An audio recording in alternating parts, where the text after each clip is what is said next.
Yeah. We won't bow down. Yeah. Yeah. They shut the gate too fast.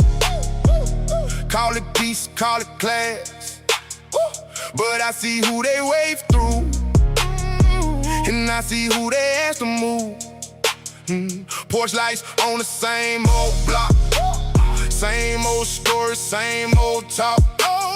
If your skin says you don't belong, they can make a wrong look strong. But the fences don't define us, and the fear they feel will blind us. Every face they try to hide still stands right here tonight. Keep us out, keep us out, keep us out. We know what that is about. Keep us out, keep us out. We won't bow down. Keep us out, keep us out, keep us out. Your fear won't right the route. Keep us out, keep us out. We won't bow down. Names get tossed like stones from a driveway built on loans. They pointed brown hands first, then pretend they don't rehearse. But the steps on every street carry more than whitewashed dreams. We belong where we stand, no permission in our hands. Yeah, and the silence won't protect you when the pattern keeps on showing. Every wall they build in pride makes the truth come back alive. Keep us out, keep us out, keep us out. We know what that is about. Keep us out, keep us out. We won't bow down, down, down, down, down. Keep us out, keep us out, keep us out. Your fear won't right the route. Keep us out, keep us out. We won't bow down, down, down, down, down, down, down. Let it crack, let it show. Every lie they try to grow, one by one, the voices rise till the whole thing can't disguise. Keep us out, keep us out, keep us out. We know what that is about. Keep us out, keep us out. We won't bow down, down, down, down, down. Keep us out, keep us out, keep us out. Your fear won't right the route. Keep us out, keep us out. We won't bow down, down, down, down, down,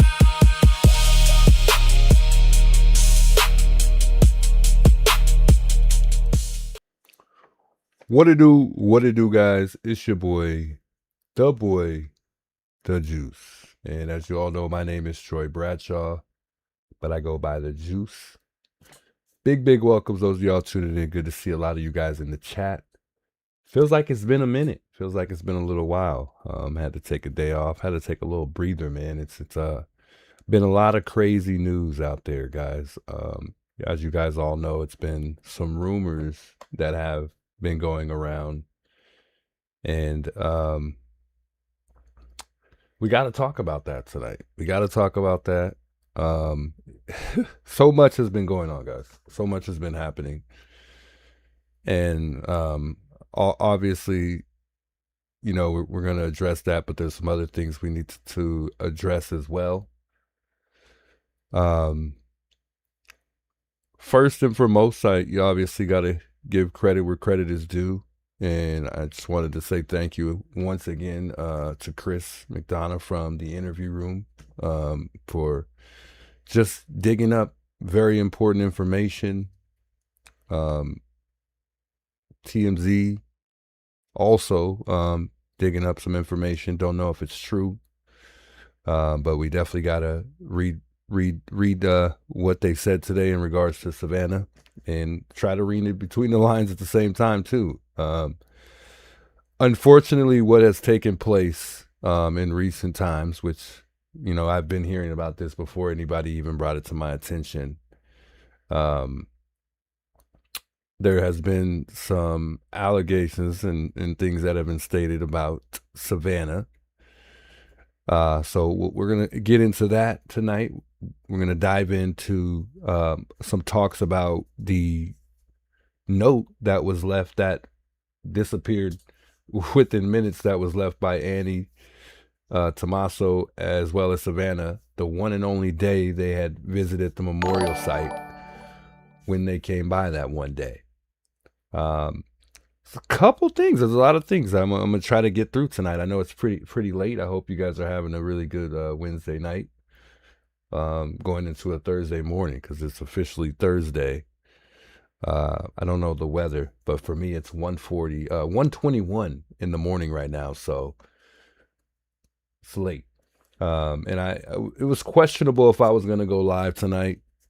It's been a long week, and that's okay, because due to everything that's been going on, we got to stay focused.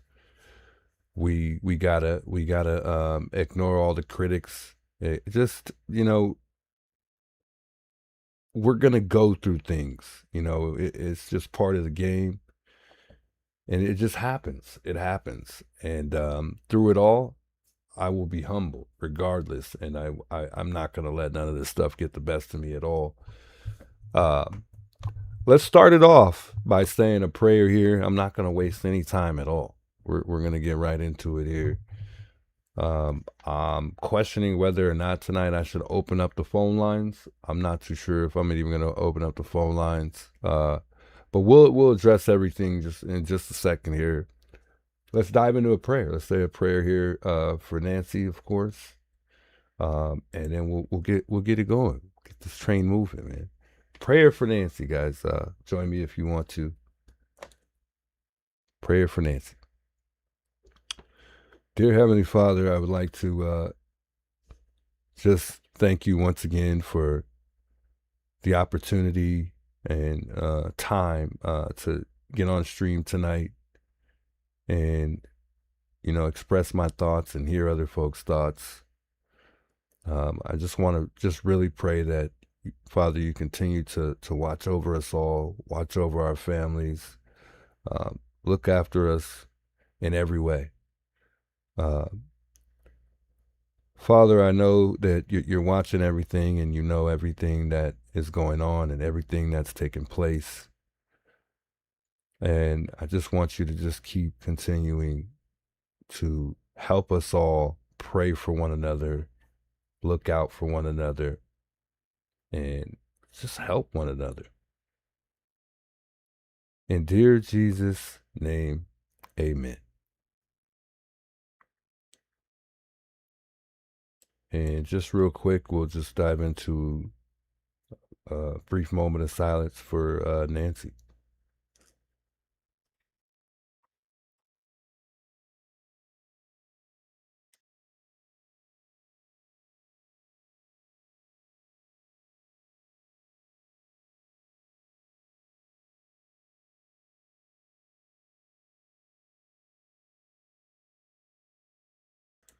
So, real quick, I wanted to just thank all of you guys here, for those that have been reaching out through emails and, you know, just checking on me, seeing if I'm okay, sending blessings and love and support to me, the family.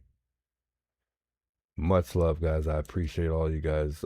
Just worried about me, my safety, and just everything in general, and reaching out, just asking questions, you know, in reference to the case.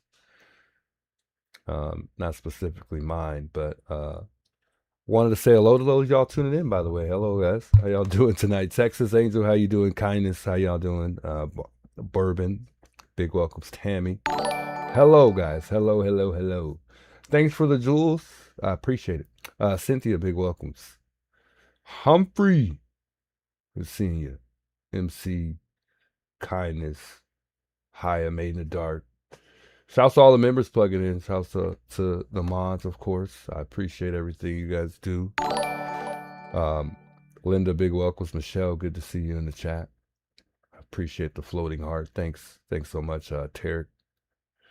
Big welcomes, guys. Big welcomes. So it's been a rocky past couple of days. People have been reaching out, sharing emails, not just pertaining to love and, support. I've been getting some rather interesting emails, people threatening me as far as my freedom goes when it comes to what has taken place here that revolves around Savannah. So we'll get to the emails, but first I want to talk about what the rumor is in regards to Savannah. And TMZ released today stating, and like I told you guys, I heard this before all of this, but we'll start with TMZ.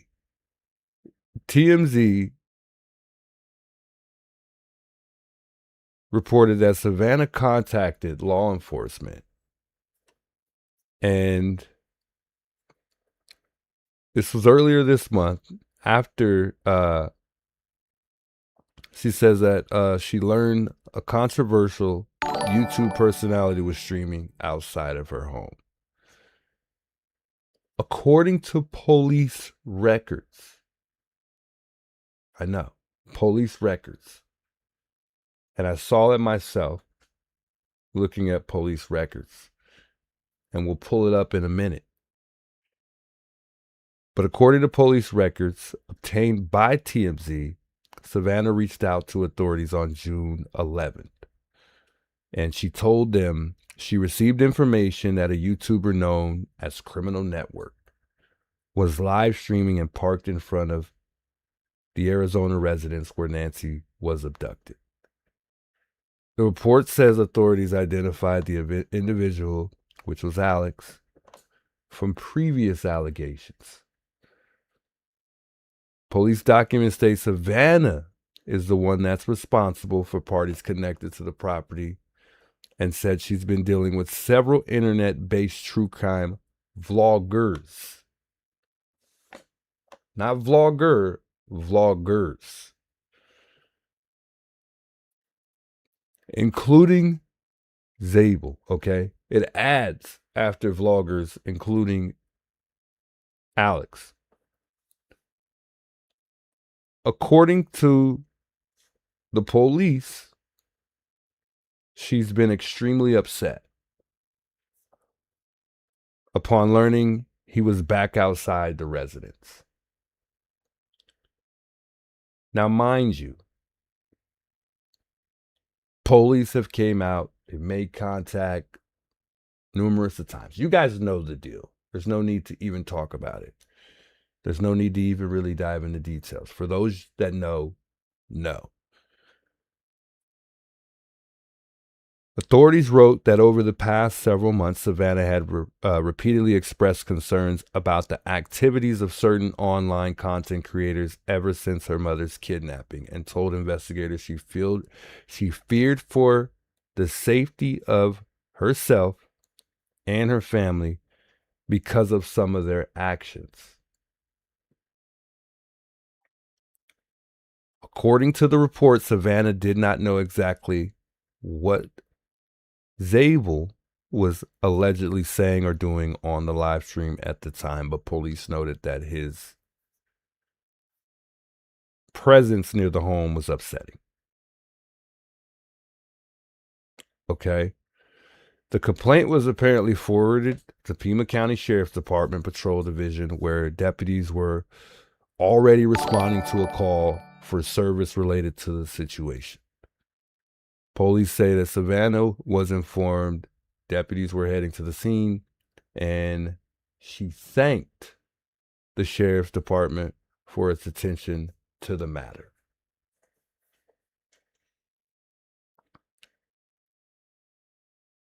Then it goes on to say that it's unclear if any further law enforcement action was taken. As previously reported, the mystery of Nancy's disappearance remains unsolved, and her family continues to offer the $1 million reward for answers. Now, a lot of people have been reaching out about this, and I just been kind of sit back and observing. And I'm really wanted to get on today because I want to encourage those of you guys to do the same.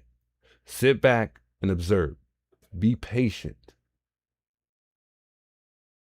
Everything you hear is not always true.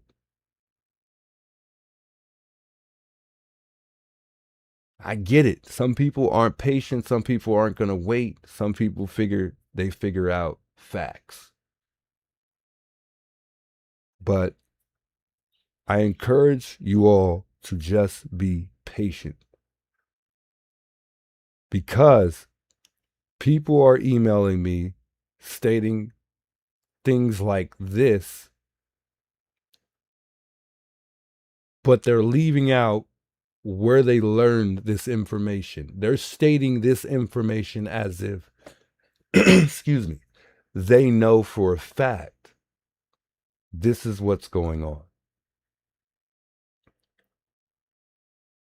It is very disturbing for people to reach out and act like they know for a fact what's going on here. This is why I encourage people to just relax. There's been so many things that have happened. If you rethink things and think about how you've reacted with the things that have taken place, based on what I've observed amongst most people, we hear one thing and then we're running with it for a week, and then we don't talk about it anymore. We got to slow down a bit, ease up, sit back, observe, go back, revisit things, think about things before you just say things sometimes, because people aren't considering certain things, and certain things that people are saying aren't really lining up and they don't really make sense. Because there's been so much that's been happening in this case, it's just so easy to forget certain things that have taken place.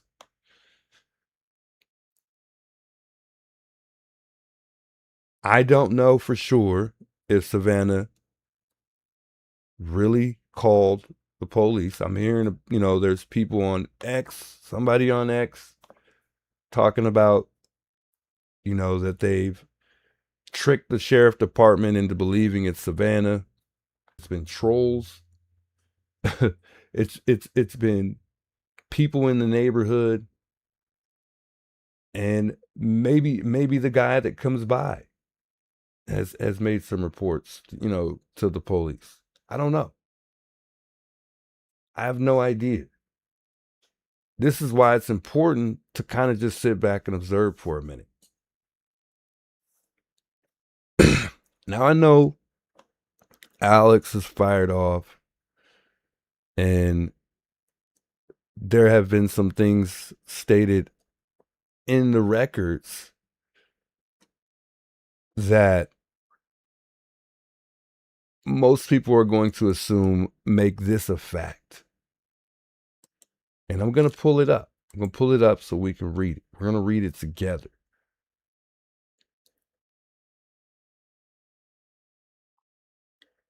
This pretty much what was just stated just now that TMZ put out is what is on that record.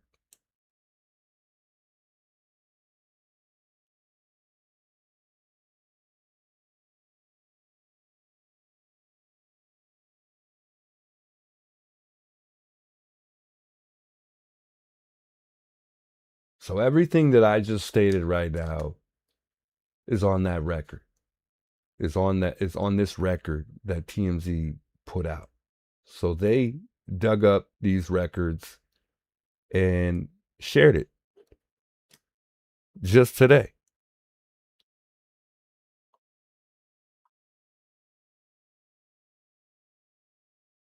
But what I don't like is they're just like pretty much just throwing Alex under the bus. Although they did mention that, that it's vloggers, it's not just Alex.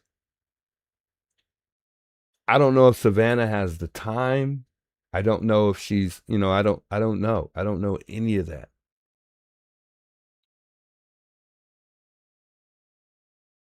People are threatening me saying, "Oh, Juice, you're going to go to prison now. You're now you're in some serious trouble." People are threatening me saying that, "Oh, now I'm going to be framed and I'm going to be tied to this, for Nancy's kidnapping." I keep getting these random emails from names that I've never even seen before. And that's fine.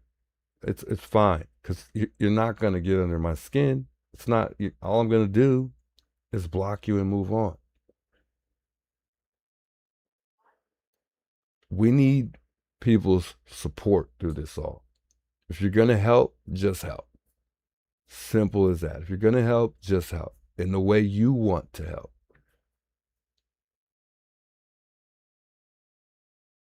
We got to get back to what it's going to take to not only keep Nancy's name out there, but to find Nancy. And this, this could be opening up some doors.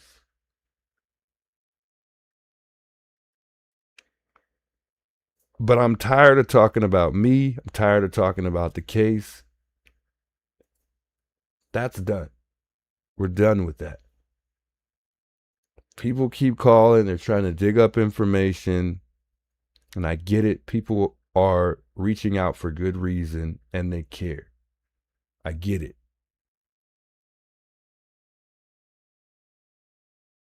But I gotta, I've got a legal team. Okay. And that's all people need to know moving forward.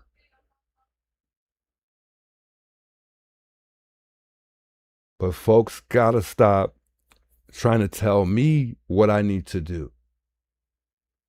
So I have to remind you guys that I'm a grown man. I got it. I got it.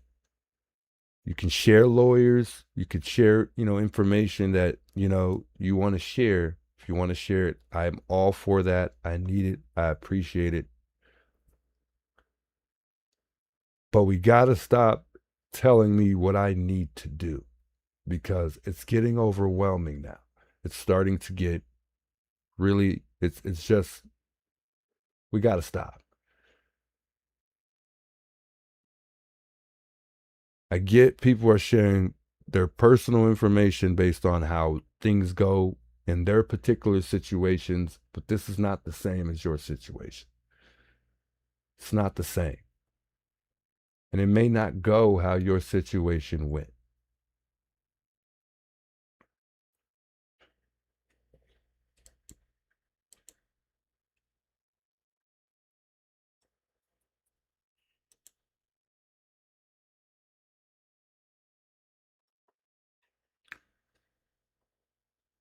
I'm going to pull up these emails so y'all can see for yourself what these people are reaching out and saying. And I'm not even going to, I'm not even going to show the name. I'll make sure that's out the way.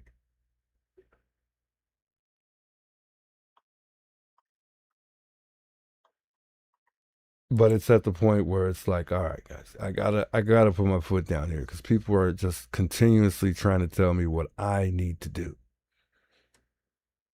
At the end of the day, I'm going to make that decision.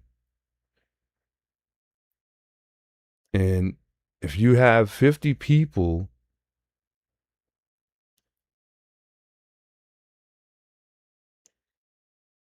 pretty much reaching out with the same intent, it becomes very overwhelming. One other thing, the records place where you go down, where, let's just put it like this, where people are requesting FOIA reports, I know who's doing that because they want to help. And I can honestly say a majority aren't pulling up those FOIAs and saying, hey, Juice, I got this for you. Can I send this over to you so you can have this? They want it for content purposes only. And you know who you are. You know who you are. And and as a matter of fact, I've only had one person that's really wanted to say, or a couple people who's like, hey, you get it? Can you go, hey, if you need it, I'll pay for it. But again, if it's something you want to do, then just simply do it. Because you reaching out and asking those type of things is just, it seems like people are trying to get things out of me. And I can't do it anymore. I can't. I'm sorry. For my own protection, I don't really know very many people on a personal level, so I can't do it. I can't do it anymore. But just for peace of mind, based on FOIA requests, you guys are slowing the process down because there are so many people requesting FOIAs. So it's backing up the system, or it's backing them up. And I'm not even going to say any names, but I know that those people said to someone, hey, can you tell your people to stop requesting these things? First of all, they're wasting money, and you're just overwhelming those people because there's so many people trying to get these reports for their own content reasons. And I get it. That's what this is about, right? For most people, only content. I get it. But it's not helping. It's not.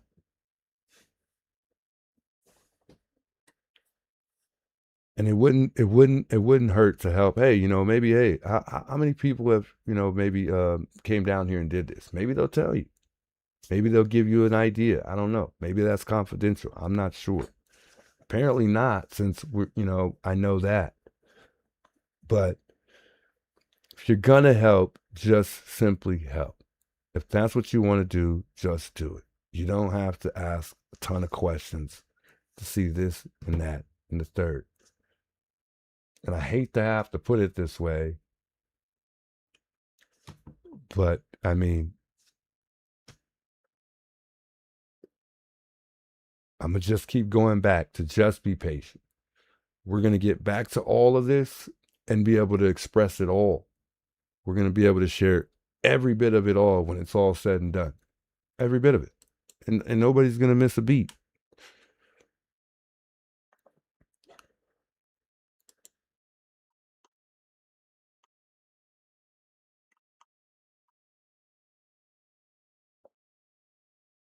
I'm trying to pull this up real quick, but I'm trying to make sure that I leave this out before somebody's super upset because I showed their name. And I really should, because they shouldn't be reaching out to me with these type of emails. And I really should. But to cover my tracks and my butt, I'm not going to show your name.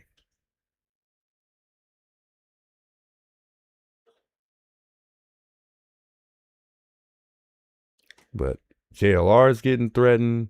You got Alex probably getting a whole ton of emails getting threatened. And on a real level, I don't agree with everything everybody does. I don't agree with everything that Alex does. I'm pretty sure there's some things he don't agree with what I do. I mean, it's just, and it is what it is.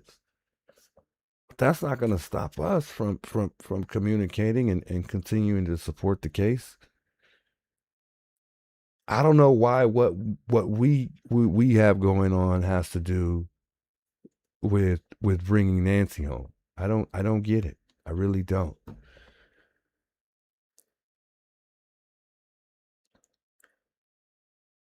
So I got an email just before I got on, 36 minutes ago.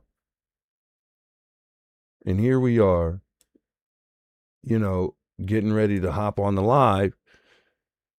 And someone says, so what?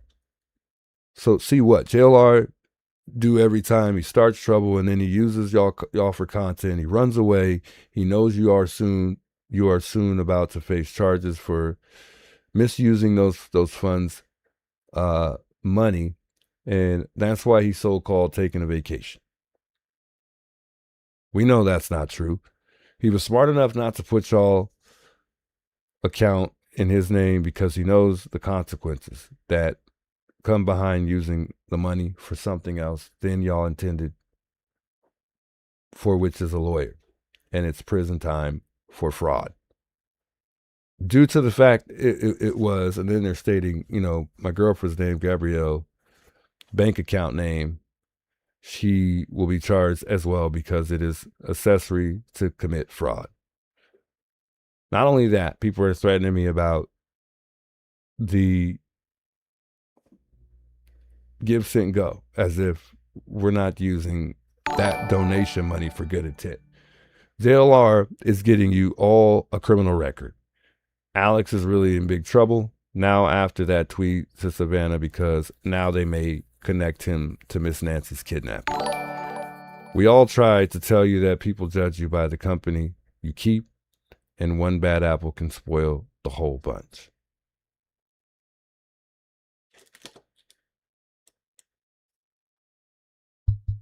Like, what? Man, whoever this is wasted 5 minutes, 10 minutes of their time to reach out and say that. I just don't understand people. I mean, people are really just on here for just to troll. Like, I don't get it. It's just awful, man. It really is. It really is. Like, y'all gotta stop, man. I don't know who these guys are. I really don't. And I'm not gonna entertain who you are either. I'm not even gonna say your name, for whoever these people are. I'm not. You can try as hard as you want, but you're not gonna get a response from me. I'm not that type of person.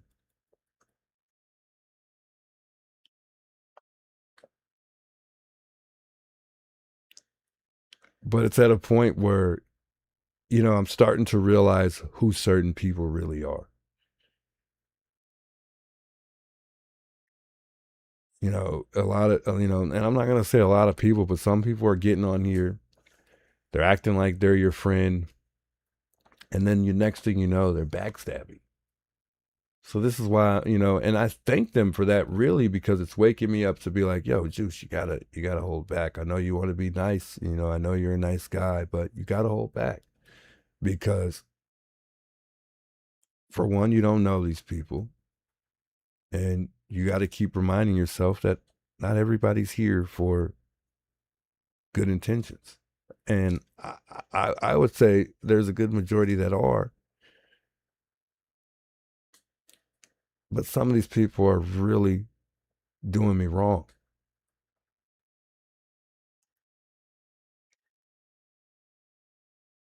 And it's important that I got on tonight to share that. And I'm not even going to share all the other emails, but it's important that I got on here to share what we've been seeing and the things that, people have been trying to put us through. And today's been a stressful day. I'm not going to lie. But I got through it. I'm going to get through it, and I'm not going to sit here and dwell. I have a heart. I'm very forgiving.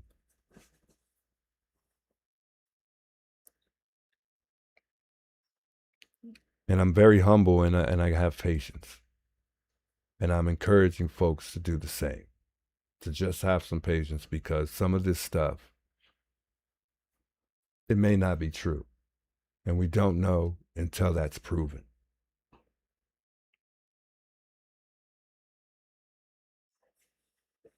If we have time and we open up the phone lines tonight, I'm letting you know right now, don't ask me about the case, because we're not talking about it. You're free to express what you think and your thoughts about the case. I'm okay with that.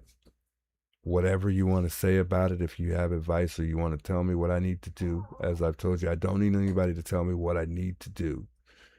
I've already heard enough of it, and I'm aware of that. And I've been working at it enough to kind of know what I need to do and figure out what I need to figure out at this point on.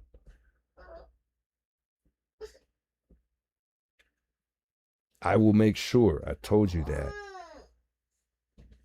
that whatever was donated, mind you, I've heard some people getting on people's chat. I will make sure, first of all, that whatever that's been donated will go to what it's supposed to be for. But not only that, mind you, people aren't keeping in mind that 35-40% of those donations, because I heard that somebody got on JLR's stream the other day and said, well, if they don't use the money for a lawyer, then they need to make sure that these people get their funds back. Do you know that 35-40% of the people that have donated money are anonymous? Do you not know how difficult that would be?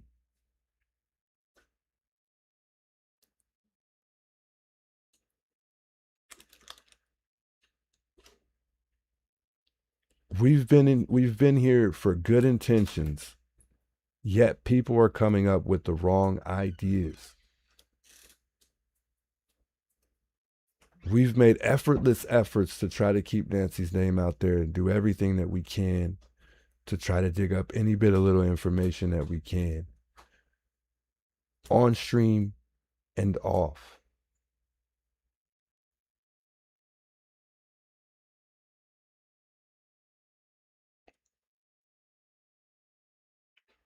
Why would you suspect that we would just start a GoFundMe or Give, Send, Go and just go spend the money and go have a good time with it? Our freedom is at risk.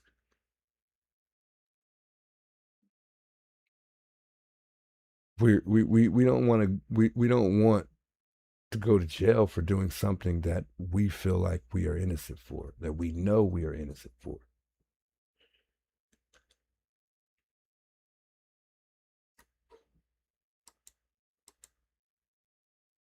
Not only that, it's an opportunity to fight for our rights.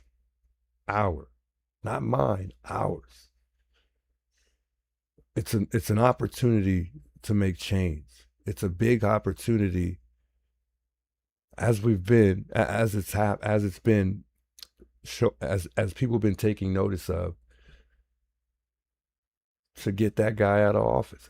It's an opportunity for a lot more than simply just freedom. I mean, it's a lot here at stake. But please understand the pressure that comes with it.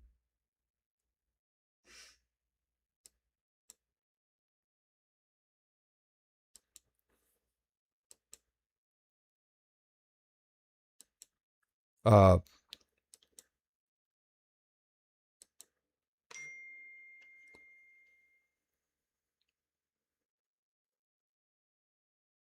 wanted to get through this first portion here with Chris from the interview room.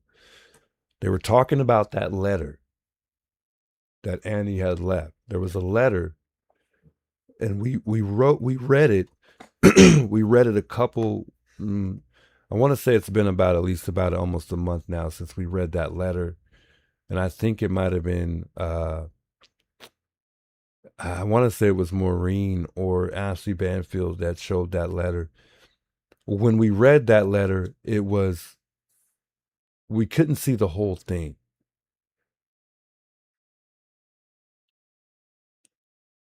And Monks did a video today in regards to that letter, and he said something very interesting to me. Nonetheless, I've also been mentioning that I've been questioning a lot is why is my voice like that? Is whether or not they're close. And I don't think so. You know me, I've always said that. I don't think that they're close. And I think due to the fact that Savannah, she has a lot of voices in her ear. And I think that makes it very difficult for her, to be able to, I can't even put it in words, but I think that makes it difficult for her to maintain a good relationship with her sister. I don't know if they've ever had a good relationship. I don't know if they continue to have a good relationship, or it's fallen apart, or there was some conflict that provoked them to kind of fall apart. But in this letter here that Chris McDonough had put up here, I noticed that it only has their name on it. For me personally, if I'm leaving a letter for my mother and I'm going to leave that letter with my siblings or just one of my siblings, I'm going to have her sign it too. There's some questionable things that Chris McDonough was addressing in regards to the letter. Not only that, there were some questionable things that monks have brought to our attention. So I wanted to share that with you all. If you haven't watched Monks, make sure you go check Monks out. He's been awesome. He's been great. Very smart guy. I think he was on a show today, and I can't remember that guy's name. Turkey something. Oh, Drunk Turkey. That's right. Almost forgot. Thanks to my girl reminded me. I knew it was Turkey, but I couldn't remember the whole name. I'm losing my voice here. My goodness. Connie, thanks so much for the gifted memberships. I truly appreciate that. God bless you, Connie. Now, thanks to Connie, we got 10 new members. And JC Punk has just became a member. Welcome to the family, those of you guys that all are officially members. I was not losing my voice like this before I got on. I don't know what's going on here. Dang. I was trying to look to see who the new members were, but I think I might have missed the list here.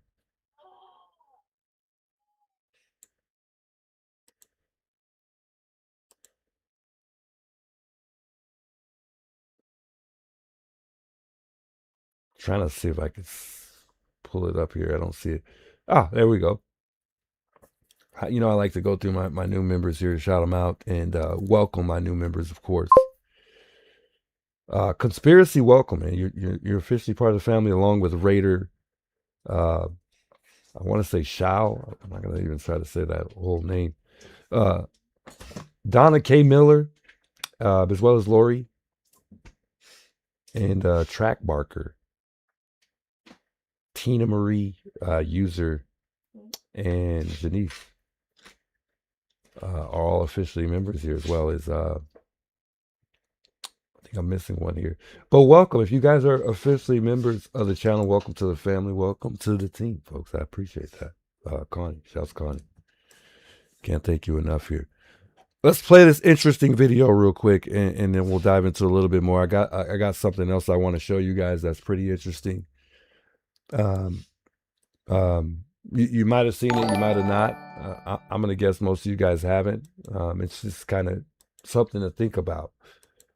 So I want to play this just real quick by Monk. I'm not gonna play a whole lot of it, but it's super interesting. It really is. So let's play this real quick because I like what he brought to our attention in regards to this letter here that Annie left when they came out to visit that memorial site.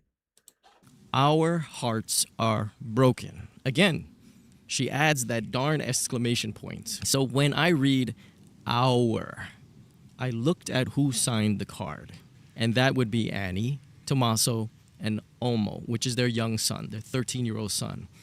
which leads us to believe that she's speaking just for the immediate family, right? Now, I want you guys to notice something that I found intriguing, okay? Annie's writing is what we can assume the handwriting experts call chicken scratch. She presses harder than she should, creating those fatter letters with that felt tip marker, presumably some magenta colored Sharpie, okay?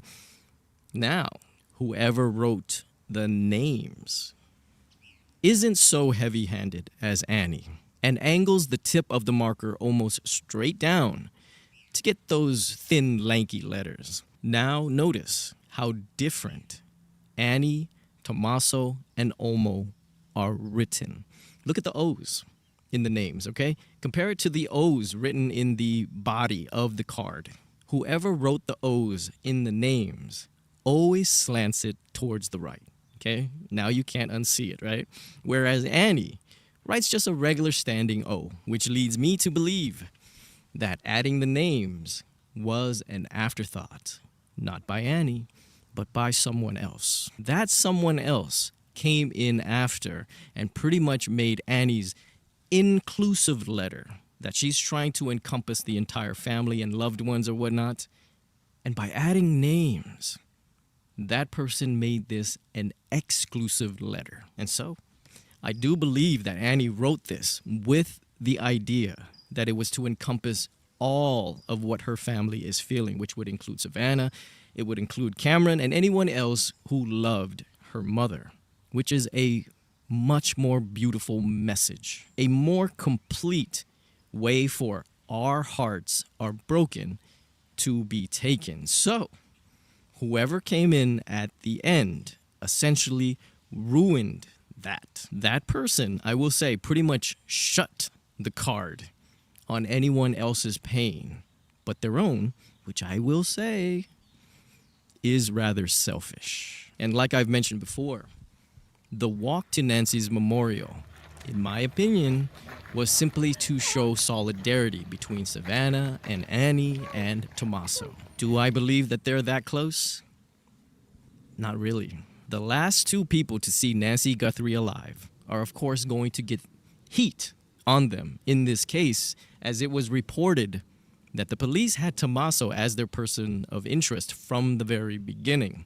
Okay, so I'm almost certain that this memorial walk, all the hugging and the sobbing, was just as much about Nancy as it was about Annie and Tommaso. Okay, so we're gonna move on to the next line. We are. What a good point. I don't know if you guys caught that, but I mean, what a good point. And it's almost like, just like he said, and to put it in better words, it's almost like Monk is saying that she feels just as sorry for Annie and Tommaso as she does due to the fact that she lost her mother. You know what I mean? Because of all that they've had to deal with. And who knows, guys, at the end of the day, we might just be wrong. You know, they might not. You know, for the ones that do think that they have some type of ties to this, we may just end up wrong about Annie and Tommaso, but they've been quiet. They haven't said a single word. They've been behind the scenes for months. 4 months. In fact, that was probably the last day that we saw them. They haven't shown up since.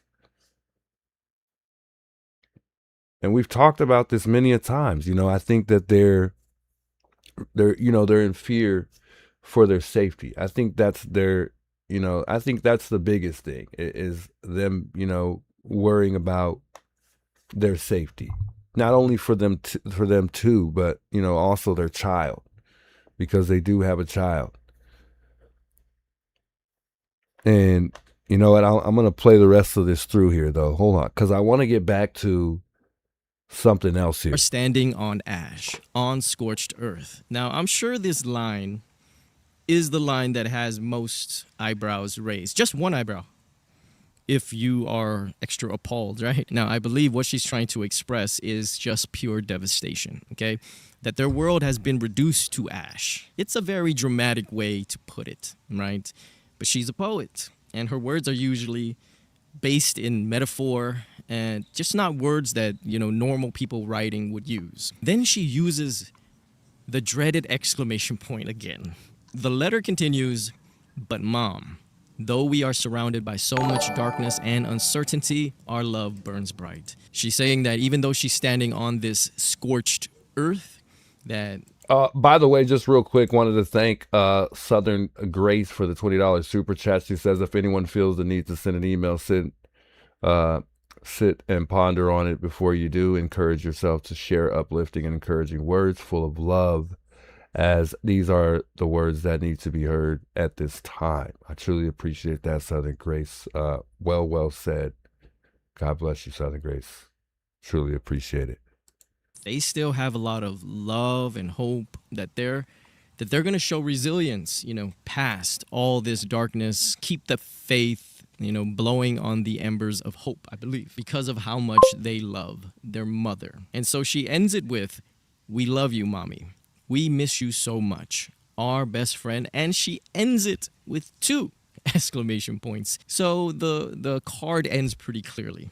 All right, nothing to explain. Overall, a good card to give homage to their mother, until, of course, that someone came in to slam this card shut by excluding everyone else by writing down their names. Now, that's pretty much what I want to express about that card. Let me know if you guys agree or not, or how you would, interpret this. So we're going to naturally pivot to the supposed snippets of that second ransom that everybody is talking about. And that message would be that Nancy perished shortly after being taken, and that she is buried now in nature.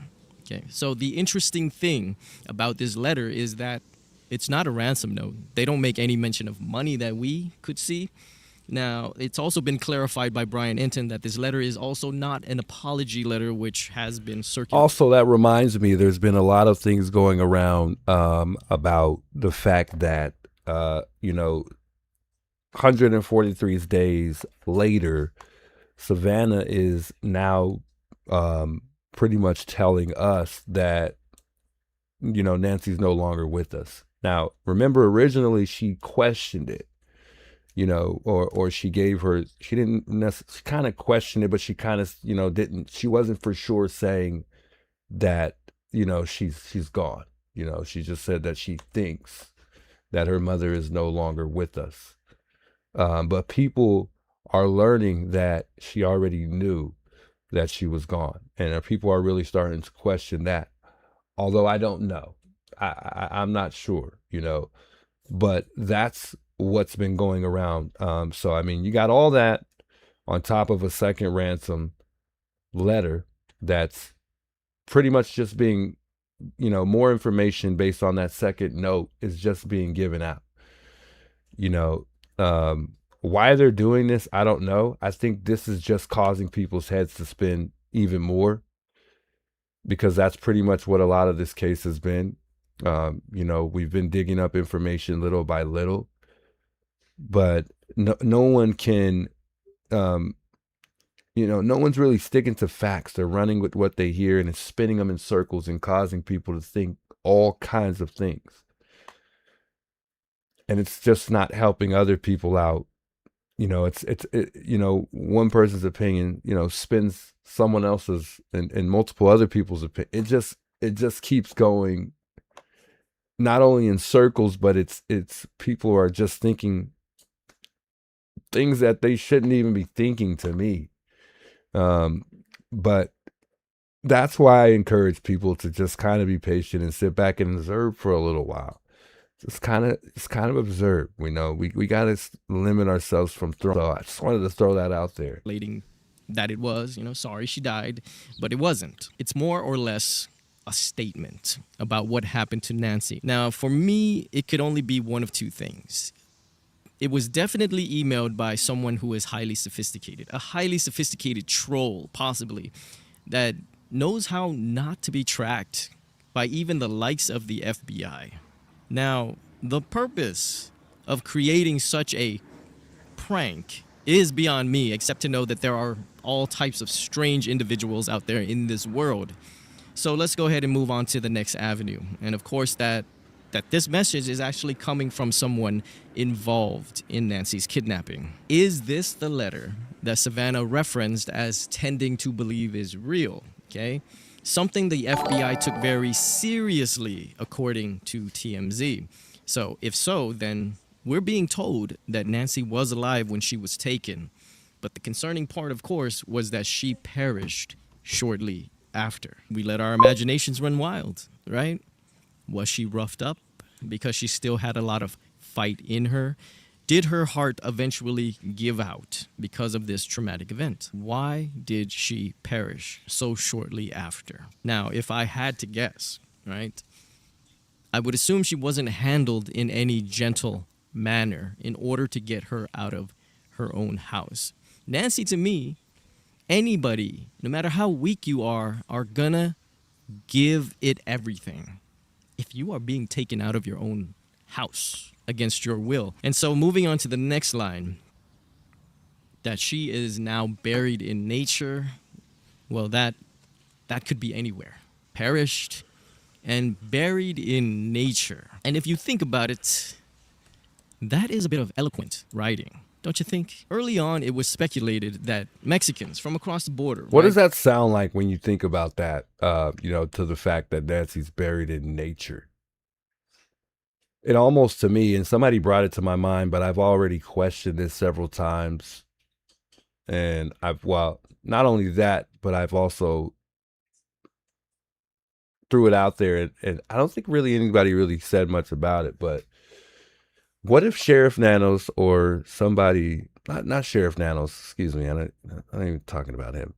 What if somebody that was involved, family member or somebody that they know, a friend, what if somebody has ties, is what I'm really trying to say, to somebody who works in a, what do you call it?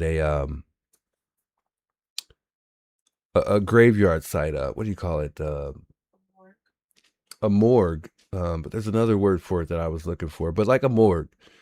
And they were able to cremate Nancy, and this is the reason why it could be so difficult to find her. So that this would mean, in other words, this would mean that it would be no way possible to find Nancy. I don't know why I question that sometimes, but I do. And I find myself revisiting that occasionally, not often, but occasionally. But what if that is the scenario? At this point, who knows? And I think a lot of people still think she's in the proximity of the area, due to the neighbors, some of them kind of being a little suspicious. And one other thing that just came to mind is, as far as the area of the neighborhood, I saw a very disturbing comment from one of the neighbors. And the one comment that disturbs me is the neighbors just saying things that don't make any sense. And one of those things is their safety. We really haven't done anything to risk the neighbor's safety at all, whatsoever. And the fact that they're throwing that out there, it just bothers me so much, because and thankfully the police don't, let's not even say that. I just don't know what to believe that, in the Catalina foothills anymore. Like, people are just really just saying things that aren't true. And it's just sad to see adults, elderly people making statements like that. And, we have children out here that look up to elderly folks, grown people. And why would we want to teach them, that, playing a part is okay? That just doesn't sit with me well. Like, they're really playing a part. They're really, really acting like they're in fear for their safety. But really, what have we done what have streamers done in that neighborhood to make neighbors in fear for their safety? I'm not seeing it. I'm not seeing it at all. And that's one thing that's just really irked me for a moment. Possibly the cartel took Nancy. And when that porch guy video came out, didn't we all think that he looked like a bumbling idiot? If that was so, and even if we were just dealing with the run-of-the-mill criminals, okay? Okay, I'm going to stop it right there because I don't want to play through this whole video. But I liked what Monk said right there because he's talking about what we thought initially. Now, remember when we saw the perp initially, and I can't even say we, because the first thing that I said in those videos, if you go back to them, it's all there. But one of the main things that I said when I first seen the perp, when they released that video, that this guy was not an amateur, and I'm not trying to throw the people with experience under the bus in any type of way, or far beyond us, obviously, because they have sources that we don't necessarily, that's not within reach to us. Like Brian Enton and people like Marine and Coffin Daffer. These guys have the sources to, and they have the backgrounds to really understand certain things. And one of the things that they said that it just bothers me too is the fact that this person was an amateur. Remember that in the beginning? When all of the experienced people that have these detective backgrounds and law enforcement backgrounds were saying the perp was an amateur. And we look up to these people for information. We take their word for certain things that they say. And it's not a big deal.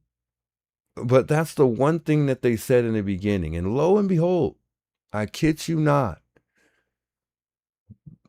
145 days later,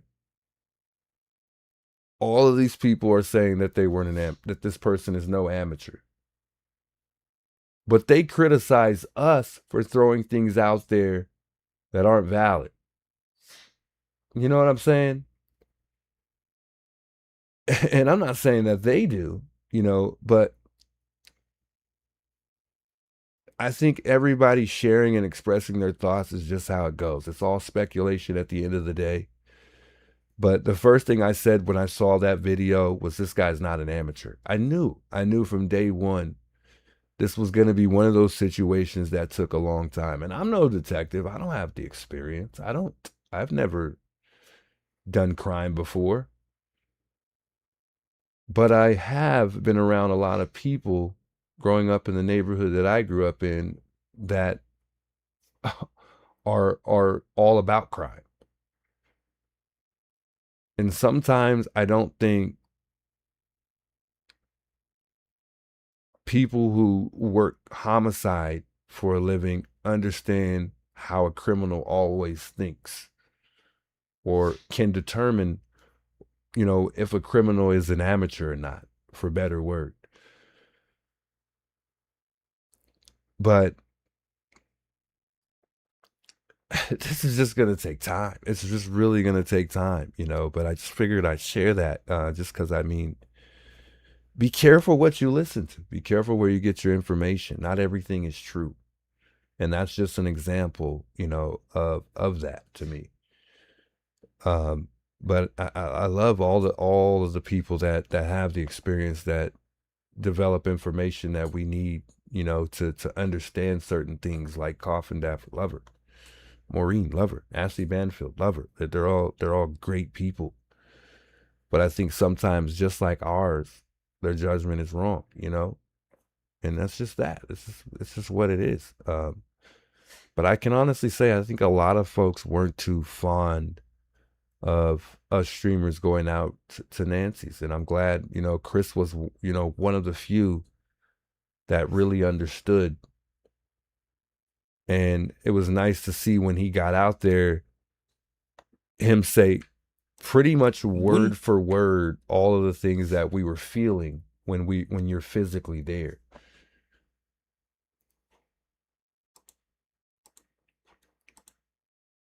Hey, JC Punk, thanks so much for the $50 super chat. He says, for you, brother, from the same town as DGL, and we follow. Man, much love, JC Punk, and shout out DGL. I ain't talked to him in a while, actually. Hope he's all right. I know he's doing stuff out there.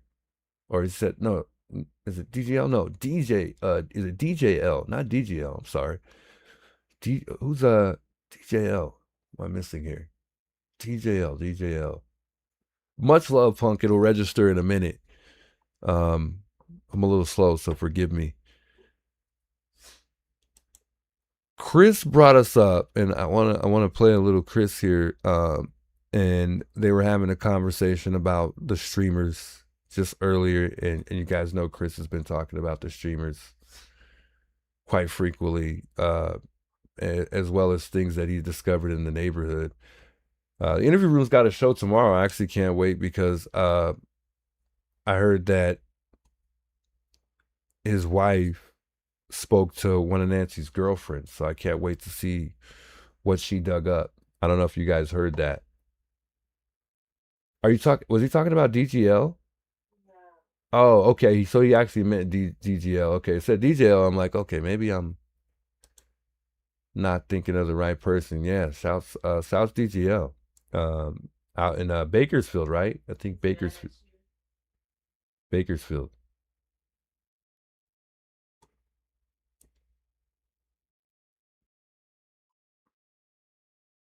Much love, guys. I appreciate y'all, by the way.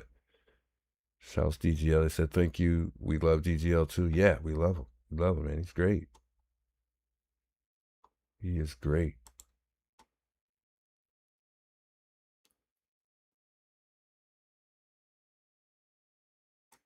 Big welcome, Sasha, by the way.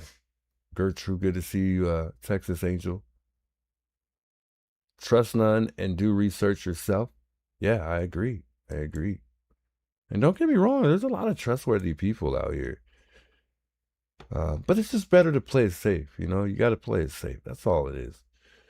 Sweet Cherry says, Arizona offers several eco-friendly memorialization near Flagstaff human compositing or legally approved private land burial. Interesting. Not too sure what you meant, though. Sandwich says so much heat and the smell is loud, so I don't think in an actual establishment the bodies are documented. Yeah, good point. But they're supposed to document stuff like that. I don't know if you're, well, not I guess not so much that. When it comes to somebody being cremated, that's supposed to be documented. I know that. But I don't know if that's what you're getting at. But I just think there's a good possibility that somebody could have ties to someone in that environment, and they were willing to do that for a decent amount of change. You never know. You just never know. I just don't look past it, but, you know, I'm not saying that's what it is either, though.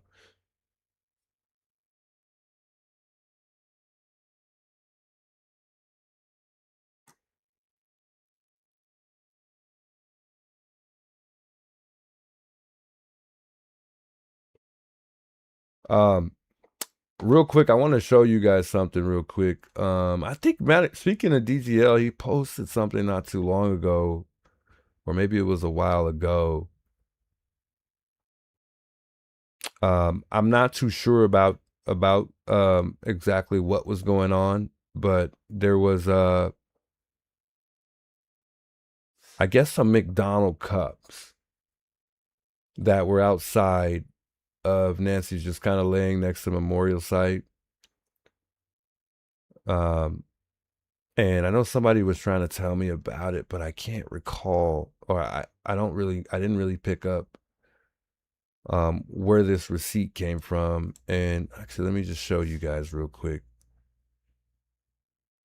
But the receipt has a date on it, and I believe somebody must have received McDonald's at Nancy's house or something like that. I don't know if you guys are familiar with that at all. And I think it was, let me look at the receipt real quick here, and I'll pull up this picture. Maybe I shouldn't. Maybe I'll wait. Maybe I'll dig up a little more information first and then share it with you guys tomorrow. But it's kind of interesting. So I figured I wanted to see if anybody was, heard about this, but maybe I shouldn't even talk about it yet. Let me see because I can't remember what date it was. It was January 28th, actually. And Dad's Gone Live posted it, and it says Brian on it. Brian A. But I think originally it had came from 857's X.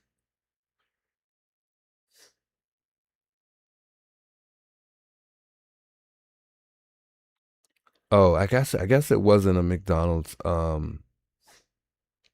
order received at Nancy's. I think it was trash. It might have been trash that DGL might have picked up.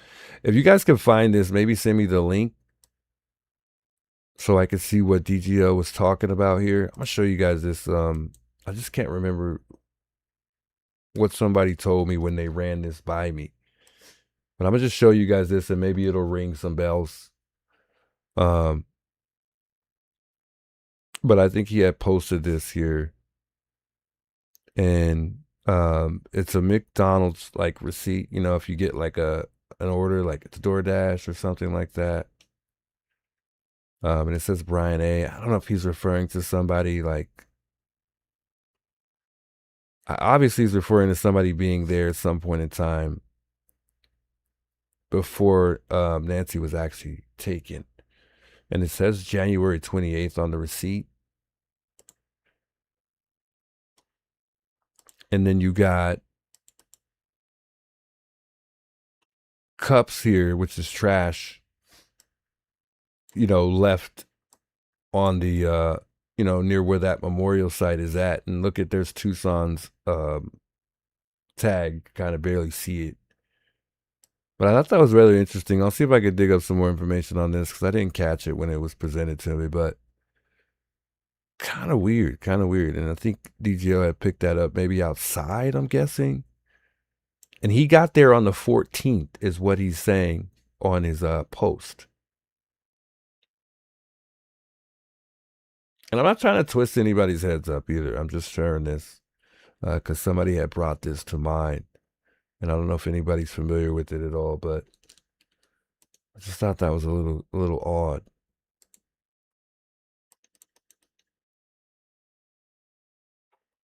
But anyway, on another note, I wanted to share this with you guys here. Let me see if I can pull this up. And I'll try to see if I could dig up some more information on that for better understanding, because I kind of just brought it up and didn't know what was even going on with that. But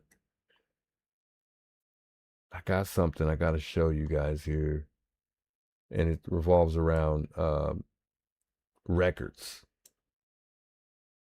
Well, let me see if I can pull it up here. I thought I saved it, but I guess I didn't. But I know it's in my email here.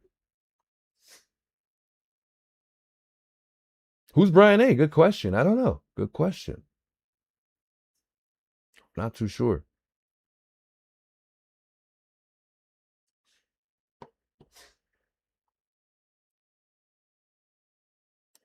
But here's something else that's interesting here. Bear with me here. I gotta show you guys this here too. Something to think about here. I just gotta find it.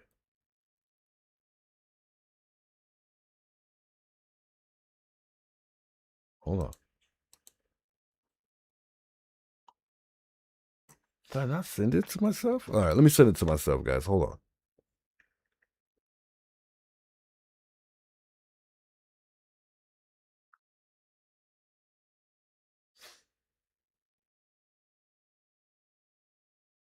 I think it's in this phone here.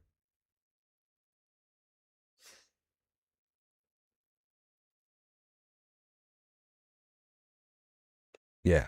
Okay. So this is records here.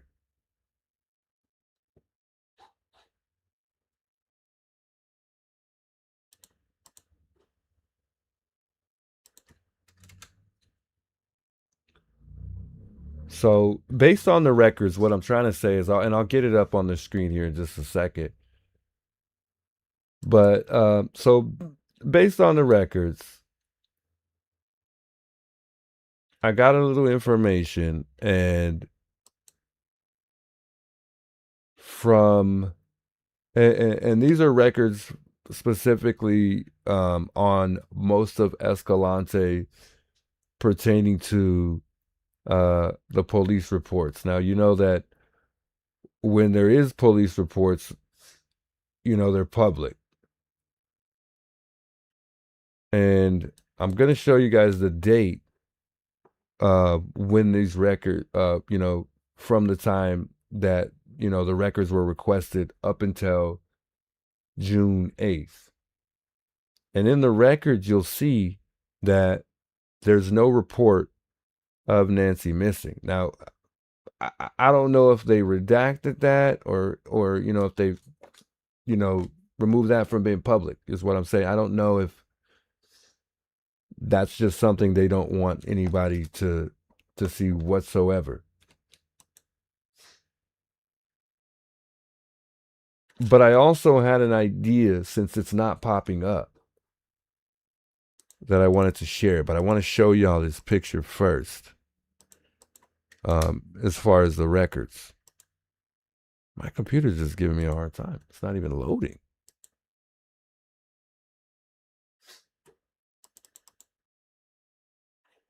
Maybe we'll give it a minute. Nada. Nothing. Now, guys, just real quick, there was some emails that I haven't been able to get back to. Just bear with me. I'm going to go through my emails and my texts and obviously return a lot of you guys' emails. It's just been a really, overwhelming time and stressful time. I think a gentleman by the name of Army brought it up, and he was like, man, these guys are going to go through it. And I was having a moment, I'm going to have my moments here and there. So just be patient, because some people have been reaching out pretty upset because I didn't respond right away, or I didn't respond.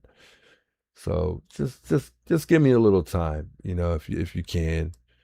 And I'll do my best to respond. I'm always good about responding. I'm not really big on just leaving people hanging, but people also got to understand, on my end as well. This is not pulling up. All right, I want to play this comment by Chris real quick, and then I'm going to pull this picture up for you guys. You guys might want to see this, because it's going to have you thinking here for a second, but let me pull this up from Chris real quick. How many criminals have actually solved homicide cases, right?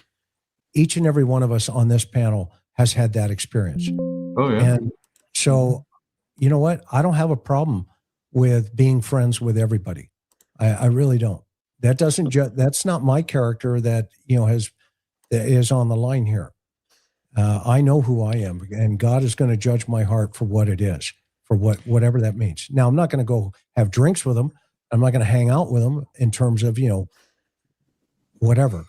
But I will be nice. And real quick, Sandwich says, I have a theory Nancy harmed Annie's home. I would like to hear it. Maybe call in. Maybe we should take a couple calls, and you could call in and share that theory, because this kind of aligns with that possibility. Is why I'm bringing these records up. So maybe we'll try to take a few calls before I get off here. I would love to. I'm just trying to make sure that we're on the same page here before we do, so that way people aren't calling in for other reasons. But and it doesn't have to be a specific topic either. Like I said, you guys can share whatever you want to share, but I'm just not able to answer a lot of the questions that people are probably going to want to ask. So, good morning, Danielle. But anyway, whatever that means. Now, I'm not going to go have drinks with them. I'm not going to hang out with them in terms of, whatever. But I will be nice and I will support when the right thing is done. And that's the right thing to do. That's the right thing to do. Go ahead, Bob. Chris, can I say something when you're done there? Of course, please. Yeah. I was reading some of the comments when we were talking about the YouTuber. Apparently, his name is Alex. I'm not familiar with him. Obviously, he has a good reputation, and I'm not criticizing him personally. I just didn't like seeing the resisting arrest. And in my opinion, it was way over the top for him to not comply with the deputy's orders to put his hands behind his back. Okay.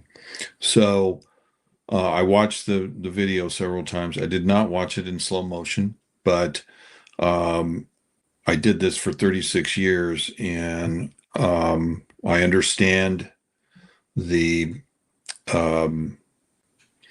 issue. I understand it very, very well, actually. And so it's just a shame that instead of complying, that it had to get physical, and it just complicates the whole thing. I think John actually put it very well when he said, you just happily put the handcuffs on and you call your attorney and you deal with it through the legal system instead of out on the street. And so, I wish him well. I hope he resolves it appropriately, and we'll see what happens. But I don't agree with the sheriff targeting the YouTubers, and it does appear to me that that's what's happening. Just and I met Alex in Las Vegas. He had come with JLR. I mean, they're not bad dudes. Oh no, I'm not suggesting that they are. And they were stuck. They get a bad rap because they work hard. Those guys, I'll tell you, I don't care what anybody says about JLR Investigates. That guy works harder than anybody in the true crime community, no matter what. Now, do I agree all the time with how we all do different things in different ways? No, of course not. Do I judge him for working hard? No. Am I going to hold that against him? Absolutely not. In any way, shape, or form. No, up before, and guess what? You know what? They pay their debt to society. You high five them, and you say, "How you doing?" Okay, and they do the same, and it's about a mutual respect. And I don't think the sheriff realized what he had done when he sicked the dogs on him. And for me, it was more as well as putting the deputies in a super bad spot, super bad spot. And if he wanted them arrested, Chris, he should have gone out and arrested them. Well, exactly. And I think Alex was reacting to that as well as the other guys. Did you see the other guy that was arrested? They call him Juice. No, I did not see that. He was just sitting there. And they walked up and they hooked him up. And I'm like, well, that guy just won $1 million. Now, I understand that Chris he's been saying that. He's said that quite a few times, and I'm not going to, just simply assume that that's the case based on what he said, in regards to me, not that I'm saying that he can't be correct, and I know some people have reached out saying that, I should probably get in touch with Chris, and it would be nice to get on a panel, in the interview room, but I'm very humble, guys, and that day will come. I know people are saying, hey man, you should email him, he could do this, he could do that. Guys, if Chris wants to help, I'm going to let him do so. I'm not going to go out my way to try to bother that busy guy. And he's already helping a lot by doing what he's doing. And I am highly, thankful for him doing all that he's doing. And even expressing his thoughts based on what could possibly come from this, in the future. But I'm not getting my hopes up about that. I'm not thinking about that. That's the last thing on my mind right now. But I truly, truly enjoy the interview room. I enjoy, seeing, Brucato. He's very brilliant. Lamb on it here, as well as Mr. Bob there. These guys are always pretty active, as well as the labs guy that's normally there. Although I think he was doing his own stream tonight, so he was absent from the interview room, from what I could see here. But Chris has been awesome, man, and I can't thank him enough. Based on the comment that he's been saying, and the fact that he's standing up for us, and just, I like the way it seems like Chris is more about the book than anything, and he's a great representation of how an officer, should conduct himself, how an officer should be. And it's just awesome for him to lay it down how it's supposed to be. And his wife as well. She's a very great partner, to have alongside him on his panels. They seem like the chemistry is it's a one of a kind chemistry that they share on this panel. And it's great to just see that. So just figured I'd say that. But again, that time, obviously will present itself. I'm not forcing anything. Like I've told you guys many a times, I got a long way to go. I'm very new to crime. I'm still learning. I'm barely learning. I've got a lot to learn. So with that being said, whatever happens is gonna happen. But anywho, The sheriff realized what he had done when he sicked the dogs on him. And for me, it was more as well as putting the deputies in a super, super bad spot. Super bad spot. And Yeah, if you wanted them arrested, Chris, he Right. should have gone out and arrested them. well, exactly. And I think Alex was reacting to that as well as the other guys. Did you see the other guy that was arrested? They call him Juice. No, I did not see that. He was just sitting there. And they walked up and they hooked him up. And I'm like, well, that guy just won $1 million. If they get the right civil attorney. And I hate saying that, but you know what? It is what it is. And we'll see how it plays out in the long run. And if you're a county taxpayer of Pima County, you shouldn't be complacent about this, because guess what? The money for the settlement is going to come out of your taxes. Yeah. Well, Exactly. here's a pro tip for any future incidents like that. Don't resist arrest. Do what the deputies tell you to do. This, everybody, please And listen. to contact your attorney as soon as possible, and you will have a much, much better outcome than going down and dirty with the deputies. Okay. Yeah, Regardless because of how you feel about it. the reality is all right, guess what? Maybe you will, if you get in a fight, maybe you'll beat the first cop. Okay? Maybe you'll even beat the second cop. But if it's a department with 400 deputies, you can take it to the bank. You're not going to beat all 400 deputies or whoever it is they call in from adjoining agencies. Ultimately, it is not a fight you're going to win. So be wise. Don't resist arrest. Yeah. So Yes. anyway, it is, it is what it is right now. And, as always, I try to get along with everybody because they try to get along with me. And we're all respectful to one another. I mean, there are some folks out there that do nothing but they call trauma. They try to stir the pot and they do all this. I didn't even know this stuff existed till I got on YouTube. I'm like, what is that? Oh, it's just people that, come in Man, well said. I mean, and then speaking of, you know, the people that are stirring the pot, guys, like I said, stay patient through this all, and people are really falling for it. And sometimes I'm just kind of sitting back, and I'm just like, sometimes I'm even laughing because I just can't believe it. You know, some people are really falling for some of these things that people are doing.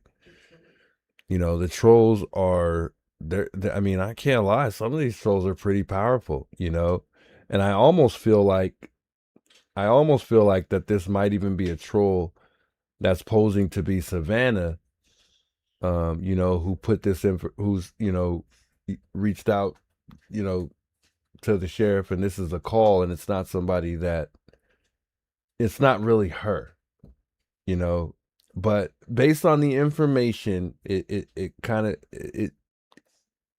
it almost presents itself as a fact,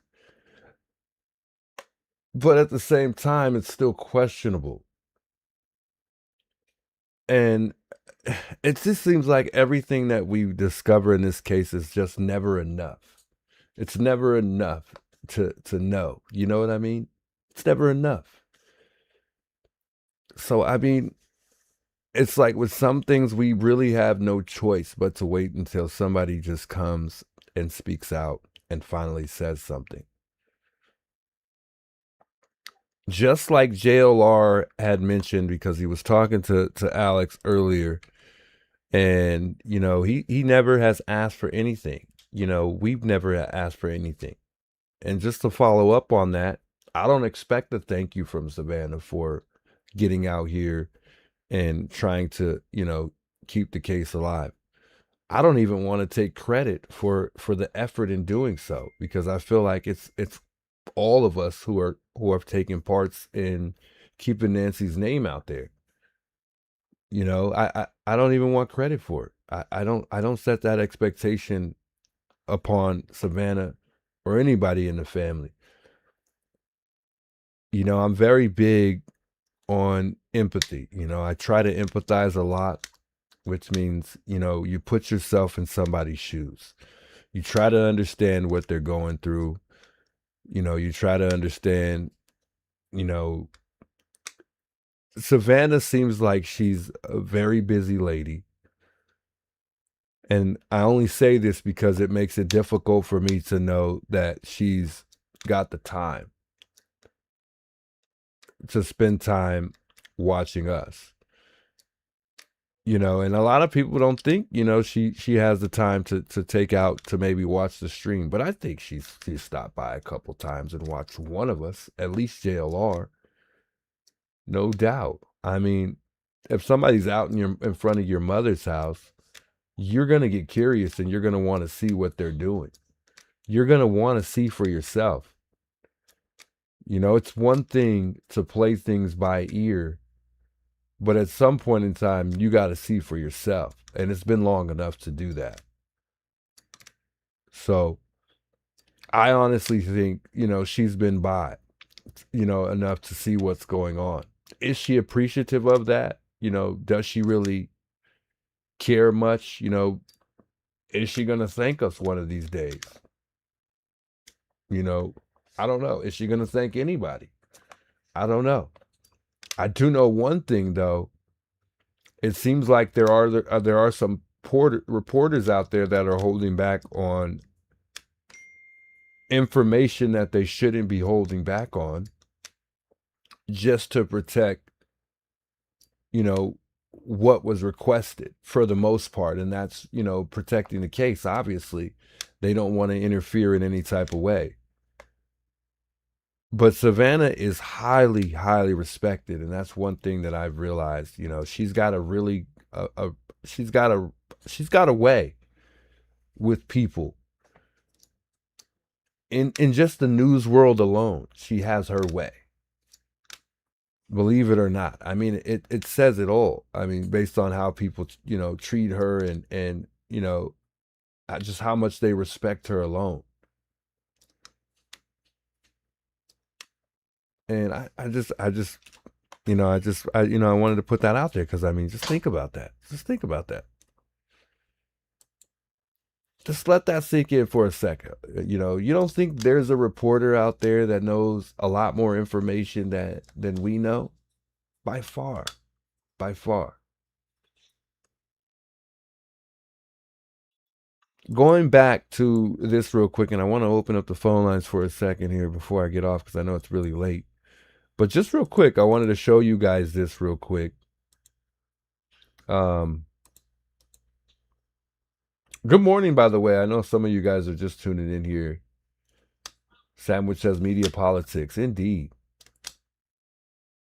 Sorry, Juice, no, Savannah won't ever. Hey, you might be right, Tammy. I can't argue with that.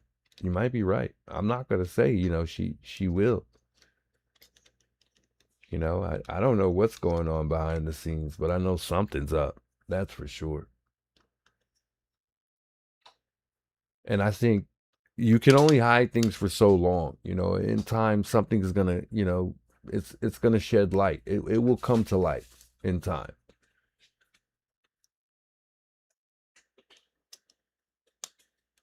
Lori says you're here to report crime, not solve them. We all want to figure out the, and that's stressful. Indeed. Indeed. And that's the one thing that we all want, you know, amongst the community. And I don't think anybody's going to give up until they get answers. And I think somebody said it earlier, you know, maybe we wouldn't even be out there or went out there as much as we did at Nancy's if we were given just a little bit more information. Maybe so. Good morning, Sky, by the way. Lauren, good morning, Vicky. Good morning, by the way. She watching the cameras. It's possible. And then just real quick, also, isn't Annie supposed to be the one watching after the house? Isn't Annie and Tommaso the ones supposed to be looking after the house? Isn't that their job? So at the end of the day, knowing that, you know, Savannah's all the way in New York, why would she be making police reports here pertaining to the streamers? I don't know why I have a hard time seeing that.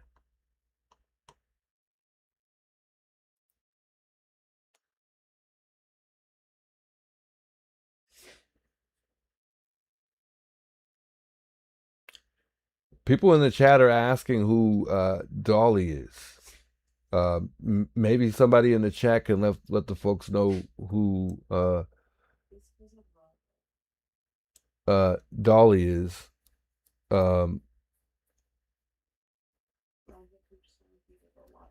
I've been having a lot of people sending some, you know, emails in regards to him as well, you know. And I respect him, you know, coming out and supporting the case, you know, and you know, all the things that he's said about us haven't been positive, you know. He actually was, you know, quite rude the other day, and that's fine. I'm not, you know, I don't hold him to it. He's entitled to his own opinion. I saw that, you know, he must have gave it some thought because he posted it and then took it. I think he went live the other day, and you know, I saw that because somebody sent it to me. And we know, you know, he said F us all in his personal opinion. He said somebody's got to do it. And then he took his video down. That's all right. Still love you the same way, buddy. It doesn't bother me. Still appreciate everything you do. I got nothing bad to say about you, no matter how many things you find to say about Alex or any of us. It doesn't bother me. But I do know what's going on. I'm highly aware of it, you know, because people are going to reach out and let us know. But that's not going to get me fired up. You know, I'm not going to reach out to you and say, hey, you know, why are you talking crazy about us, man? We got to keep reminding ourselves what we're here for. Us making comments about one another, telling one another, hey, we shouldn't be doing this, we shouldn't do that. That's not going to get us anywhere. We're not here to control one another. We're here to support crime. We're here to give details about crime. Simply report. And whatever else comes with your channel, that's what comes with it.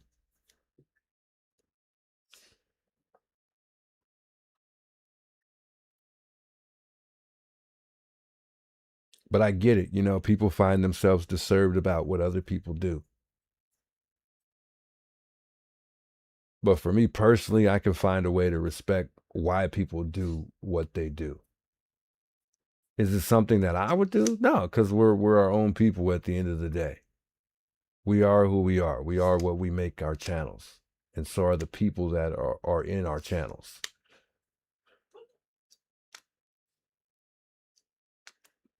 You can't control what other people do. You can't control where people go. None of that stuff. People are going to go where they want to go and do what they want to do.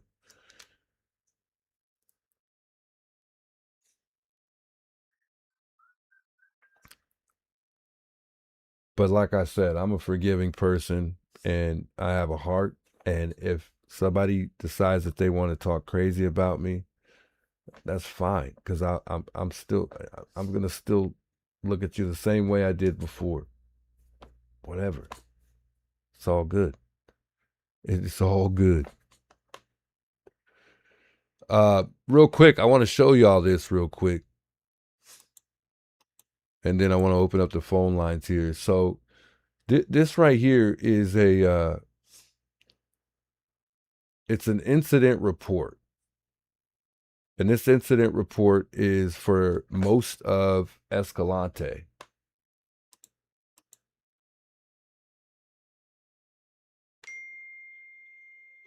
So check this out here.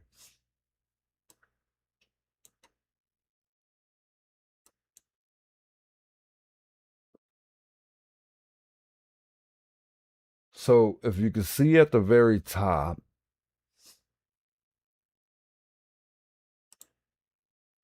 get my arrow real quick so y'all can follow me here. See where it's at.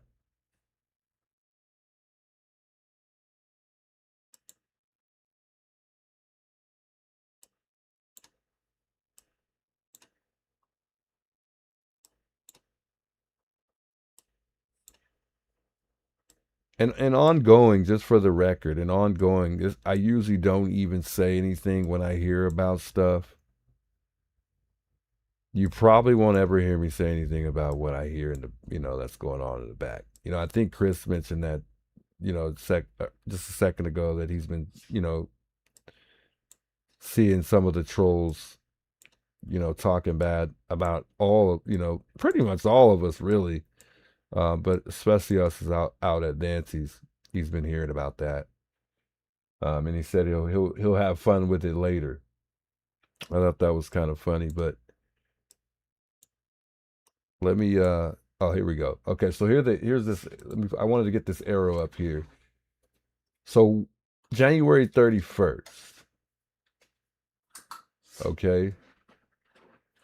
So this was the incident reports for January 31st. Okay, now as we go down the list here, this is where, it's stating all of these incident reports. Far right on this end, you'll see all the dates and the times. And I'll let you guys do the math. But just keep in mind, it's starting from the 31st, okay? Now, you remember, Nancy, she went missing on the 1st. She went home on the 31st. So, I mean, it's kind of those 2 days, if you really think about it.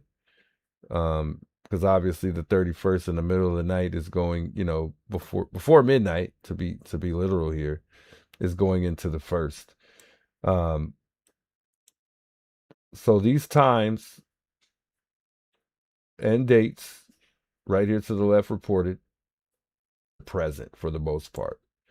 And it's not going to really matter, if we go all the way to January 25th, because we obviously know, or June 25th, because we know Nancy's didn't go missing 5 months later.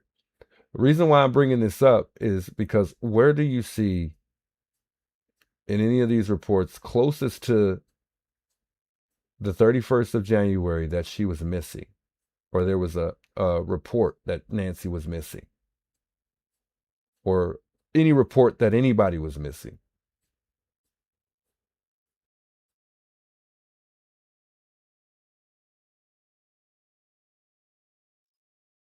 So if I get a chance, I had an idea. I say we go back even further. I'm assuming this has all been just, kept out of the public eye as far as these reports, which is kind of weird. It is kind of weird. Maybe we take it back to the 28th. Maybe we take it back to Nancy's birthday. And remember, this is a citation. This is an incident report for most of Escalante on this specific street from the 31st. I say we get an incident report, if nobody's done this yet, from Annie and Tommaso Street as well, or anywhere in that neighborhood, I guess. But I just thought that was something to think about. It's kind of weird. There's no report of Nancy missing, or I'm sorry, not Nancy missing, of a missing person. And as a matter of fact, there's not even a February 1st date in here.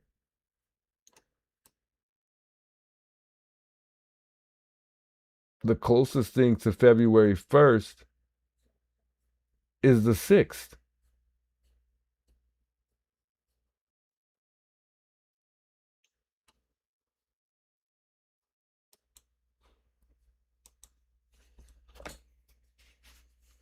So either, and I'm not trying to twist anybody's thoughts and their mind up, but either they've removed all this and it's no longer, and it's not something that's public that you can, dig up and look up. But it's, if somebody was able to pull those dispatch calls, I would only assume that it was reported or, documented or on the record list, in other words.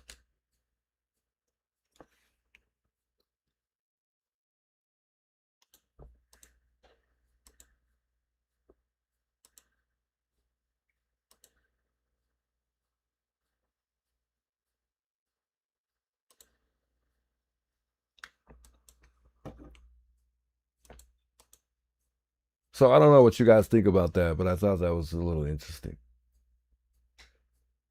Carolina says, yep, we need a call report. Maybe so. Maybe so. Southern Grace says the white Tesla guy is being directed by, yeah, maybe so. And he's and he in turn is telling Savannah what needs to happen. So remember, this is interesting too. Remember, Sheriff Nanos had told us that he's no longer in contact with the Guthrie family. Dang it. Hey, thanks so much for the jewels. Remember that? What if he lied to us just so he, for whatever his own reason would be? I'm not even going to name a specific reason why he would have done that, but what if he really is? Because if Savannah is reaching out, and who else in the sheriff department, would he be in contact with, or she be in contact with? You know what I'm saying? There's just so many questions, though. It's just super weird.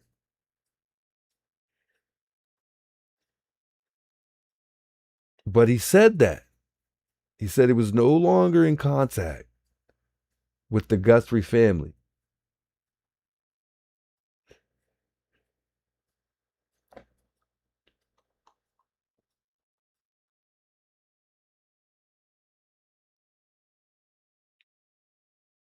Vicky says, how come no report on February 1st? I don't know. Good question. It's super weird. It really is. So maybe, maybe we'll be able to get a little bit more information by going back. Maybe It's going to be weird, though. Let's just say we go back and come to find out Nancy was really reported missing, on the maybe on her birthday, maybe on the 28th, maybe she was reported missing. Thanks for the jewels, guys. I appreciate all the jewels. Much love.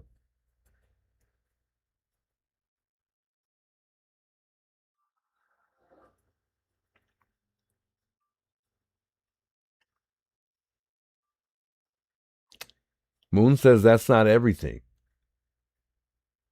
Pertaining to what exactly?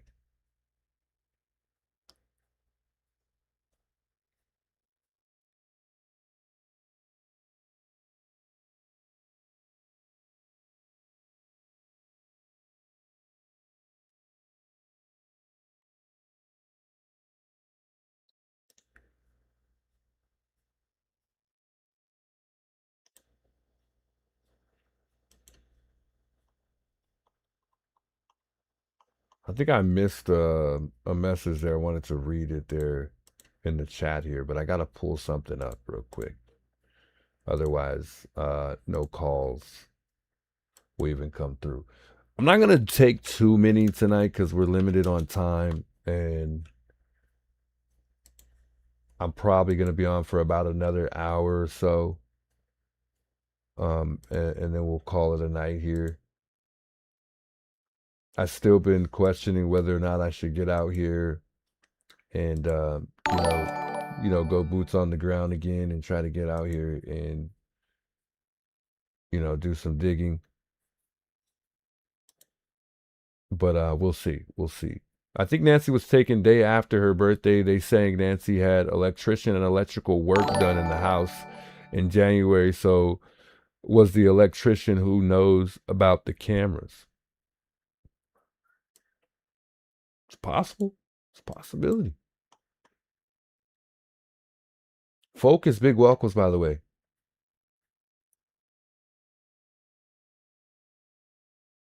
Vicky says, Juice, can you find out why Adult Protection Services left the card?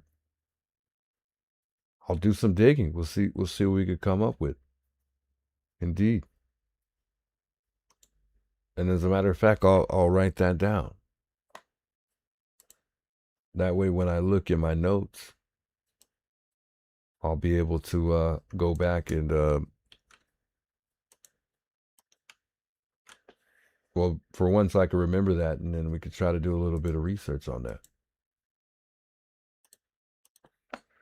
I know a lot of people question that too. I think we kind of dug into that a little bit more. I just can't recall. But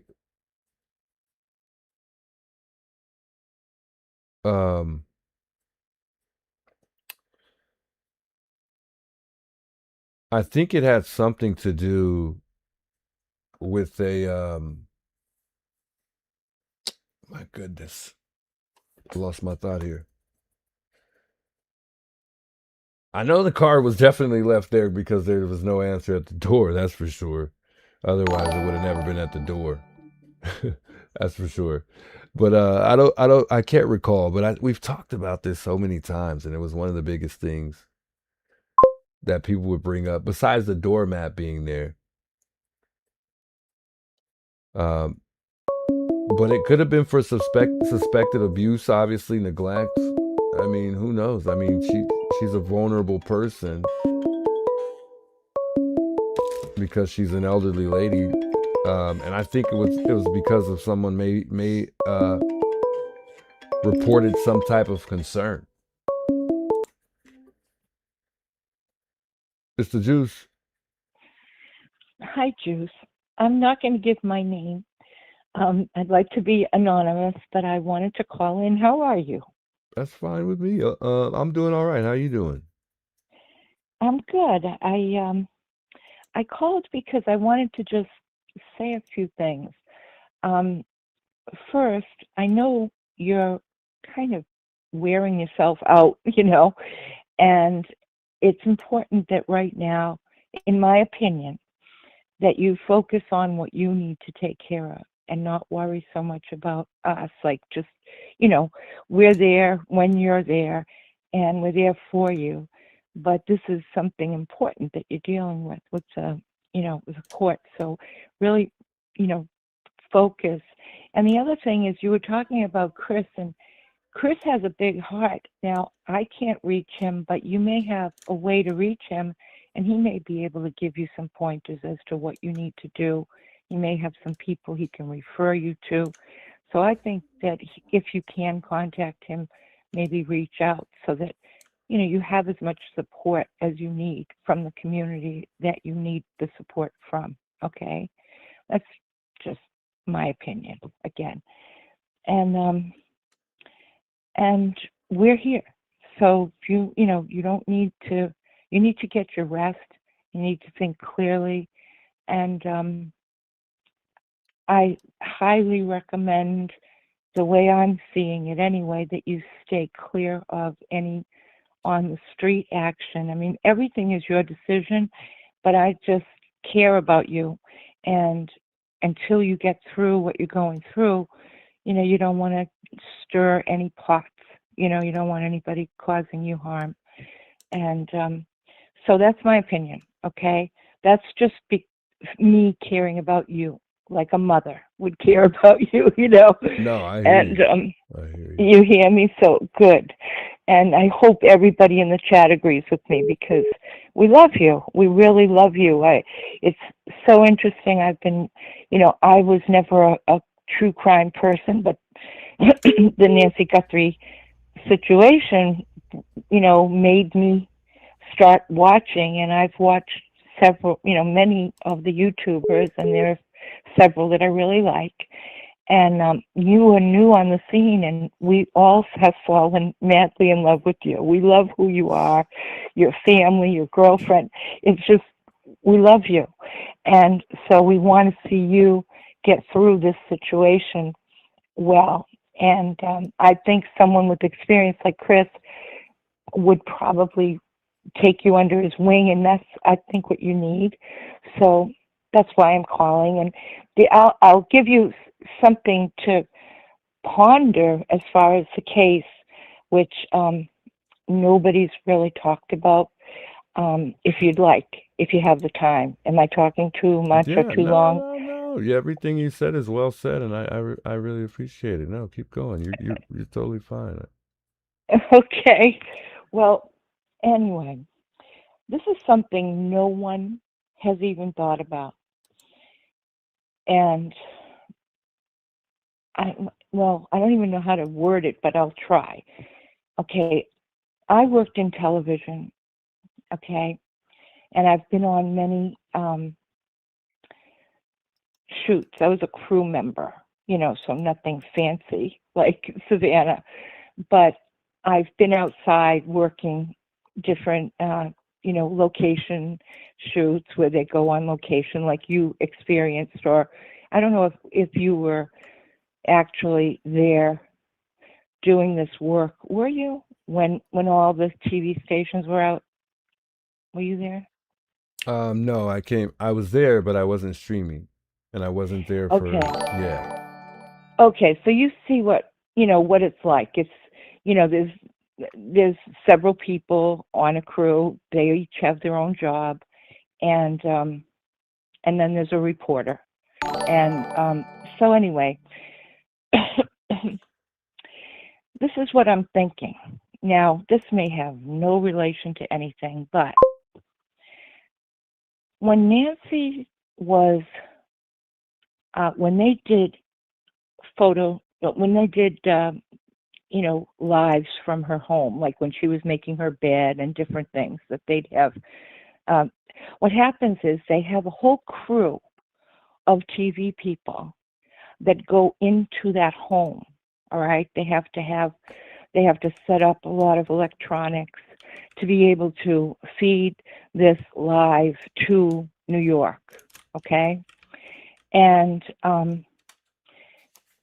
they hire, they may have people out in a different state that, fly out to a different state. Okay, maybe the director, assistant director, someone like that that's going to prepare that feed. And what I mean by feed is they're taping this live and they're feeding it to New York from Arizona, say, in that situation, right? So, but there's a whole crew that goes into the house. There's maybe 20 people at least that go into the house. I mean, I've never really seen less than, 12, 15 would be the least amount of people they'd use. And what they will normally do is they'll maybe have somebody from New York fly in, but then they'll hire a bunch of freelancers. And there's all different levels of crew members in television. So you can have someone that, maybe doesn't work that much, or it might be someone's friend that has a little experience that, comes in as the background crew people, production assistants, whatever. There's all different levels of TV employees. So these people were in her house, okay? And it's just something no one talks about, because whenever they've had her on the air, there's a crew of TV people or hired freelancers that go to the house. And, no one's talked about it, and I'm talking about it now. And, there's a lot of other things that I've noticed, but I'm not going to mention them now. But I just wanted to bring that to everybody's attention because, it could have been someone as simple as, that has really very little experience. That could be, there are people that do, like they would be considered like construction people, or, they're prop people. They place things and, they move cameras, or they don't do anything, very professional, but they all have their job. Mhm. And so it could be someone that was hired as a freelancer. And I'm talking about the perp, the people that got into, like, that have been in the house, who could see what was going on in the house. And then when I think of technology, okay, it's like, who better than a person? Like, I hate to say this because I'm, a retired person from this industry, but there are bad people in every industry, and not necessarily the professional people, but there are people that are around the professionals that, might not be the best people, and they can, they know a lot about computers and stuff, and how to manage maybe some, Nancy's, whatever's going on with Nancy's, I'm trying to think of the word. I'm nervous talking to you because this is, just something new for me, but. Oh, you're okay. Don't be nervous. You're all right. Yeah. I mean, do you think this is crazy, or do you think this is something to think about? Like, go ahead. No, I was just gonna say I think it's a possibility, but I mean, if you're referring to somebody that comes and sets up cameras, I think, there's only one time that they should be there, unless there's something going on with the cameras and they need to be serviced for whatever reason. But in now's time, all Savannah would need is, a username and a password to look through those cameras. They wouldn't need to really send her any feeds. She can just access it all through an app on her phone. Do you mean when they're going live on TV? Is that what you're saying? No, because I thought you were referring to that, when you were saying that they were being, recorded and sent to her, or, when you were referring to the feeds, I thought you were saying that, they were somehow sent to Savannah rather than her having access to it. I guess, in other words, or maybe I misunderstood you. Yeah, I think you misunderstood. See, you know what? I understand how all that stuff works, but I'm not expressing it well. Basically, what happens is if you're going live and you have some things are taped, and they're taped strictly in, like they would, take the New York where Savannah is and Arizona where Nancy would be. Okay, some of those pieces, they call them, are taped.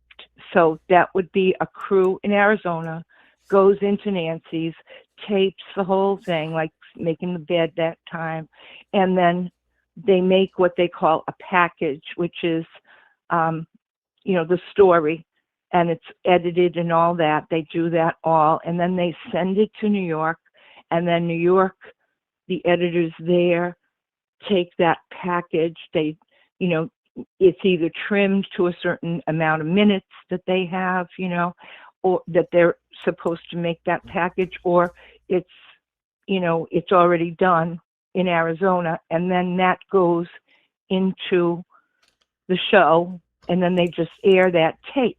Okay, that's pre-recorded. They call a microwave, which it has a satellite that goes directly to New York, and from Arizona, they would be live. They would be, be real time that they're shooting this, and then they can interact with the person, like Nancy, like, Savannah would be able to talk to her mother, and her mother would be able to talk to her, even though they're in two different states. Okay, and those are called live feeds, and they have a group of people go in, they set everything up, and then they, then they can communicate live from different states. Okay, and so maybe I'm not explaining it properly, because you kind of have to, once you actually are in the business, then you see how everything works. And, timing is everything. And it's very professional as far as there's a whole crew that has to be involved. Each person has their responsibility, and they take it very seriously. But then they do have some freelance people that will do small things. They usually call them production assistants, and they assist with the production of whatever program they're creating. And they'll hire freelancers. What I'm saying is, the reason why I'm saying it is, there are people that probably Nancy didn't know very well that entered her home on the several times that she's been on the television. And these are another group of people that had access to Nancy's home, and there could be a bad actor in that group, as they've seen her home, they know where she lives, and these are other people that need to be looked at as far as, who are they, and is there somebody in that group that might be connected to the kidnappers. That's what I'm saying. Do you understand? No, I get you. I just thought you had mentioned something else along the way, but I truly get what you're saying. Do you think that they had this at the time, when she was making the bed that day? Like, I mean, maybe they already, I've thought about this before, but I don't think. Yeah, you probably have a dozen people in there while she's making the bed. There's there's a director.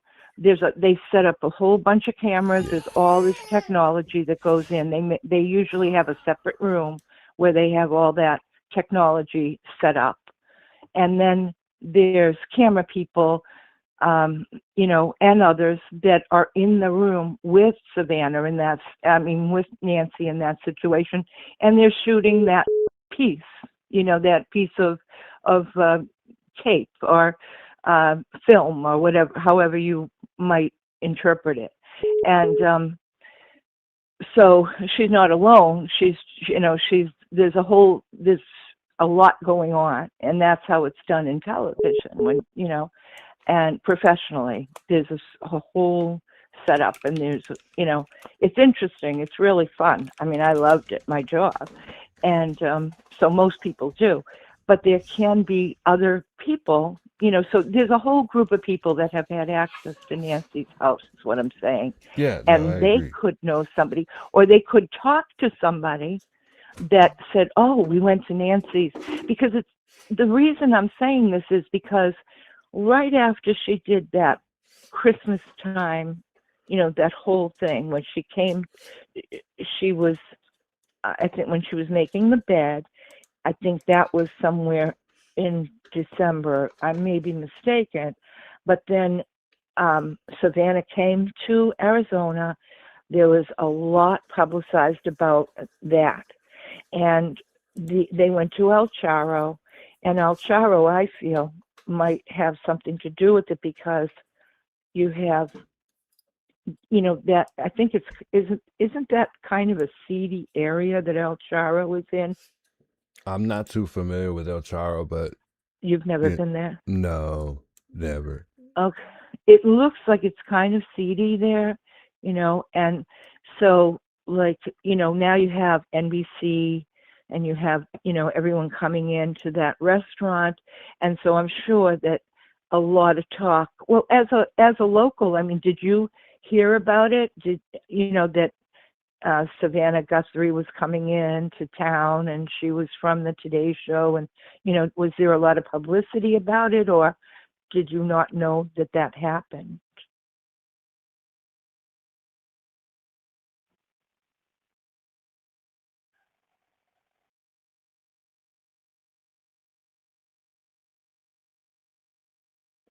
Yeah,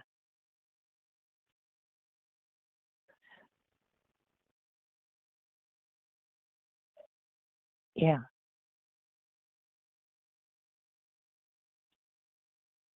Mhm.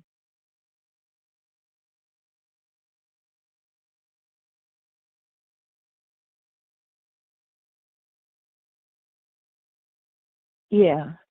Me neither. I mean, I don't think she's she's become a big name now, but a lot of people didn't know and about her. And the other thing, well, that brings up another point. I mean, very few, like, they keep saying that, this was targeted at Savannah, but, like, I don't think too many men watch the Today Show.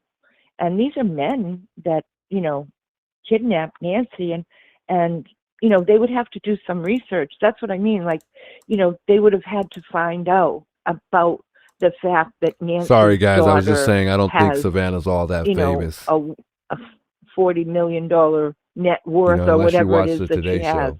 They, because it's not something that the average guy would know.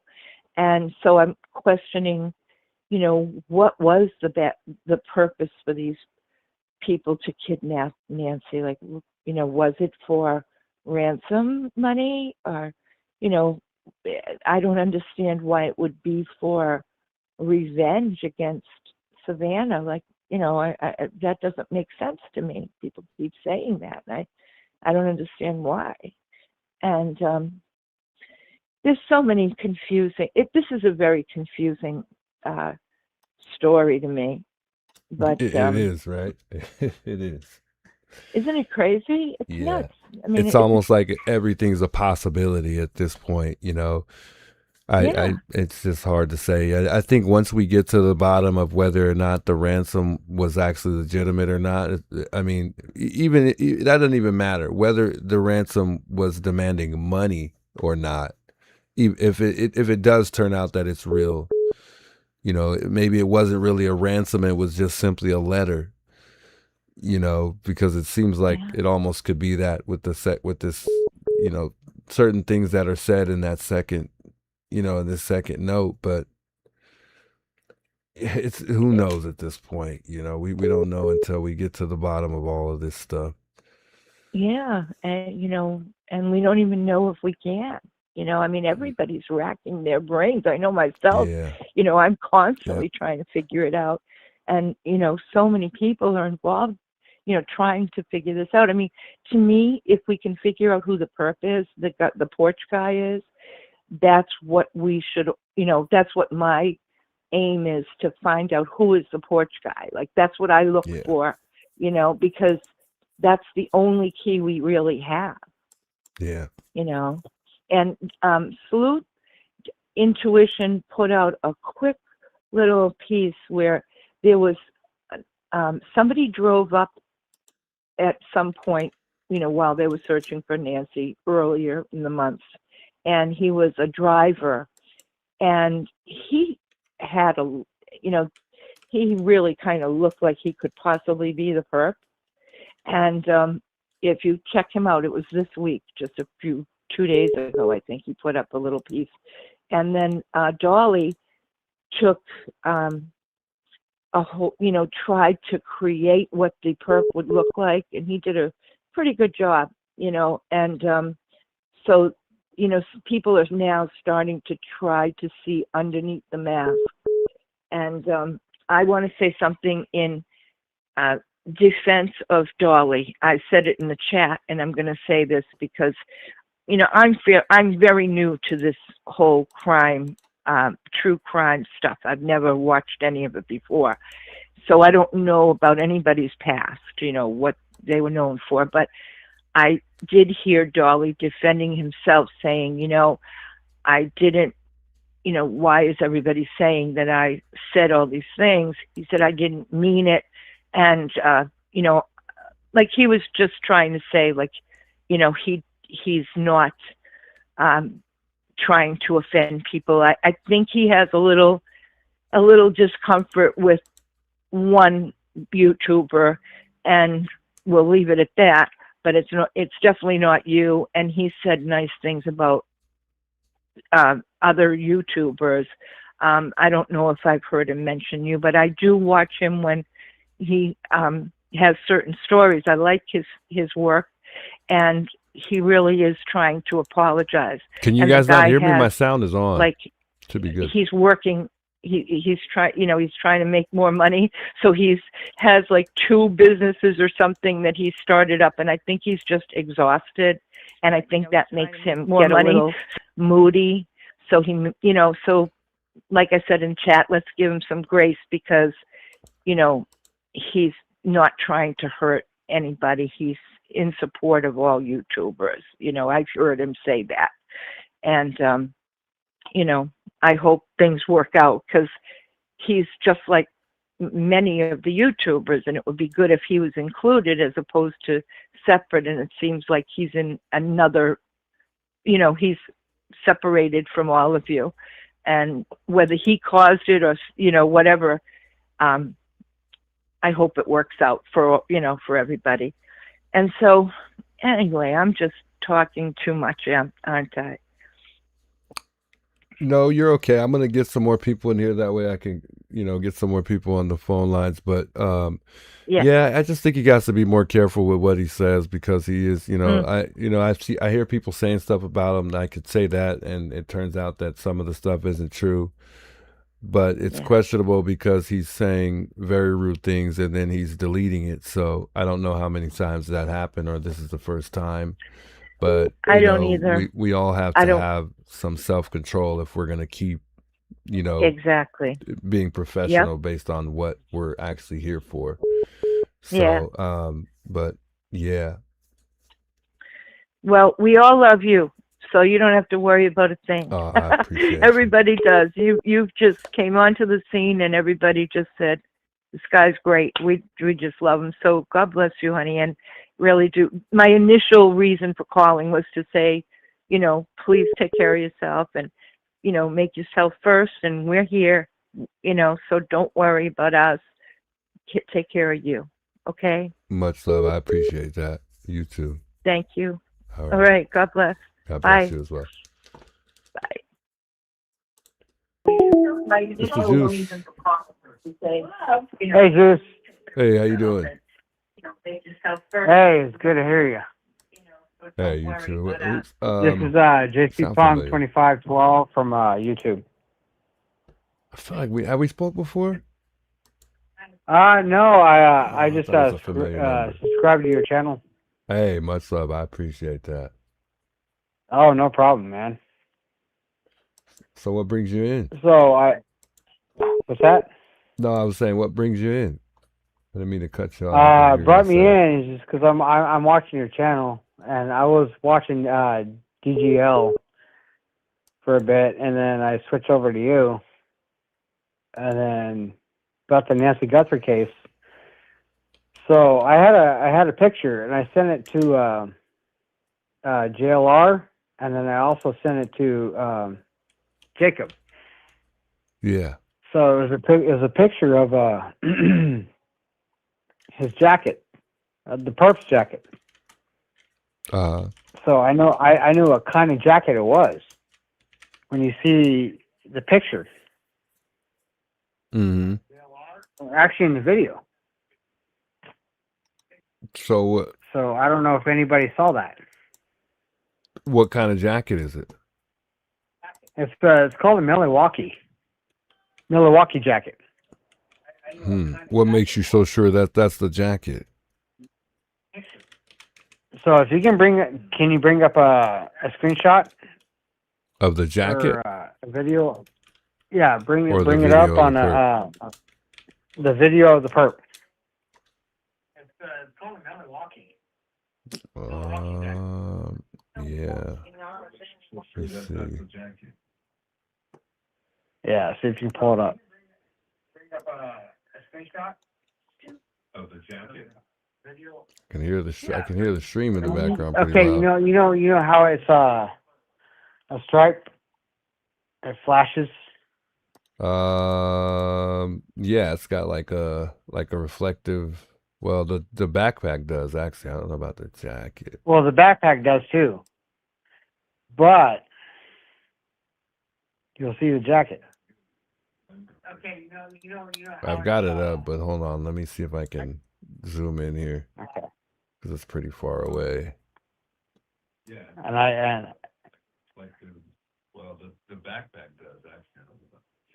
So well, what? the It, backpack does. so what are we saying here? What do you?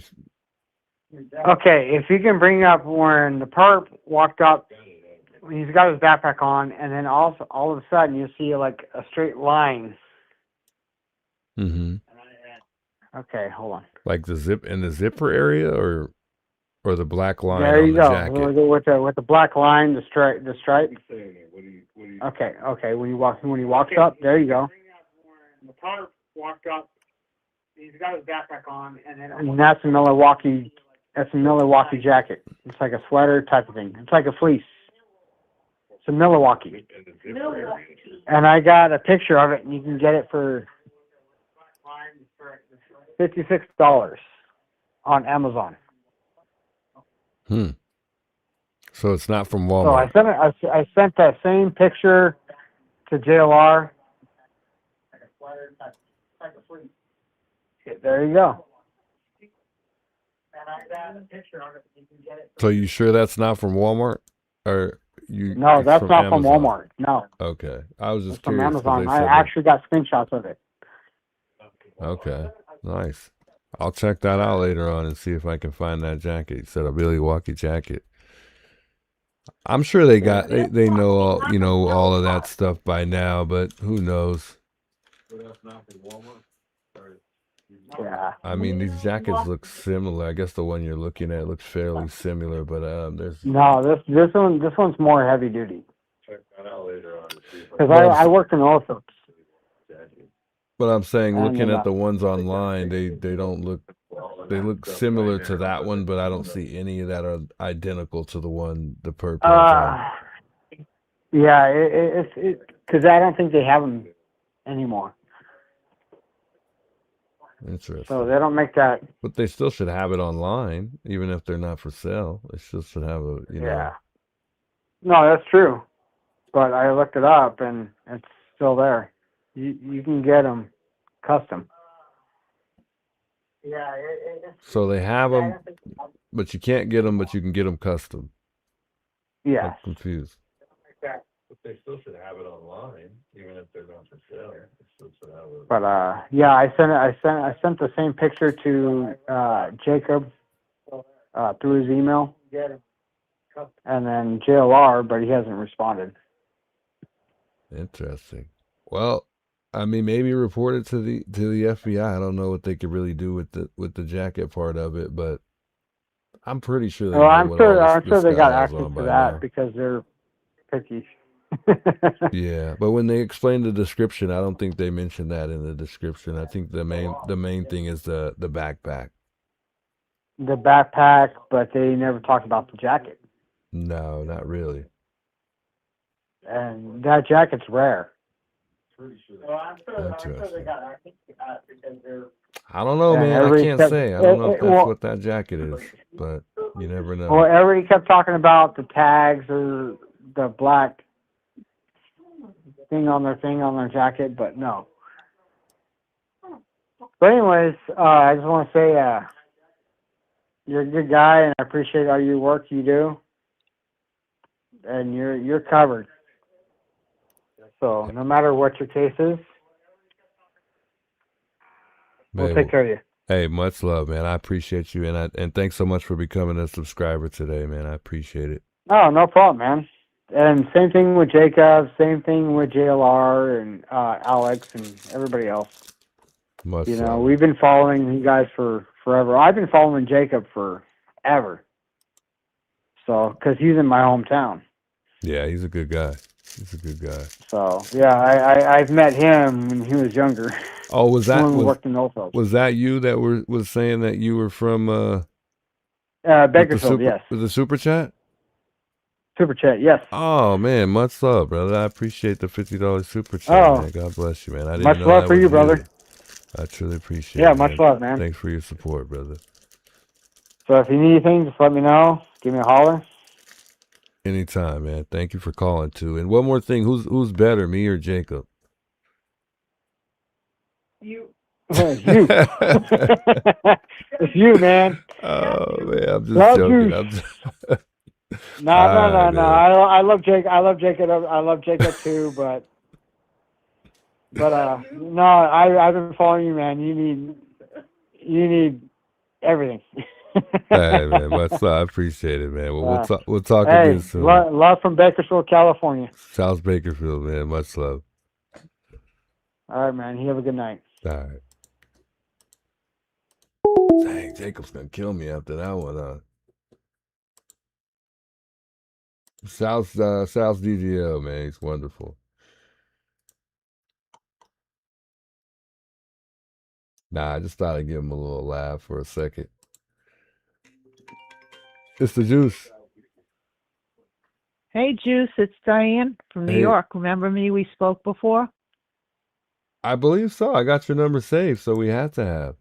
Yeah, I was talking to you about when perp guy was bending down, the way he got up and looked over to the right, that he was Yeah. like acknowledging somebody there. Oh yeah. Yeah, I just Yep. yeah. Just something really quick that's been bugging me. Since you guys got arrested and citations and everything, all of a sudden there's stuff coming up in the news and on, about the note and all this other stuff. And I really think that if you guys didn't get arrested, none of this stuff would have been coming out, because they realize that they got themselves into a pickle and people are getting pissed off and they're supporting you guys and everything. So that's like, okay, we got to throw them a bone. Let's let some information out to keep these YouTubers away from being by Nancy's house or anybody new showing up. So I really believe if you guys didn't do what you did and Alex didn't do what he did twice, none of this stuff would be coming out. Good point. Good point. That's a really good point. Yeah, and I had said to you last time that I don't think that you're going to find out any information for a year unless they find her body or they find the perp. It's going to take about a year. And just wanted to say, just keep up the good work, and that I've noticed a lot of other YouTubers are really praising you guys and defending you guys and slowing down videos of the arrest and everything. And you got more people on your side. So, it's all going to be good. I appreciate the positivity, and I'm hopeful of that too. So I'm really hoping so. All right. Well, you guys keep it up, and just wanted to say that, give you something to think about. That I really believe it wasn't what was going on with you guys. None of this stuff would be coming out all over the place. Hey, I agree. I couldn't agree more, and I appreciate that. I need that. I need that right now. So I truly appreciate it. All right. Remember what I said. Alex is the Rosa Parks I like that. I can't argue of with that. YouTubers. Of Hey, YouTubers. I And will. you did your part too, and everybody's behind you, so don't worry about it. I All would right? gladly You give take him that. care. You too. Much love. God Okay. bless you. Bye-bye. Bye.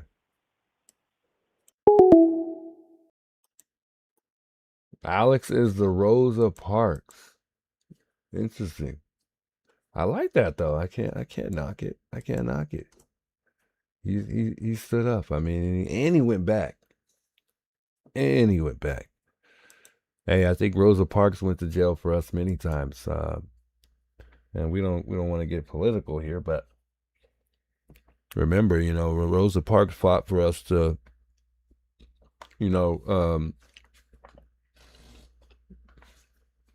I believe we were forced at one point in time to sit in the back of the bus.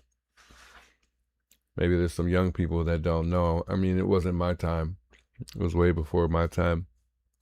It was even before my mom's time. So that's way back. Way, way back. Back in the day.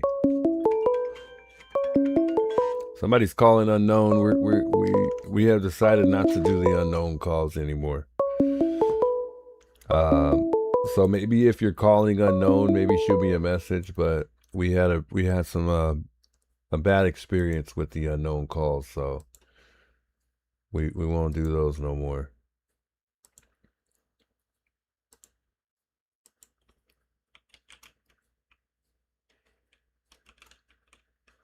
I think Gertrude reached out. Maybe we'll give her a call back. Somebody else called, I thought, but I don't see it, so maybe not. Maybe not. Is it Nine? Is it Nine? Thanks so much for subscribing. Much love. I might have said that wrong though. Is it Naya? Is it Naya? I don't know, man. You guys know I can't read. And it came by kind of quick, so. But much love. I appreciate those who subscribed here, as well as those who have liked the video. Don't forget to give it a thumbs up if you haven't, folks. That way we can help the algorithm of this particular video to boost it. And it may just be recommended for someone else to discover it. So maybe someone else who hasn't discovered the channel may discover it. We are currently at 562 likes right now. So not too bad. We haven't been live for too long. I think it's been about 2 hours. So and we'll give Gertrude a call back, see what Gertrude's talking about here. See, I even try to return calls, guys. I even try to return calls. How many people y'all know does that? Hello. Hello, Gertrude. Hi. Hey, how you doing? I'm good. How are you doing? I'm hanging in there. I'm actually doing all right. Good. Good. I know you don't always get to see what people are saying about you in the chat, but there's been some comments tonight, and I agree. Your hair is looking sharp tonight. Oh man, much love. It looks good tonight. I'm not the only one that noticed either. It looks really good. You're looking good. I appreciate So, it. Juice, you know what I think? I think, so for Savannah to come out and say, my mom has passed, right? Why now? Why would she do that now? I don't know. It's interesting. It really is. I mean, because originally she said that she kind of thought that, or she was assuming that. She didn't necessarily say for sure, that's what it was. But it's like coming out to seem like that she's known for a while. Like Yeah, you know what I mean? and she just wanted to say it now, and she made everyone dress up on the Today Show like it was a funeral, and came out and was like, I think the timing was when the interview room guy went out there, Savannah got shook. Yeah, that's it. And that makes me think Nancy might still be alive. But if she was alive, where would she be? I don't know. I hope she's alive. I really want her to be alive. I mean, I've heard people say in protection, but I think Savannah and Tommaso have her held captive somewhere. Yeah. But I was trying to get off the Savannah thing, and then she had to act stupid. Yeah, I think you were the first to, well, you've said you've Yeah. had some interesting comments about Savannah. It seems like some of them are kind of like, I mean, I can't say true yet, but there's been some interesting things that you've brought to my attention. So I mean, I can't say yet, but I mean, it's looking like it. I think it's pointing towards that.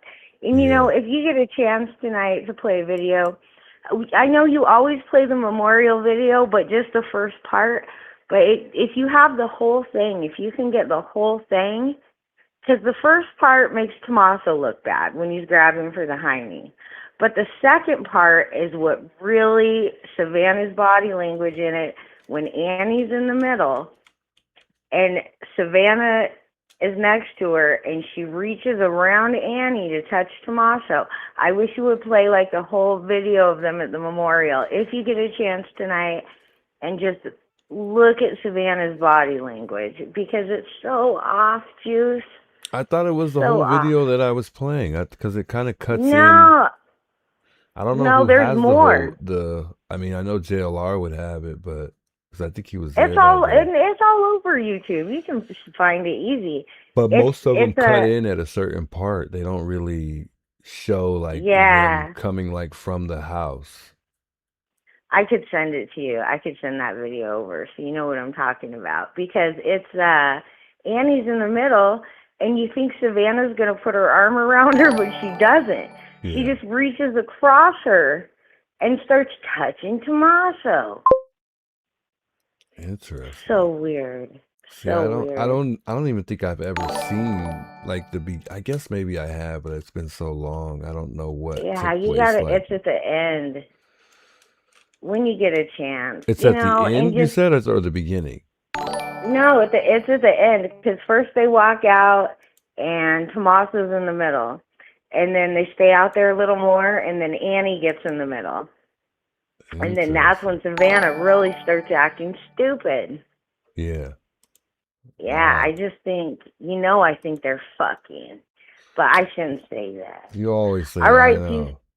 I know he's fucking her. That's all I can think when I see them together is he's fucking her, Oh, and I God, just good think. too. I just think if I noticed, Nancy had to notice. She had to.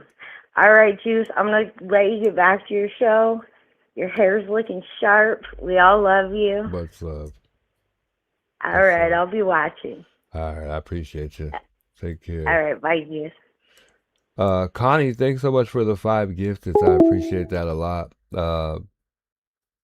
Man, Connie, you're one of a kind. Vicky says, but Annie wasn't in the middle. That's what I was kind of wondering, but I mean, maybe they came out like that originally, because I've never seen the full video, so I don't know.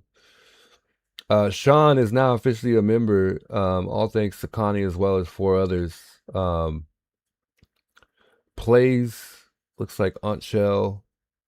I think is it Shahil Plays? Might say that wrong. Sean, as well as Tori. Thanks so much, Connie. You guys are all officially members. Much love, Connie. And welcome to the family. Welcome to the team. Those of you guys that are all officially members.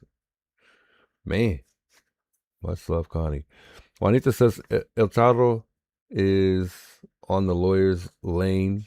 It is most popular place. Interesting. Big welcomes, Juanita, by the way. Good to see you in the chat. Man, I thought you would have been asleep. Because, you know, we're on the same time right now, so 4 in the morning right now.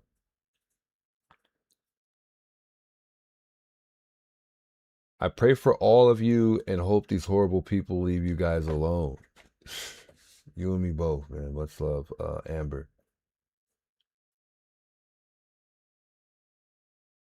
Much love, Tori. El Charro? El Charro. Sarah says El Charro is downtown. I've never been there before, so I don't know. Did I say that good? Did I put the tongue roll on it? El Charro. Charro. Okay, maybe not. I'll stop, guys. Sorry. I was just, I was trying to get to my Mexican side, but it just wasn't sounding very good. It's too early, huh? We'll try it again tomorrow. Juanita says the jacket is a female jacket. I know. Juanita thinks the perp is a girl. And the nails, I mean, I've heard this too, the nails. A lot of people will say, not a lot, but I've heard, a few people say the nails are, or there's nails. It looks like there's nails like coming out of the glove. It's hard to say, man. I don't see it, but I just can't tell. And like, even when you look at the glove right here, like, look at the glove right here.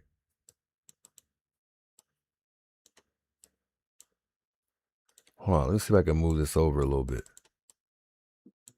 Okay, here we go. So look at the glove right there. I mean, maybe that's not enough, but they are like kind of, it's like almost like they're kind of dangling off a bit, like they're not all the way on. And I've also heard people say like they don't, this person doesn't want to mess up their nails. Like they want to keep their nails nice. Maybe I'm zoomed too much. Hold on. It's hard to say, man. And maybe this isn't like the best point of view. Maybe we'll go to this. I think it kind of shows it in the strub portion of it.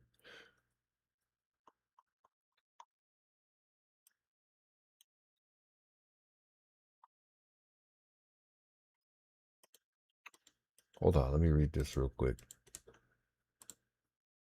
Let me know if you need help with your legal. I have your back. Watching the world, man. Good seeing you. Man, I appreciate that, man. It's been a little minute since I've seen you stop by, man. I hope everything is all good. Watching the World was here in the beginning of the time, guys. Make sure you guys go check his channel out. Shouts Watching the World, man. Go subscribe and check him out, man. Check him out. Very smart guy. I'm trying to pull up the other video here. I have them all in here. There's one where he's playing with the strub. And I think Juanita had brought this to my attention too. For this particular part.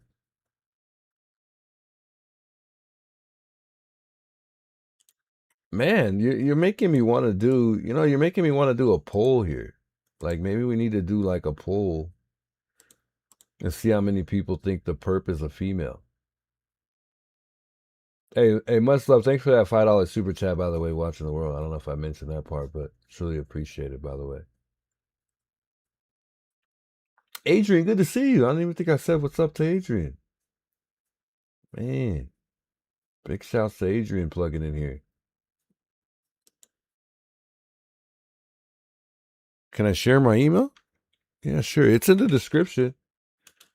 It's fairly easy to find. I kind of put some things surrounding the email in caps.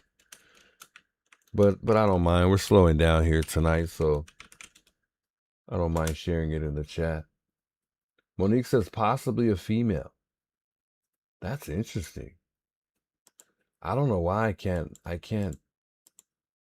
don't know, man. I can't fathom that one. I don't think it's a female.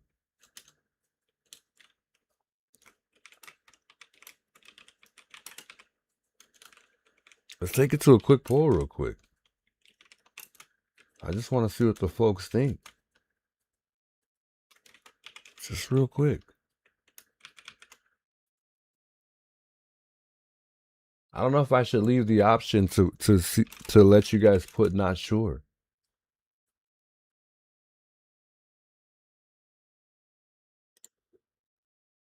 It wouldn't hurt to do a quick poll, though. Let's take it to a poll. We got to. I don't think I've asked that question.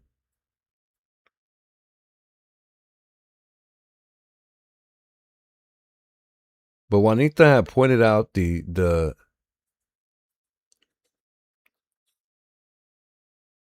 fingers, and I'm trying to get to that specific part. I actually don't remember what specific part we had stopped the video at one point in time.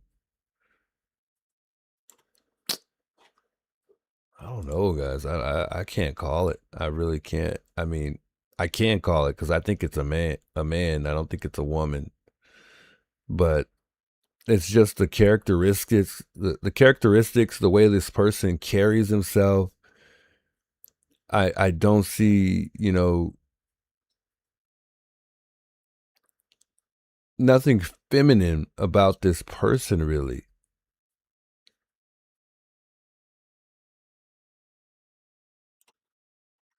And then when I'm zooming in, I don't see it. I don't see it. So let's go here. And I think Juanita was pointing out the waistline, like near the waist area, is kind of telling. But even there, I don't see it.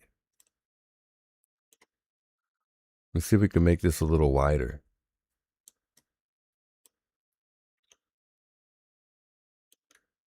That way we could get a lot better of a view here. Am I on the big screen? Yeah, we are. I guess I'm just not zoomed in enough.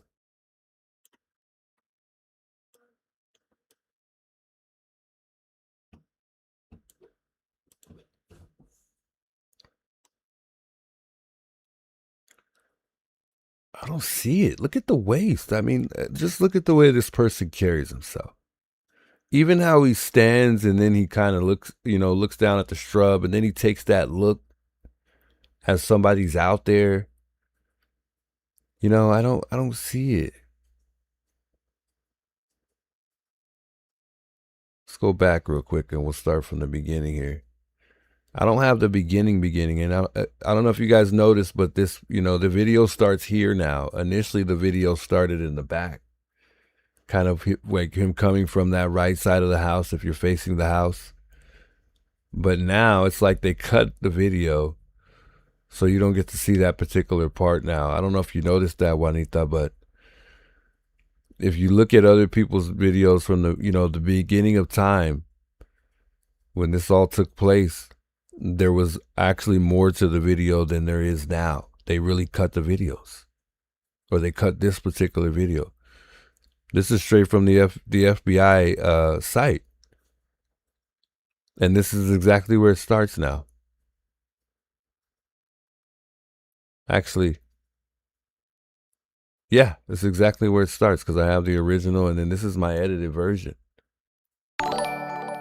So crazy, man. It really is. And I can show you. I know you guys remember, because as soon as he hits that corner, he's standing up and then he just bends down.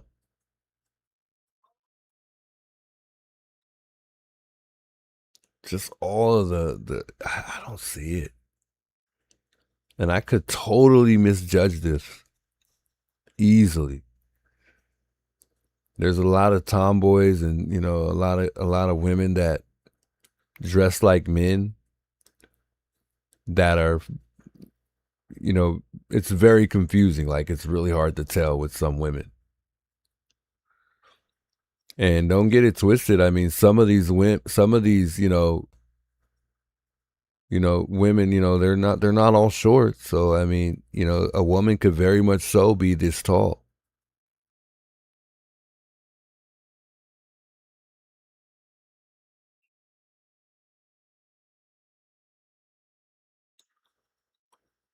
I got I got a photo, and it kind of shows, remember when they came out and they had up that white tent, right? And we were wondering with that white tent what they were doing. Monk proves shoes are women's. Not that I know of. I don't remember that video.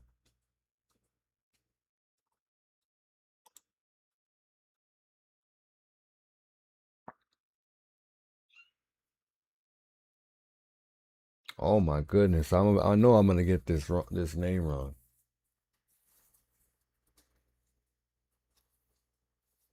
Ooh. We're just gonna keep it at designed, okay? Because I don't want to say that wrong. That RHI is throwing me off. So we're gonna say designed. Thank you so much for the $5 super chat. He says, did anyone even notice his chopped off pinky finger? I found this person through his mugshots, told FBI his name already. Long legal history. He's 54. Really? Now, the age, I could believe that. The chopped off pinky, you might want to show me where you're referring to on that specific part, but because I don't know what specific part in the video where you see a chopped off pinky. I'm assuming the parts, you know, where we see the finger or the hand movements. That's interesting. Interesting.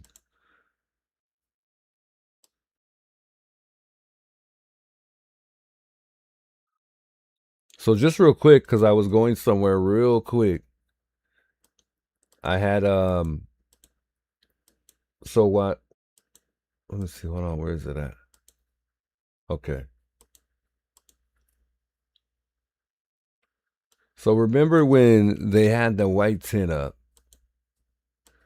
and we were wondering, you know, what they were doing with that white tent. And I still really don't know. I think part of what they were doing had to do with the, you know, the height. So I got this picture. And remember, you know, I think they said that I think he was believed to be, what was it, 5'8", 5'9", somewhere around there? Or, let's just say 5'8" to like 5'10". I think he could very much so be 6 feet.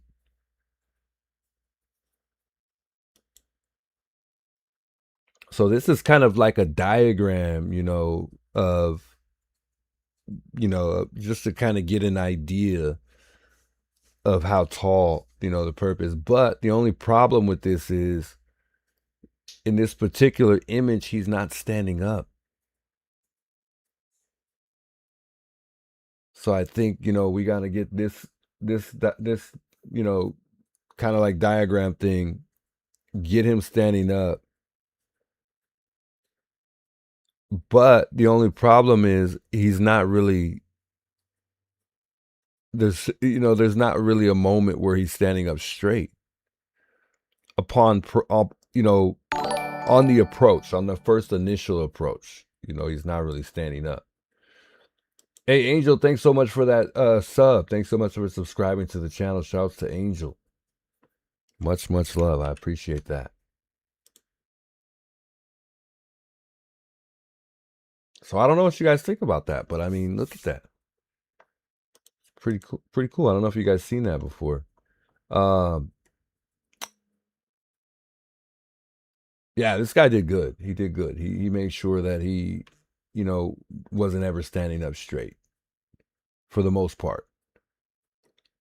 And right behind him, you know, I don't know if you could see my mouse, but there's that step. So it's very difficult to kind of get his height, you know, when he's standing at that step. I really like that comparison that Monk had did. Caillou Girl, thanks so much for the $10 super chat, man. You guys are awesome. Much, much love. She says, Juice, I've always been keeping track of you, Alex, JLR, and the rest of you awesome crew. God bless you. Hold on. I accidentally exited out there. But she stated that, Juice, I've always been keeping track of you, Alex, JLR, and the rest of your awesome crew. God bless you. God bless you guys. Stay strong. Put on the armor of God and hold your head up high. We love you, man. We love you too. We love you too. Much love. Shouts to you. I appreciate that a lot.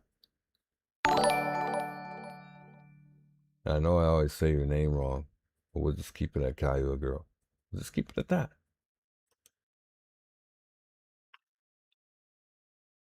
Yeah, that's what you said, Juanita. Juanita has said that the hips. So this person's got the hips of a female. Really interesting. That's so crazy.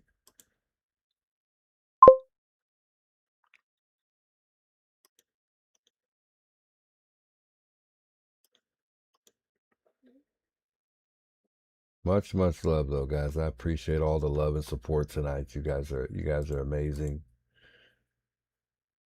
I love the community that has grown amongst this channel. You know, I truly appreciate that.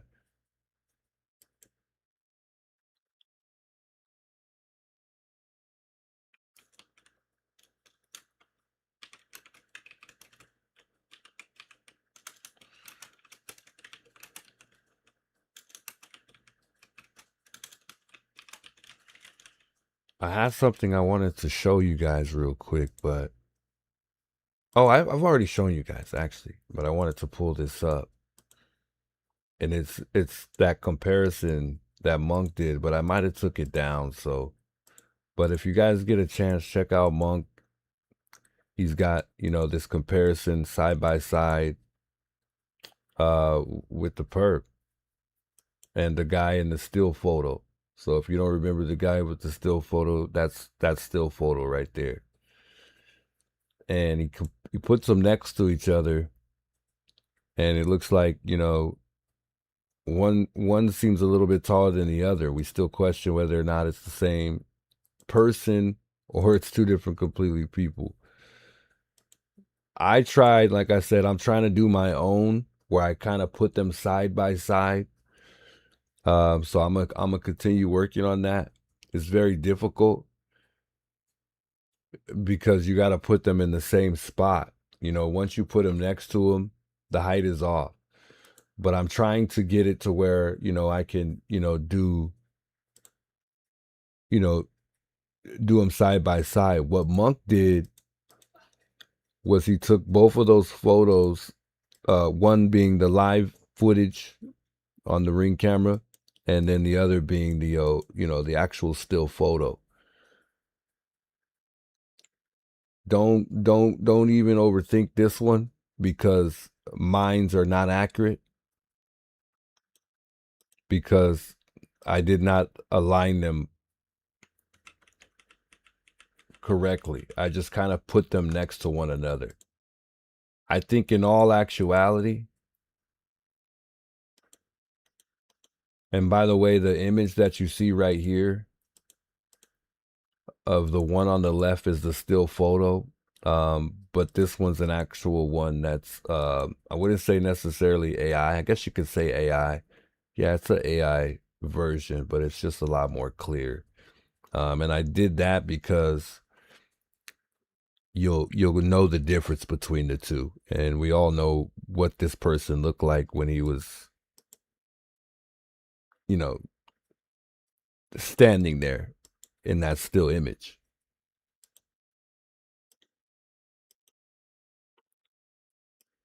Just like so.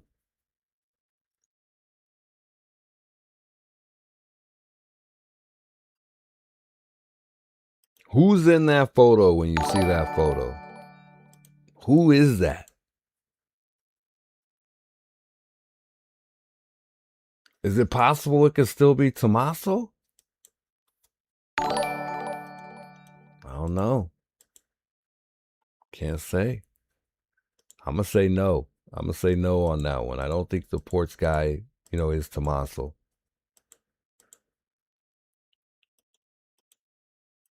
Does porch guy have on one of these?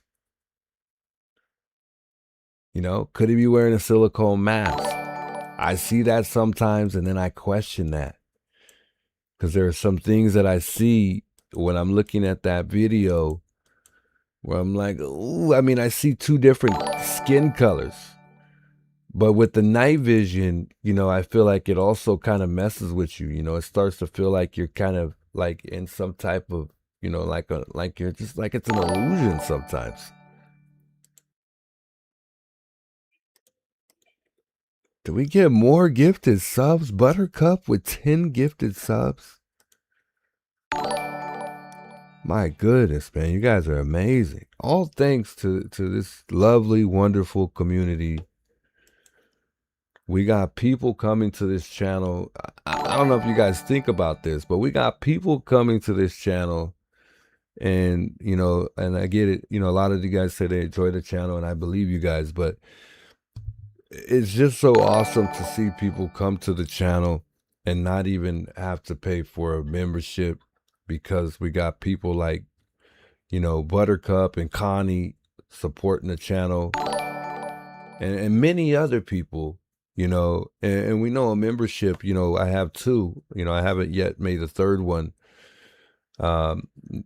They're not expensive. It's $2.99 a month for the gold, and I think it's like $5.99 for the platinum. But that's besides the point. The fact that we have multiple members. We currently have over 500 members now, all thanks to people like Buttercup and Connie, with the love and support. And it's not that everybody wants to be members. I don't expect that, and I know everybody doesn't. But it's a blessing, man. I truly appreciate it. I really do. It's insane. It really is. Much love, Buttercup. And I don't know if I recall, but I think Buttercup, I wanted to mention this because I don't never look at my email, but thanks a lot for the cash apps. I think you've cashed at me a few times, maybe several times. I appreciate that a lot. Shouts Buttercup. As well as those who are in the chat who have as well. I'll try to be more active looking at that. I'm not usually looking at my Cash App when I'm live, because I'm not really waiting for somebody to send me money, but I appreciate you guys. I just want to let you guys know I'm aware. I see it, and I hope you see me heart it when you do send those. So thanks a lot. Full moon tonight? Oh boy. Is that a good thing or a bad thing?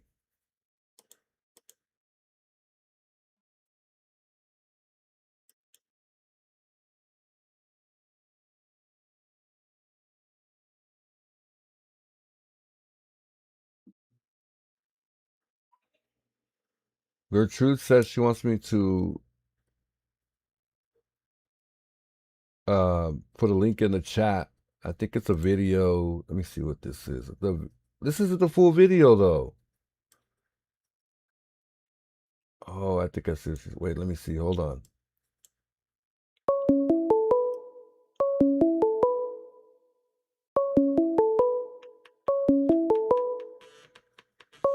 Uh-oh, somebody calling right now.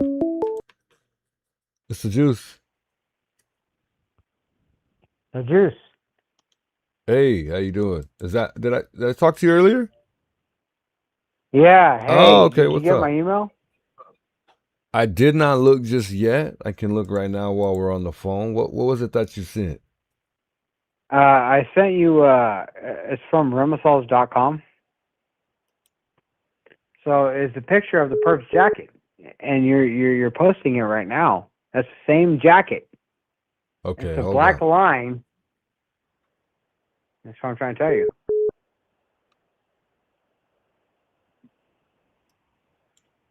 Hold on, give me 2 seconds here. Yeah. Freeze it right there. And you can see the black line and a white zipper. The zipper, it glows, but it's a black line.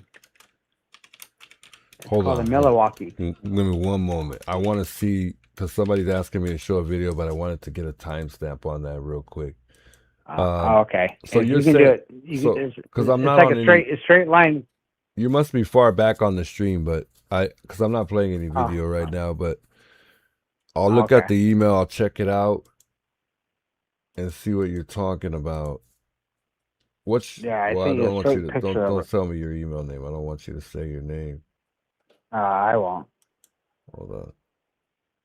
Oh, that's what she was referring to. She was saying that a tip of the finger was cut off. I still don't see it though, Grace. You didn't get my email? No. I'm looking at yours right now. Oh, I'm getting ready to. No, somebody was trying to tell me that the tip of the finger. I'll share this with the stream here and see what they think here. So the gentleman that's calling right now, chat, he thinks this is the jacket that the perp has on. Let me know what y'all think here. Let me pull it up. Hold on. That RHI is still in the Maybe if you could turn down the stream just a little bit, so that way they don't hear it twice. Okay. So they don't think we're echoing. Perfect. Hold on. Okay, so this is the jacket right here. He's saying that this is the perps. And if you can compare it. This is the jacket that the perp has on.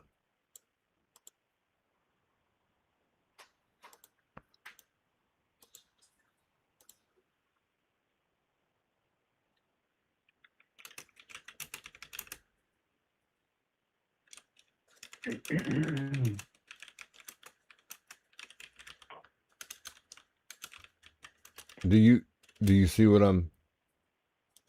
The black line across the chest. Stripes go wrong way. Yeah, I don't know. I can't tell. It's like too dark. When you're dark, it's different. But it's straight across. Yeah. I could try to compare it, but yeah, try to compare it.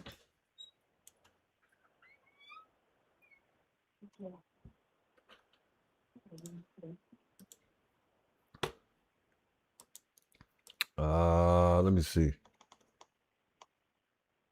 I don't know. I don't know. I can't tell. I mean, I don't think it's a jacket, to be honest, but at the same time, I really can't tell.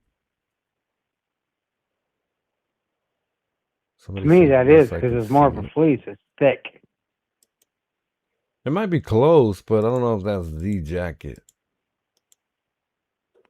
See how this? Because when you're in dark mode, the zipper is going to shine,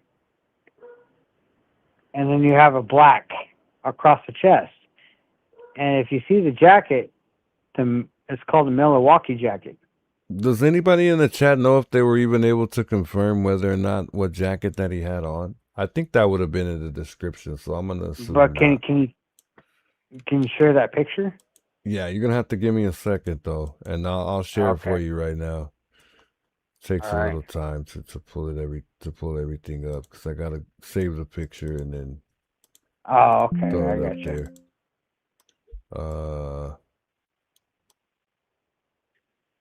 And then you can't really tell from the top of it. That's really close though, bro. That's really close. Not gonna lie, that's fairly close. But you're talking from a night camera on a camera. Yeah. So if you can have that same jacket and do that on a camera, it's going to look exactly the same.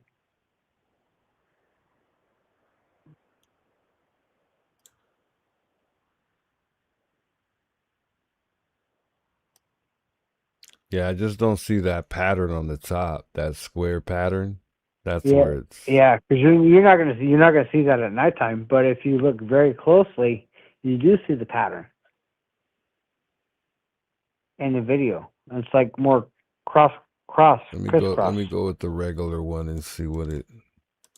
Yeah, when he's up close, you'll see it.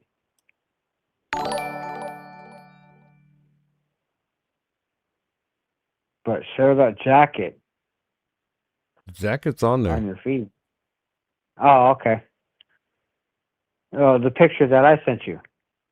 Yeah, this is the one. That's the one you. That's Oh, the one okay. you emailed me, isn't it? Yeah, that's from your email. Yeah. Yeah, that's the one. Yeah, because you're not going to see the crisscross and stuff like that at nighttime. But you're going to see the black across the chest, and then you're going to see the zipper.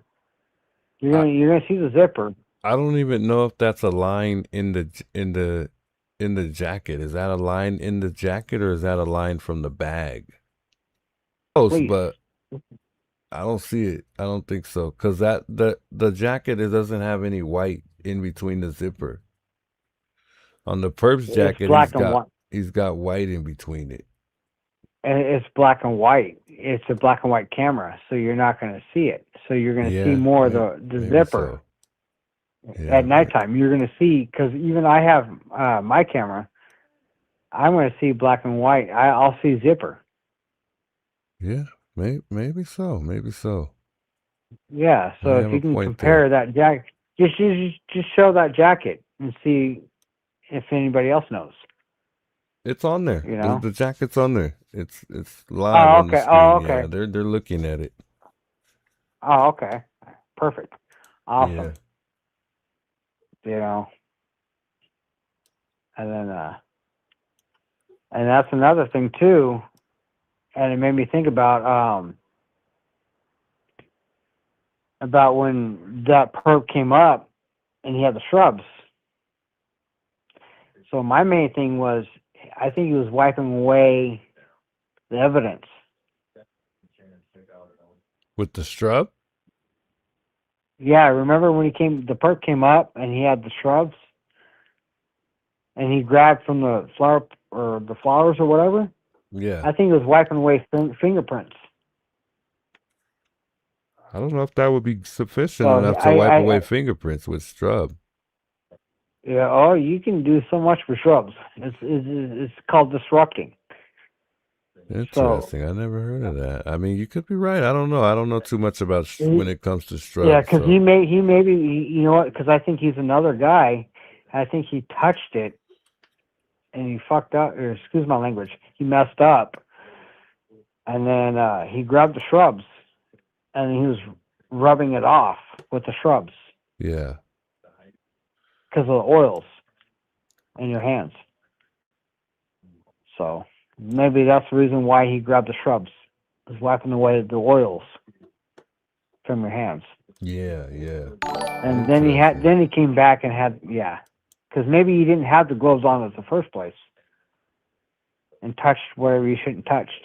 So somebody told him something. Go back and get rid of it.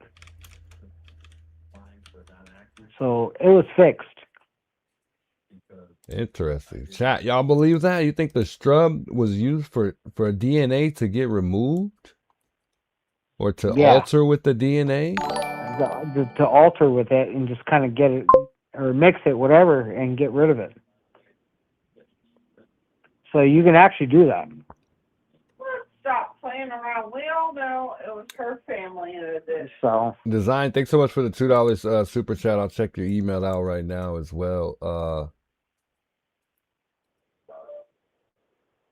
I appreciate it. Well, I appreciate you calling in. Oh, no problem, Give me man. your name one more time. It's JC Punk 2512. Juicy Pump. JC Punk. JC Punk or Pump? Punk, like P-U-N-K. Oh, Punk. Oh, okay. Yeah, JC Punk 2512. All right, JC Punk. Thanks for chiming back in, brother. I appreciate shoot me a it. message and anytime. All right, appreciate you. All right, brother.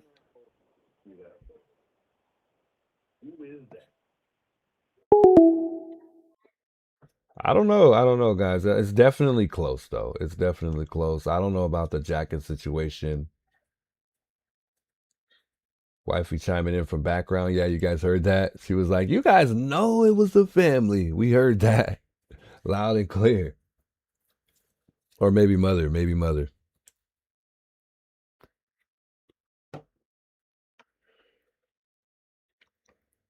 She could have hopped on the phone and gave us a little bit of words.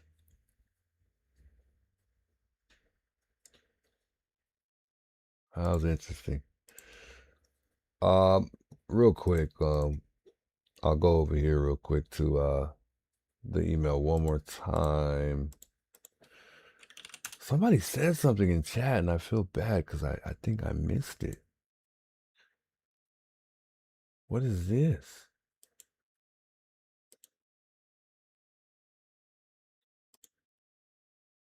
Half finger is gone is what Design was sending me.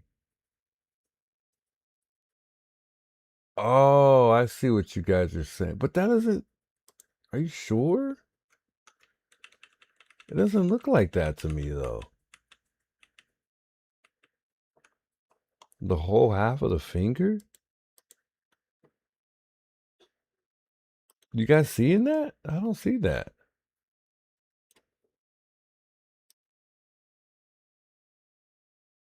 I see a whole pinky. I don't see half of a finger gone. I'll bring it down some so you guys can see it, but I see a whole finger there.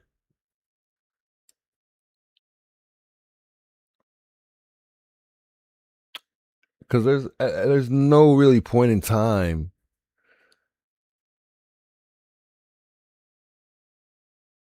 Well, no, yeah, I don't see it. And I'm counting four fingers there too, but I don't see, because that glove would be dangling.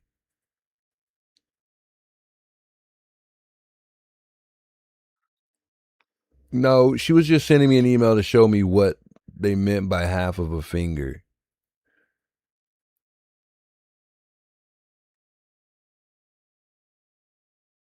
The picture is kind of like, I don't know if we should pull that picture up. Well, I guess it's a guy.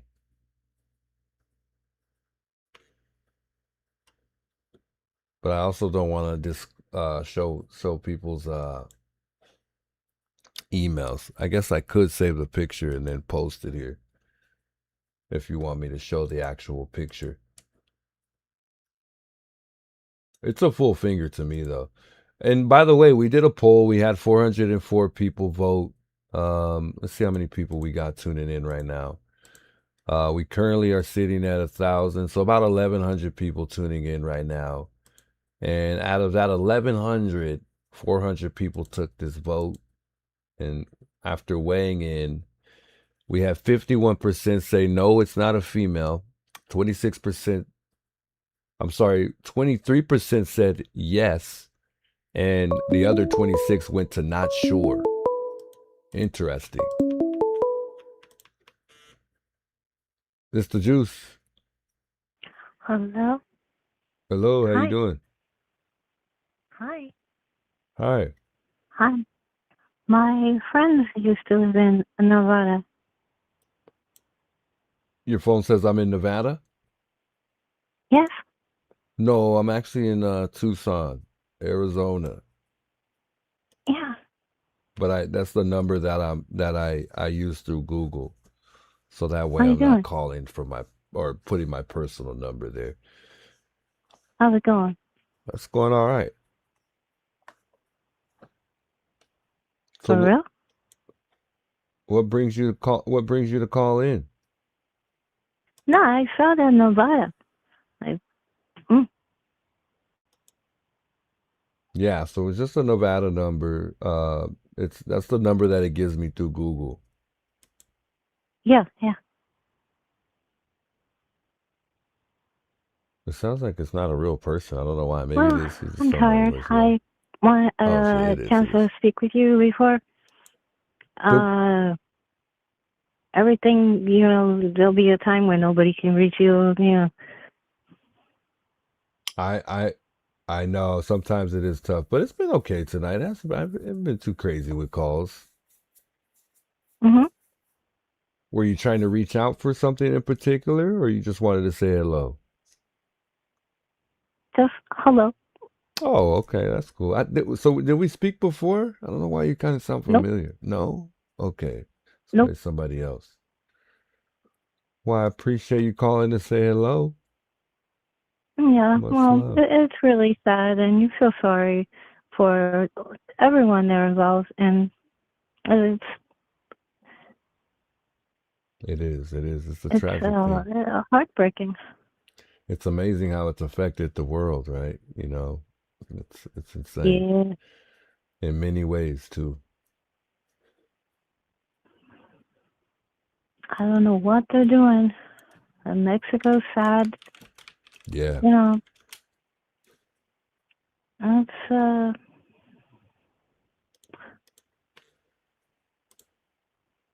you see when like this lady Savannah, and when someone's saying it's her, you just feel like, Yeah, it's hard to believe that one. no, you can't do that. It's tough because we have so much respect for Savannah too, and we don't want, Yeah, it bothers people for people to say that, but at the same time we still have to respect what people you think, are though. their neighbor. You are their neighbor and their friends. Me? Yeah. I mean, I guess you could say I'm a neighbor. I don't live in their Never heard neighborhood, that but song? Yeah, yeah, yeah, yeah. Come on, everybody, let's just be the baddest. wait, sing this. What's the song one more time? Yeah, yeah, yeah. All right, all right, all right, all right, all right. Who's that? Who's that? Is that Outkast? I don't know. You don't know what song you're singing? No? Oh Lord. So you just made that song up? No. No. So what song? You don't know a song? Well, maybe you just heard the song, but you don't know the name of the song. Okay. Yeah. That's fair. Hmm. Well, I appreciate you chiming in and expressing your I've thoughts. been diving and looking in the water and diving down this deep breath and dive. Yeah, but that. I don't know if I maybe. understood you on that one there. Yeah, I'm just getting up here. I'm like, when you're older and you work out, it makes you very tired. No, I agree. I see that all the time. Yeah, I work in an environment where I'm around a lot of older people, so. So I tried how I used to be able to swim, like scan the water, because I have relatives who are lifeguards. Scan the water, and then you see something just and dive down and then back up, and you try to So that's it. That was, and when as soon as I got out of the pool, I immediately felt like I was going to pass out. Oh no. It's scary. That's crazy. Well, I appreciate you calling. I'm gonna answer this other call. I don't want to keep you too long. Boogie woogie. I'm sorry? Boogie woogie blues. Hoogie woogie blues? Yeah. All right. You just woke and up. Exercise is that natural thing that gets you going, Yeah. Yeah. All right. All right. Well, chime in with me anytime, and I appreciate you calling. We'll talk again Well, I soon. tried. I just had to call. Okay. Anytime. I did call. All right. Guys, I don't know what just happened right now. I have no idea. But maybe she was a little nervous and, she didn't know what to say at first. Originally, she said she called to say hi, and then all of a sudden, the conversation just grew from there. I don't know, man. I'm lost. I'm lost in the sauce right now. Out of nowhere, it was just boogie, woogie, woogie. Hey, this should be a good call right here. Rich? Yo. Rich? How you doing? Hey, Juice. This is Rich from LA. What's up, man? How's it going? It's going okay. How are you? Hey, man, I'm hanging in there. Good stuff. So, couple things. Just wanted to call in and talk about the case a little bit. Yeah. A lot of developments lately, or maybe it's not lately, but I guess we're just hearing about it. One of them was just that letter, that was talking about, her potentially not being here. And what do you think about that? For the longest time, they didn't really, give any information about what they thought or what they knew on their side, and now we hear that. Yeah, I don't know. I don't really think too much of it because I've always thought that they thought, she was gone already. Yeah. I think she hinted that before. I think she just didn't want to literally just say it, you know what I mean? But I think that they were already, I think they already knew. I think they were part of me tells me that, they were just trying to keep the hope alive for the most part, but I think they knew their mother was gone. Right. Once especially after, that, I mean, I don't even know if I think that they knew she was gone before the deadline even was here. I mean, there was no proof of life, so. Yeah. Well, here's what I think. I think you're probably right. My theory is that well, first of all, I'll ask you another question before I say what my theory is. My other question is, do you believe they were saying that they think that, this was just a situation where they went in, because I listened to that one FBI agent lady, and she was saying something about how she believes that they went in with bad intentions to, more than injure her, and that's why she's not here. I don't. Well, what do you think about that first before I say what I think? I think this was. They went in and they went in and just. No, I'm sorry. Go ahead. No. Go after you. No, I was just gonna say that, because here. Okay, I'll just tell my theory, and then you can tell me what you think. So, I think what happened was the people who did this knew her. I don't think they lived too far away. I don't believe. For me, I don't necessarily think that it's south of the border and all this other stuff that they said. I believe that these people had knowledge of her specifically, and they went for her specifically. I think that what happened was they just didn't know her status, and I also think that it's a group of people. I don't think it's just one person or two people or whatever. I think what happened was, people get tense, and I think they went in to try to grab her because they thought she was going to be, a way for them to get money. They said that she had a hard time getting around, like 30 feet, I think, so I think they tried to rush her, and while they were trying to rush her out of there, she fell and hit her head. And when she hit her head, that's when everything went wrong. Now, I believe that they had a mastermind person who's really, who was what's smarter than the people they had there, but people who were competent, they knew what they were doing as far as kidnapping. But they just messed up. They underestimated her physical abilities. And so when they tried to get her out of there, they realized, she's bleeding. And when you are older, it's hard because, that's why they always talk about old people. They break hips and, falling and all these other things. And I think when they tried to get her out of there, they realized, oh man, and then they forgot that she needed her medication too. And I think when you combine those two things, that's why she may not be here.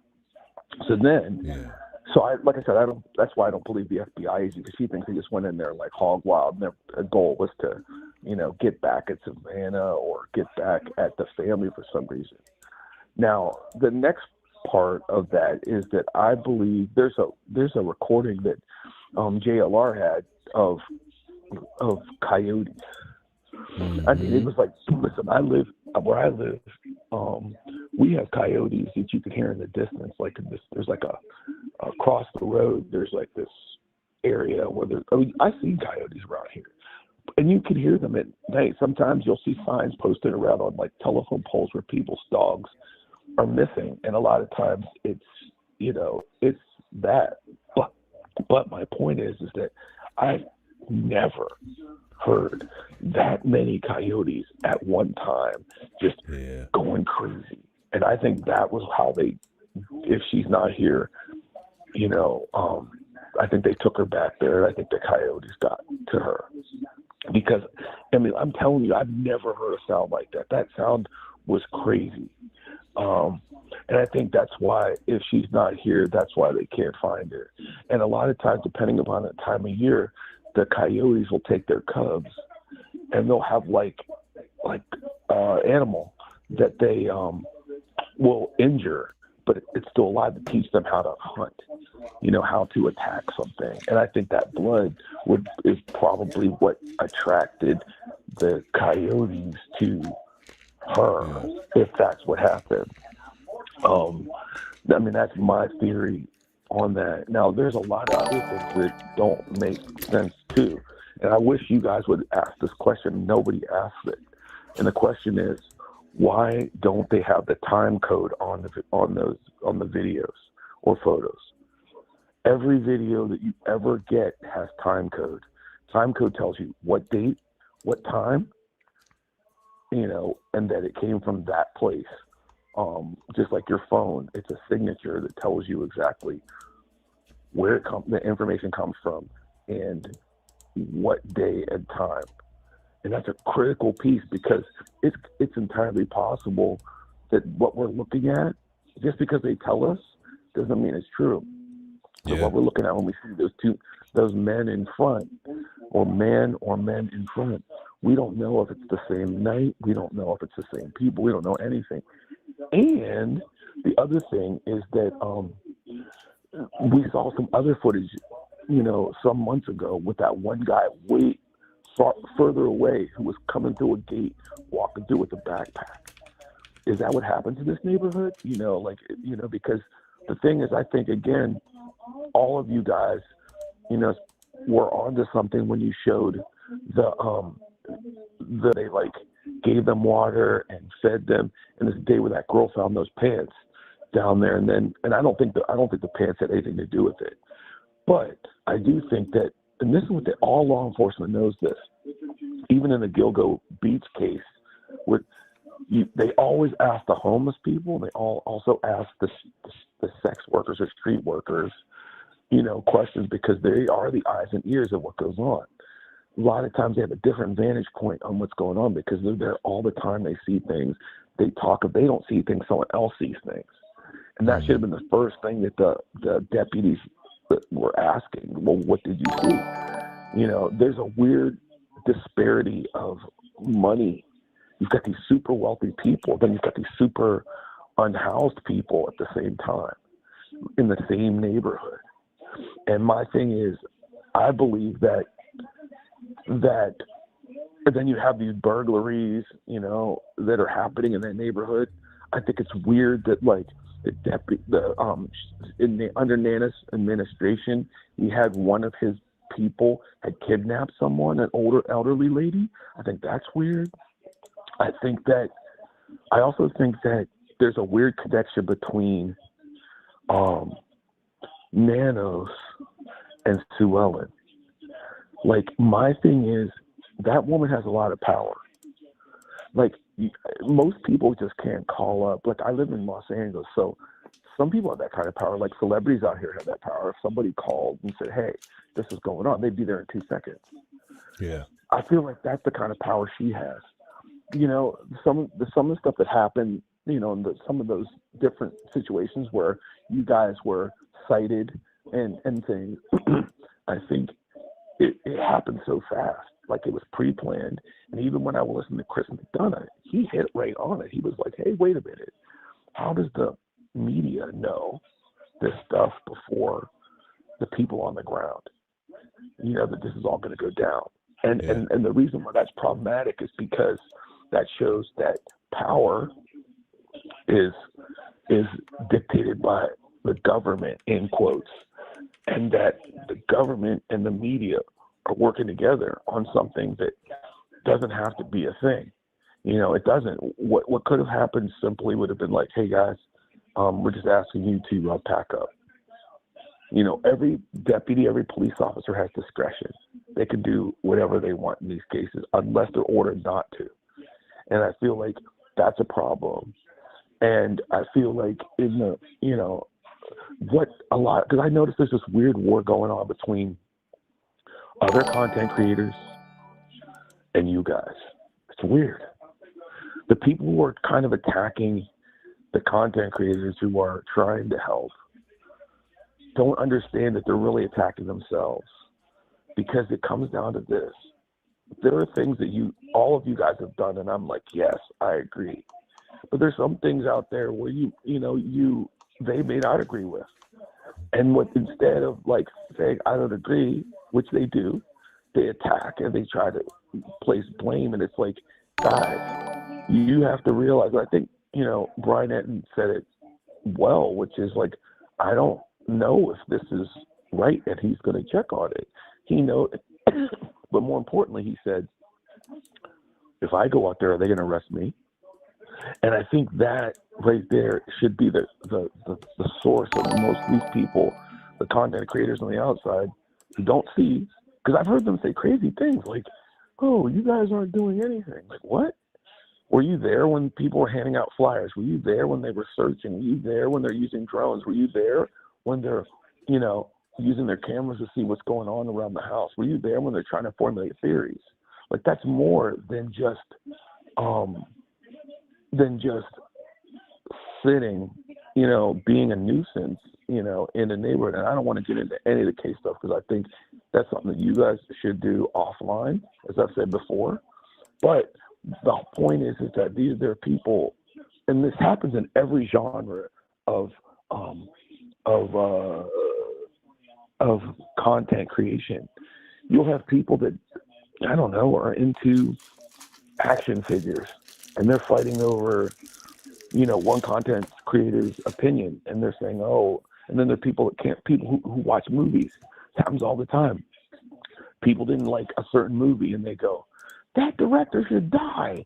And then some content creator, yeah. And then somebody else said, well, I like the movie, or whatever. It's like, everyone has the right to create the content they want, and you have the right not to like it or agree with it. But what you don't want is create an environment where they start regulating what you can and can't do. And that's where the problem lies. I hear some of these people, and they're just hateful people. They don't care. They act like they care about certain issues, but really they just want you gone, and they're jealous. And they'll deny it, but you can always tell. They always give up the secret sauce when they say things like, yeah, how many subs did they get, or how much money did they raise? You know, because that's what they care about, because they can't do it. And we know they can't do it because I've seen them try to do some of the same things, trying to raise money, or they try to get more subscribers or whatever. They can't do it on that particular level.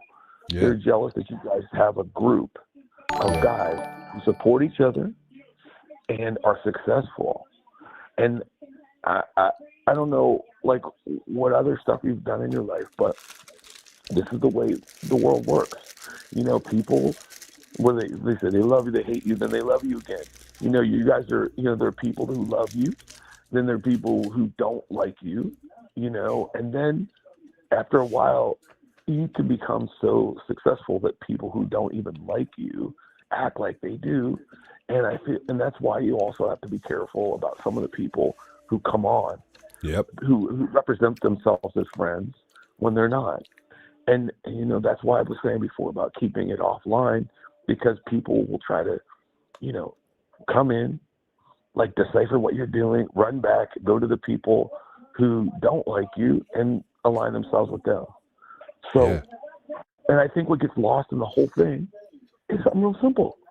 It's like, you know, you guys have been on this case for a long time. I also think it's very interesting, and this is probably the last thing I'm gonna, you know, yap about is all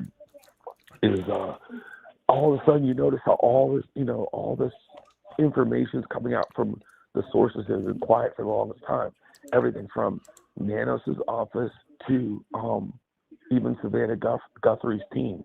Now, as somebody who's been around media myself, but in a different way out here in Los Angeles, I will tell you, you know, when you have someone like Savannah Guthrie, for example, and this isn't disparage her, this is to talk about her structure as a, we'll call her a public figure / low-key celebrity type person.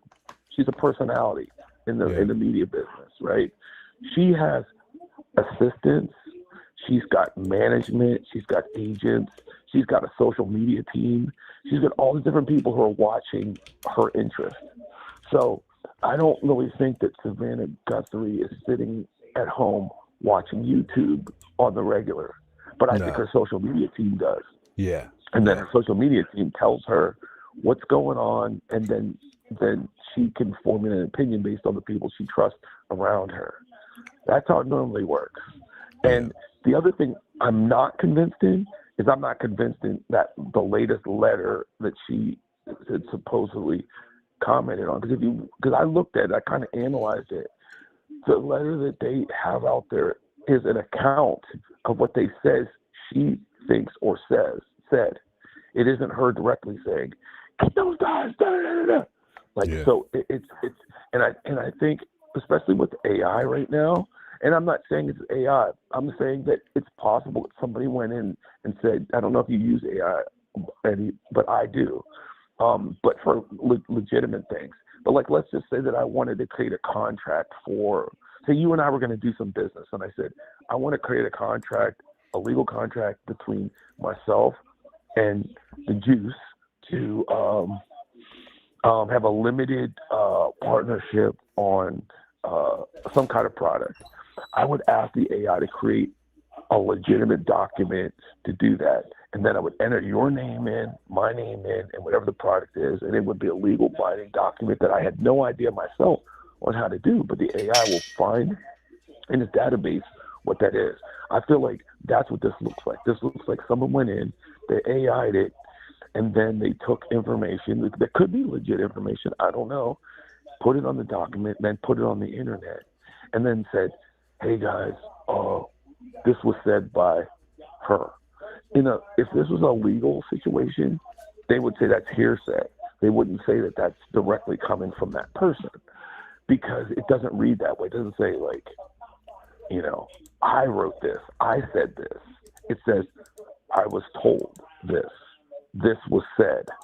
And if you don't know what the origin of the information is, it's very difficult to say that it's legitimate. Now it could be, but I don't know. So that's just my opinion. That's why I encourage people to kind of sit back and observe and kind of wait, give it time. People just reach out like they know this information is factual. Exactly.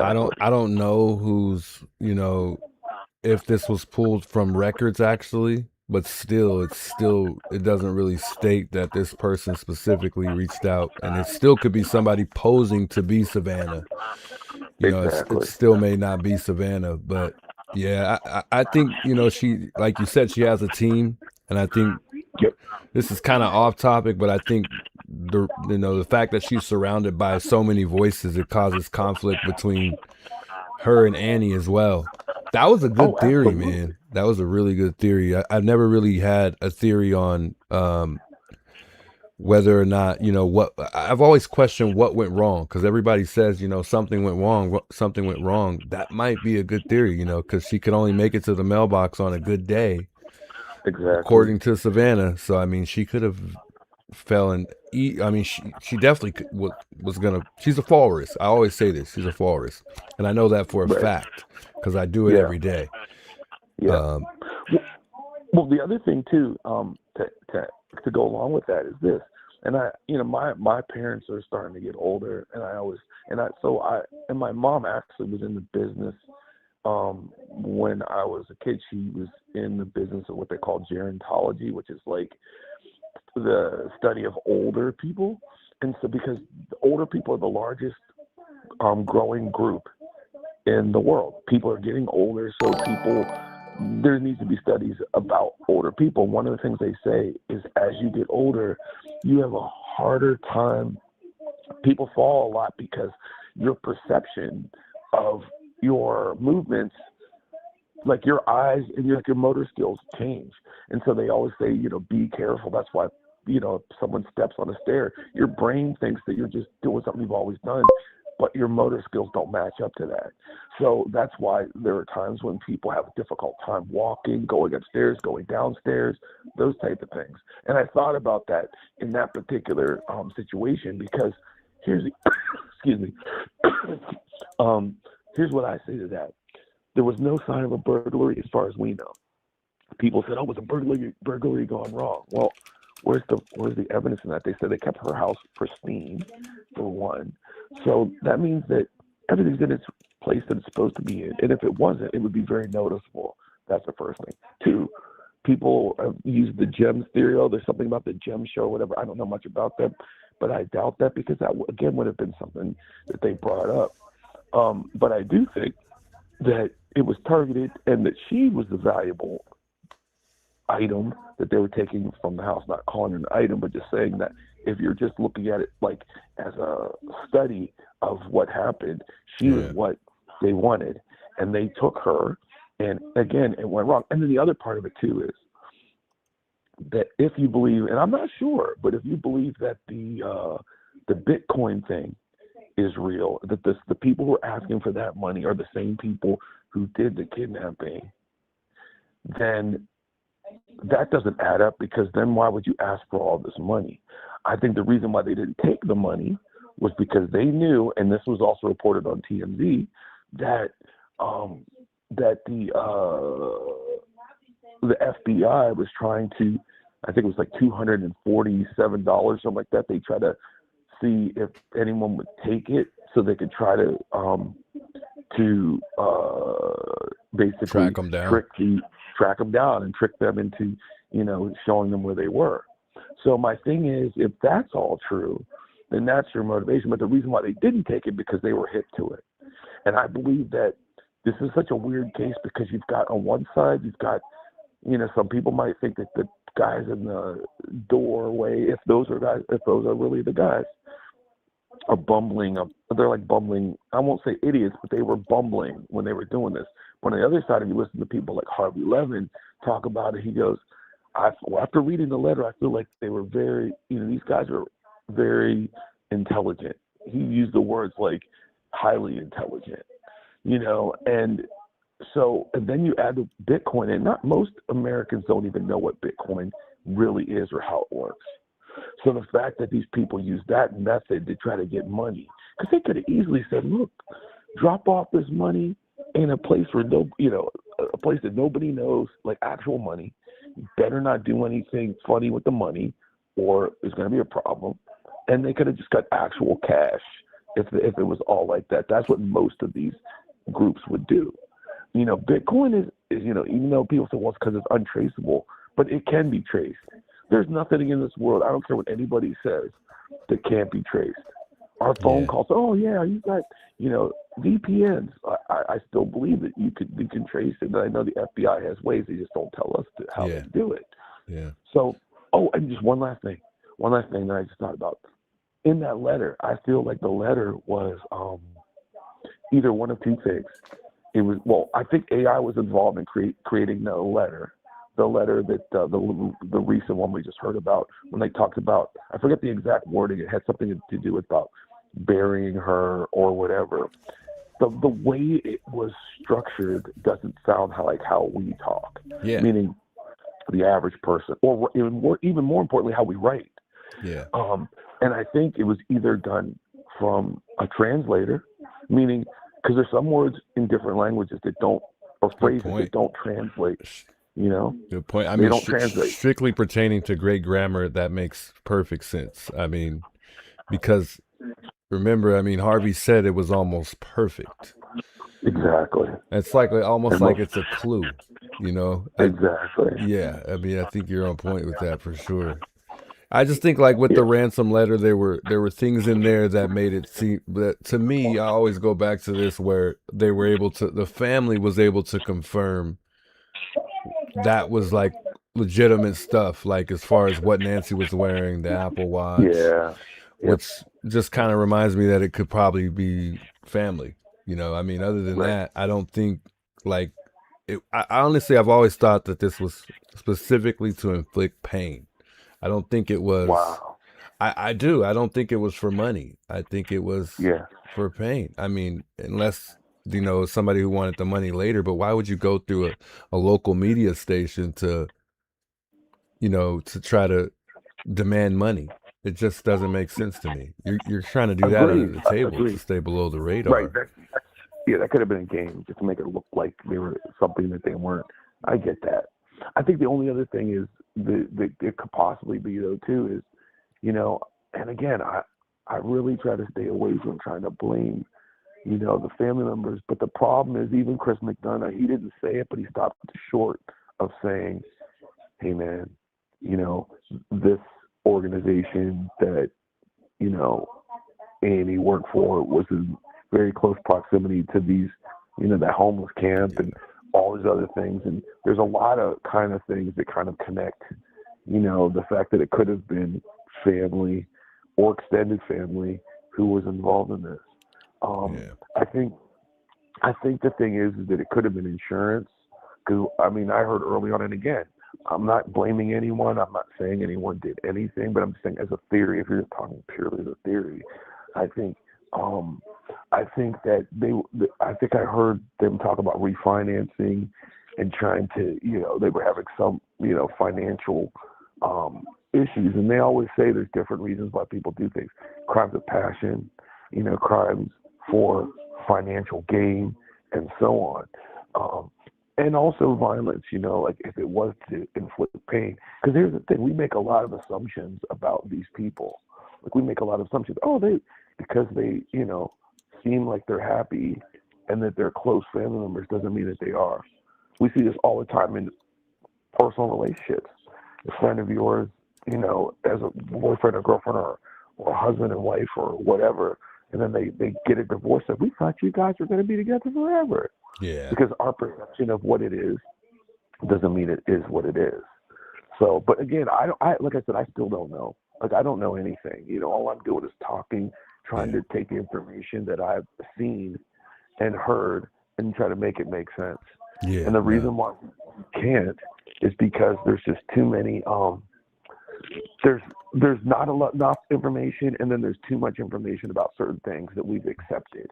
You know, and like I said, if I would ever have a chance to ask anybody a question, my first thing I would start with would be that time code, because we built everything that we know on the fact that we think that those people or person out in front of the house was the person that took her.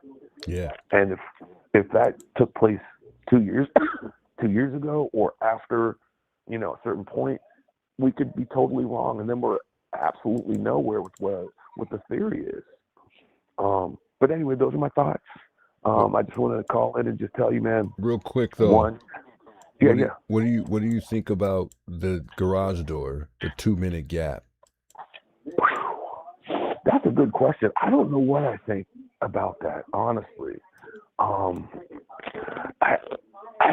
have a lot of questions actually about that. I have a question about dropping her off. I have a question about the 2-minute gap. And that presumably is the last time that anybody saw her, as we've been told. But I don't know. What do you think? I think it's too fast for an old elderly lady. I agree. I just know because I've transferred people so many times in and out of cars that don't walk on a good day, meaning she could walk to the mail. So I mean, no, I think you're right. I think you're right. I think, and the other part of it too is like, you know, I think that's part of the problem is that like these times that they're giving, you know, time elements that they're giving are just, you know, they're putting in the mind of a regular person. I think a regular person might be, you know, 30, 40 seconds. They add extra, you know, 60 seconds, you know, or more for her to do it. I don't think so.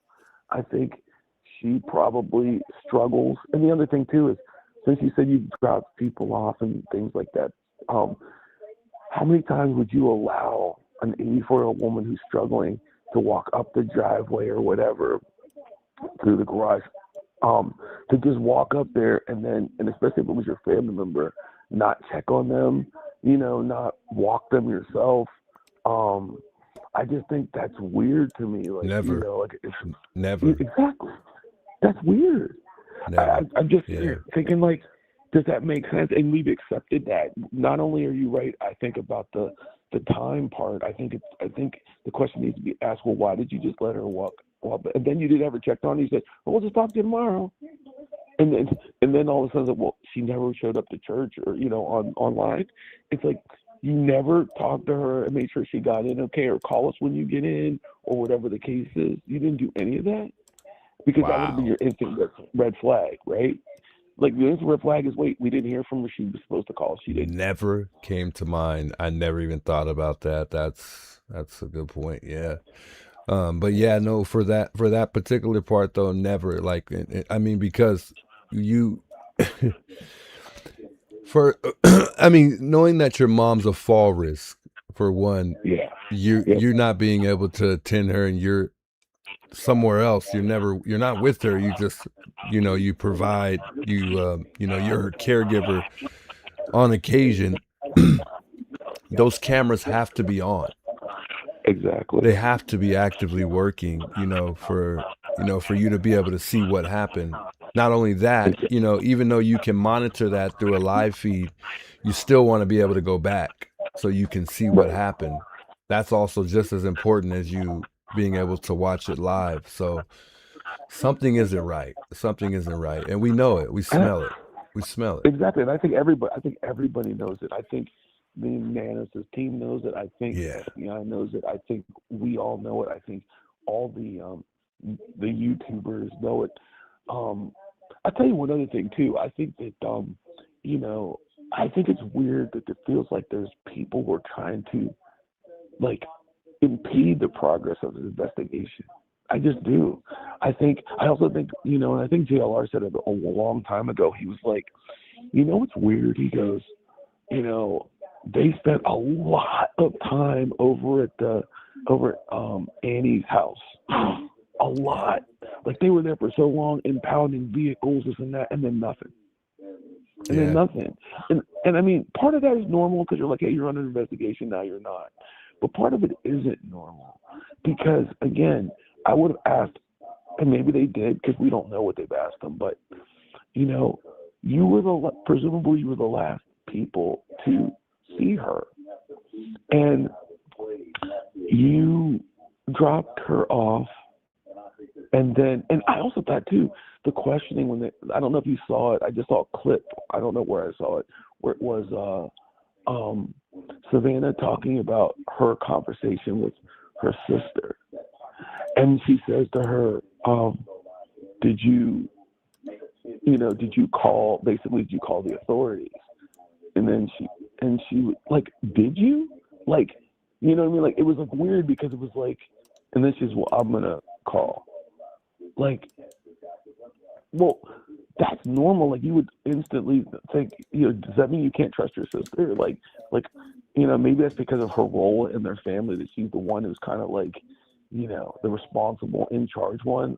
But anybody would have called to make sure, you know, that because they were saying something about they thought maybe she had a medical event and that maybe she called and that the ambulance came and picked her up or something. I can't remember the exact context of what they were saying, but I just thought it was weird because it was like, from all accounts, Annie and her man were supposed to be the ones who, because they lived nearby, the ones who kind of kept an eye on Nancy. Yeah. And I think there's a lot of places to be resentful. You know, when people were saying, like, 'cause I think Cameron, I can't say this is legitimately true, but I heard it that Cameron kind of said this was kind of Savannah's fault without saying it was Savannah's fault. And then I'm thinking to myself, well, as much as that may be true, as far as like, well, why weren't the cameras paid for, this and that, because you have the money? I think it'd be more legitimate to be concerned with why Annie and Tommaso weren't more on top of it, because they're the ones who live there. Yeah. And they're the ones that see her on the regular. And she's probably the one that the mom calls most immediately. Oh, I need my prescription picked up. They didn't, it's ready and I need it now. Or I need groceries or whatever. Can you pick them up for me? Or can you come get me and we can go? Like, I think I think I would be probably more upset with Annie in that respect, because you're the one who's basically there. And if it was Tommaso. Think about this too also. Savannah, when she explains her story, you can tell when she explains what, like, versus her talking to Annie and then her talking to Cameron, she spoke to Cameron longer than she spoke to Annie, which explains the relationship to me, because they clearly had a longer conversation. I think even Cameron's like a messenger at certain point in times. I think he's, talking between the two. Yeah, I mean, they definitely stayed on the phone a lot longer than her and Annie did. And, I could consider that she was trying to, everything was moving fast at the point in time they spoke to each other. But there was no details on whether or not they called each other back and had a conversation. Not only that, Savannah got out of here so fast. Oh, I know. I don't know if she was even comfortable to be around those two. And I'm not trying to throw any of them under the bus, but I question if Savannah was concerned for her safety, not in the sense of just the perp being out there, but also, amongst her people. I mean, for all people. I agree. And I'll tell you what else too. And again, just being around this media stuff, and seeing it, and I think we all see it, I think they were trying to, and again, this isn't to disparage them or to cast any shade or whatever on them, but the other thing was when they came and went to the memorial in front of the house, they purposely had them interlock their arms, put Tommaso in the middle, and her sister on the outside, because at the time there was a lot of criticism, particularly on Tommaso. Yeah, they walked out real slow. They didn't say anything. They didn't acknowledge anybody. They went down there, and then if you look at that letter, and then the signing of the names on the bottom and all that stuff, it looks. I mean, that's a performative thing. When you're talking about a personal, like when people go to, give their respects or acknowledge the life of someone, they knew they were going to be on camera, and they knew that, in my opinion, they knew that with that, the world's going to be watching, and that image is going to last forever. We've seen that image a million times of them walking down slowly, looking at the memorial, arms interlocked, and then walking back.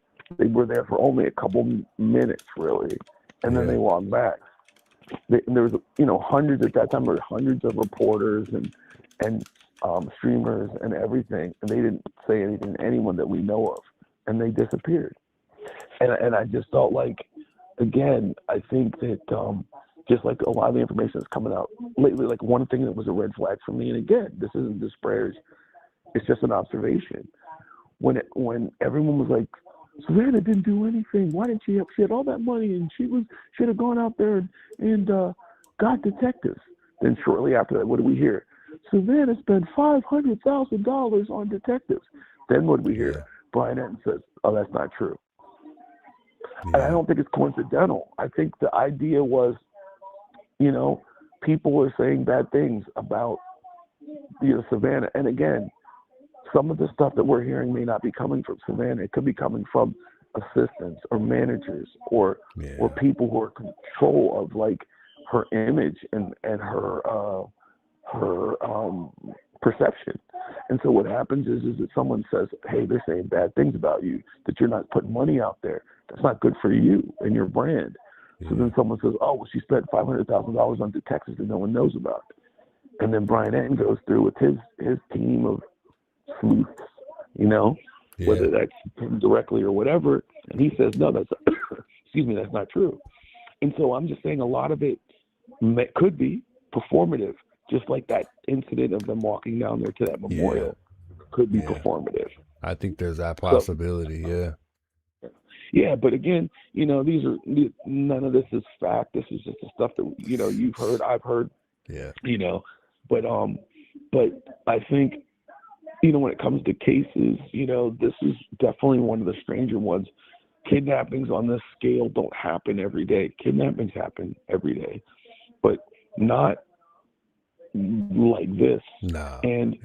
And also when you had the director of the FBI and the president of the United States talking about this case, you know, it's a different thing. You know, when they're like, we're coming close to getting someone. That's what Kash Patel said early on in the investigation. Next couple of days, da-da-da-da-da.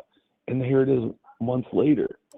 So the people that we're dealing with when it comes to this crime are sophisticated. You've gone out here and somehow you've dodged like the FBI. You know, the president of the United States is behind this case to try to use resources to help this case. Now, one could argue part of the reason why it hasn't worked is because of the ineptitude of the sheriff's department is probably a good reason why it's taken so much longer. But again, I think part of it is that, you know, I just think I don't know. I just think that you know, it may be a while. You know, even though it feels like something's happening.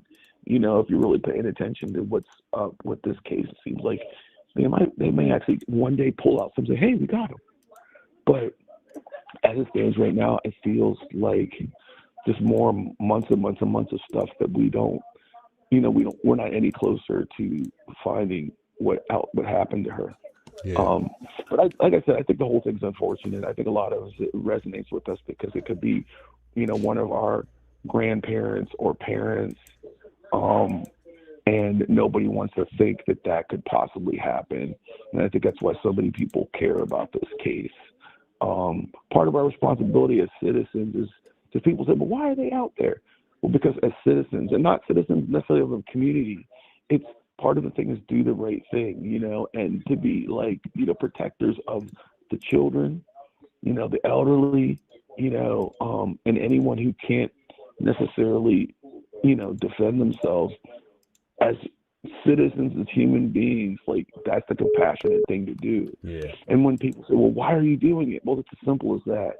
And like, you know, and I think a lot of times people want to be like disparaging, like, well, this is a problem. Well, helping people shouldn't be a problem. I'm sorry. It shouldn't be. Helping people should be what you do as a citizen, as a person. If I see a child who's lost their parent at the, you know, at the mall or something, I'm gonna like take them to the, you know, or have a manager come and grab them and have them wait to go on the microphone and say, does anybody lose their child? Or I could sit there and just walk past a kid who's crying, going, I can't find my parents, and just be like, it's not my problem, and keep on moving, you know? So like, we all have choices. You don't have to help. You know what I mean? But if you do help, I think there's something commendable about that. And you guys don't know Nancy, but there's something commendable that you're using your time, your resources, even your own safety to help someone who is missing. I think is a commendable thing. I think every single person in your chat who tries to figure out, goes home, tries to figure out what's going on, they should be commended, because I've heard a lot of great theories and a lot of people who genuinely care. I've heard people in your chat say, you know, they've been upset and they're crying and they're upset for what's happening to the streamers who are out there covering the cases, and they're like, I've heard people say, I can't even, I think it was the last caller said that, they felt bad and and all kinds of things. It shows, to me, it gives you faith in the human spirit when you hear that people actually do care. Yeah. So for me, it's like, I think everyone in the chat should be commended. I think you should be commended. I think all the people that you work with should be commended. And even the people who are in the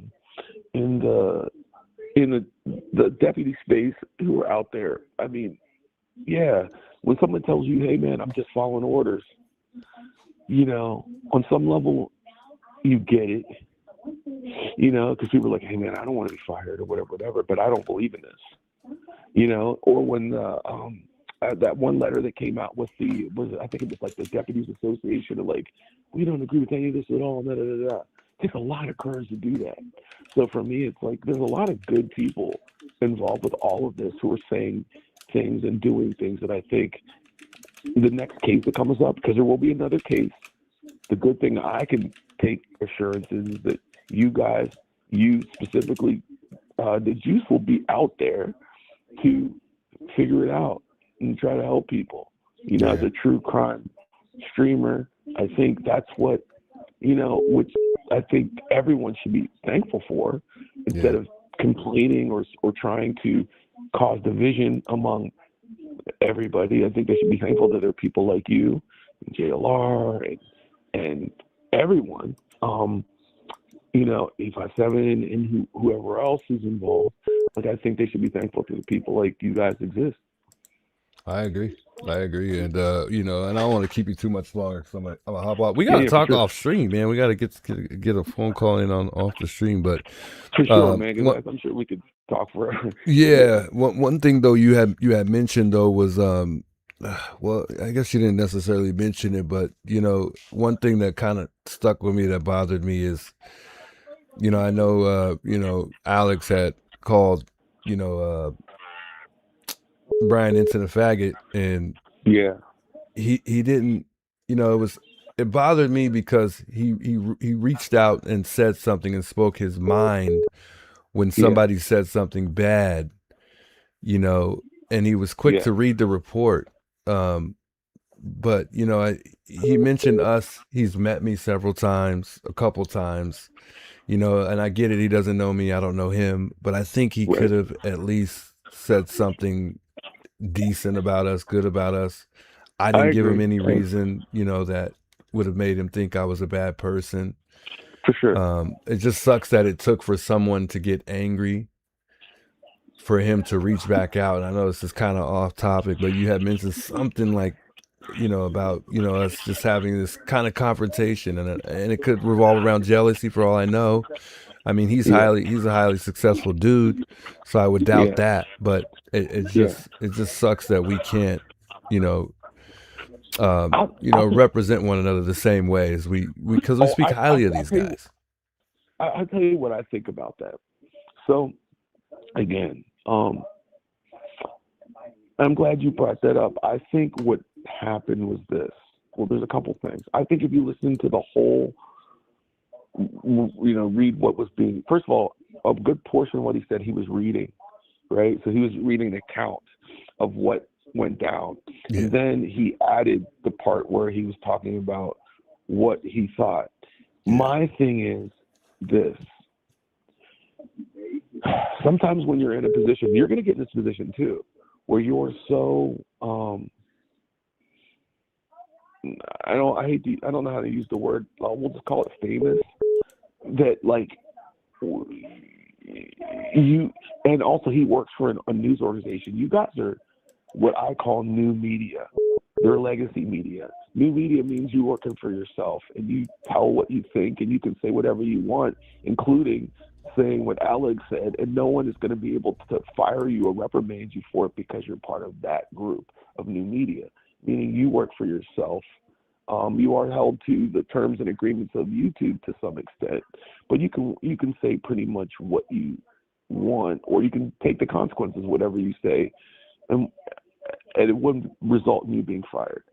The thing is that when it comes to that, and this isn't to disparage anyone, whether it's Brian or whether it's Alex, but the point is that he, as a journalist, was trying to do the thing where you don't mention names.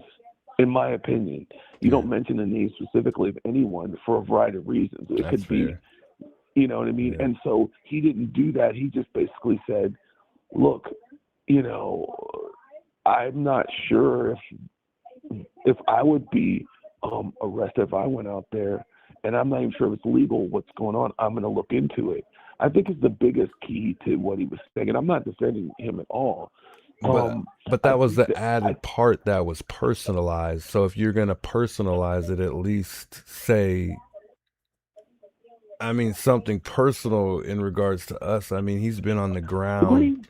Agreed. And he's interacted with us. So it's like, I mean, I don't know. I just feel like it was a little disturbing to hear that and not, you know, say things about us that he actually knew about us that people don't. You know, and he doesn't know us, and neither do we know him. But I think we are aware of one another enough to know, you know, whether or not we're decent folks or not. You know, well, I don't know. No, but here's what I'll say to that. I agree 100% with what you're saying. The only thing that I will add to that is that, you know, you don't have to, but I think, you know, something that's difficult about when you're involved in any kind of media business is that there's two parts to it. One part is very public and one part is very personal. You're still a human being. It's like if you did a movie, right? And, you know, you're like, everyone's going to love this movie. And then somebody that you know says, well, it actually really wasn't that good. And you go, oh, shoot, that really hurts. That person has a big platform and they're telling me, you know, they're telling the world that our movie isn't that good. Yeah. Why did they do that? You know, I mean, they know who we are. They know that we work really hard. We know this and this. I think it's similar. I think that both things can be true. I think that he can see what you're doing. And also, oh, I forgot the other most important piece. The other most important piece is you have to understand that, and I hate to say this, but I believe this. There are a lot of people who are very, very intimidated that a group of so-called YouTubers have bigger followings or getting more press or more notoriety or making money and work for themselves than the people who get to do this every single day on news platforms and things like that. Because a lot of people see that you guys are the future. New media is called new for a reason. It's the future. The future is that people probably trust people like you more than they trust the big news outlets, right? Yeah. And so why that hurts is because ultimately what happens is that they're like, man, I went to school for journalism and I've put hundreds of hours, if not thousands of hours on camera, and these guys just came out of nowhere and they have more trust, sometimes more financial success, and other times more notoriety in terms of how many people watch them on a day-to-day basis. And they literally watch you guys on a day-to-day, hour-to-hour, stream-to-stream basis where they don't do that for the regular news outlets. So I think there is, and I'm not saying, I don't like to use the word jealousy, but you could see it when some of these companies like People Magazine were coming down trying to interview some of the people and ask them, well, how do you make money? And, you know, what do you do? And what's your training? And tell us about it. And then put it in an article, you know, and sometimes for a hit piece, right? Because they see the future. They see the future of media is like what some of these, almost every one of those people that used to work for CNN now have their own platforms, right? And they've taken that viewpoint from you guys. It's just crazy Because they're that they like, got to wow. do that for political gain, especially for KVOA. I mean, it's just sad. But let me not hold Oh, you that up was any terrible. longer, Rich. Yeah, yeah, no doubt, no We'll doubt. get together pretty soon and talk. For sure. Maybe I'll reach out to you tomorrow or later on today, actually, man, so we can get on the phone for Yeah, a bit. just whenever you can, you know what I mean. But anyway, yeah, that's a good place to kind of like stop. But anyway, like I said, I just want to thank you, thank the chat. They're amazing, and all the things that you do and the efforts you put into the thought you put into everything. I just want to thank you for that, and it's always a good conversation and speaking with you. Man, always. I know it was a good call before I answer, man. Always when I see you, man, it's a pleasure, and And you I give me a lot of things to appreciate you a think lot. about too. Like I appreciate that. Like you had a lot of good theories and even, you know, the thing with you know, Brian, and you know, it gives me a lot to think about in terms of like, you know, the perspective. Like your perspective is an interesting perspective. So I appreciate you.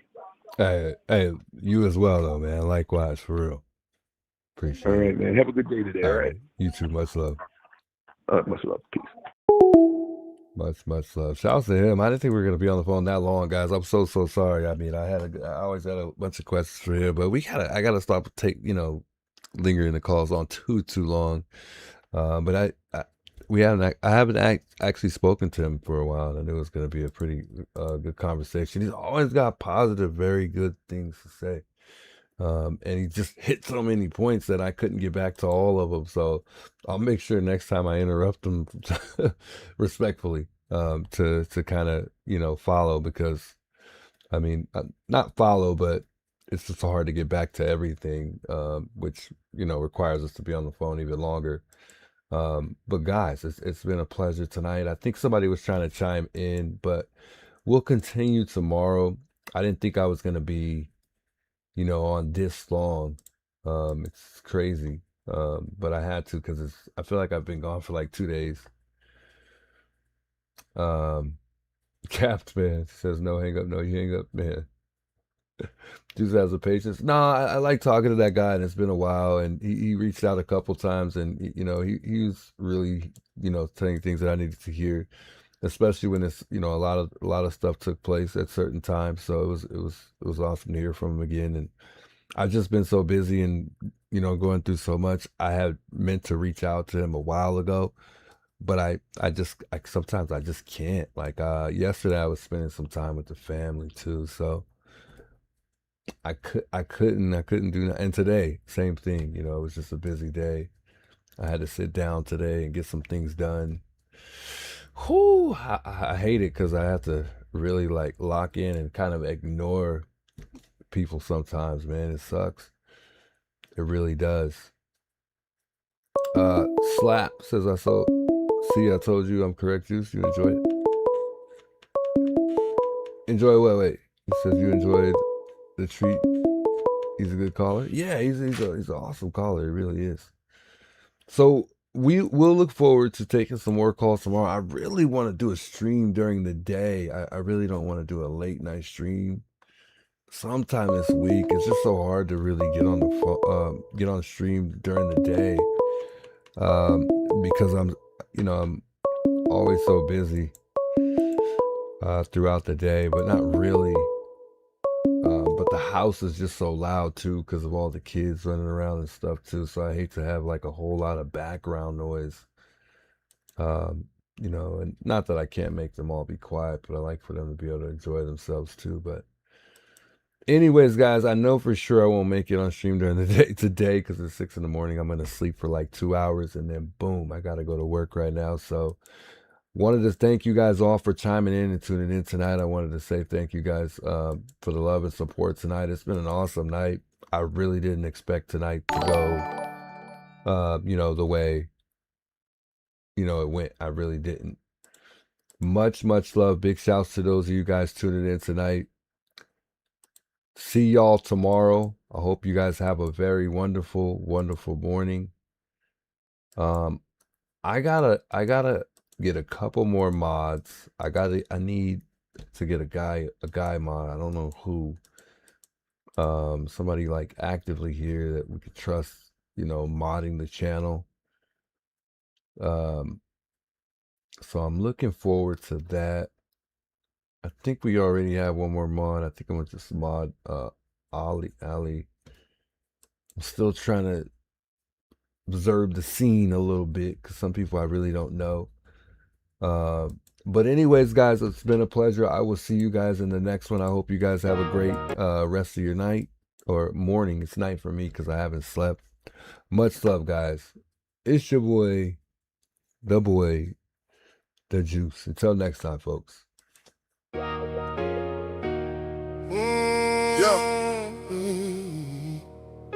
We won't bow down. Yeah. Yeah. They shut the gate too fast. Call it peace, call it class. But I see who they wave through, and I see who they ask to move. Porch lights on the same old block, same old story, same old talk. If your skin says you don't belong, they can make a wrong look strong. But the fences don't define us, and the fear they feel will blind us. Every face they try to hide still stands right here tonight. Keep us out, keep us out, keep us out. We know what that is about. Keep us out, keep us out. We won't bow down. Keep us out, keep us out, keep us out. Your fear won't right the route. Keep us out, keep us out. We won't bow down. Name they pointed brown hands first, then pretend they don't rehearse. But the steps on every street carry more than whitewashed dreams. We belong where we stand, no permission in our hands. Yeah, and the silence won't protect you when the pattern keeps on showing. Every wall they build in pride makes the truth come back alive. Keep us out, keep us out, keep us out. We know what that is about. Keep us out, keep us out. We won't bow down, down, down, down, down. Keep us out, keep us out, keep us out. Your fear won't right the route. Keep us out, keep us out. We won't bow down, down, down, down, down, down, down. Let it crack, let it show. Every lie they try to grow, one by one, the voices rise till the whole thing can't disguise. Keep us out, keep us out, keep us out. We know what that is about. Keep us out, keep us out. We won't bow down, down, down, down, down. Keep us out, keep us out, keep us out. Your fear won't right the route. Keep us out, keep us out. We won't bow down, down, down, down, down,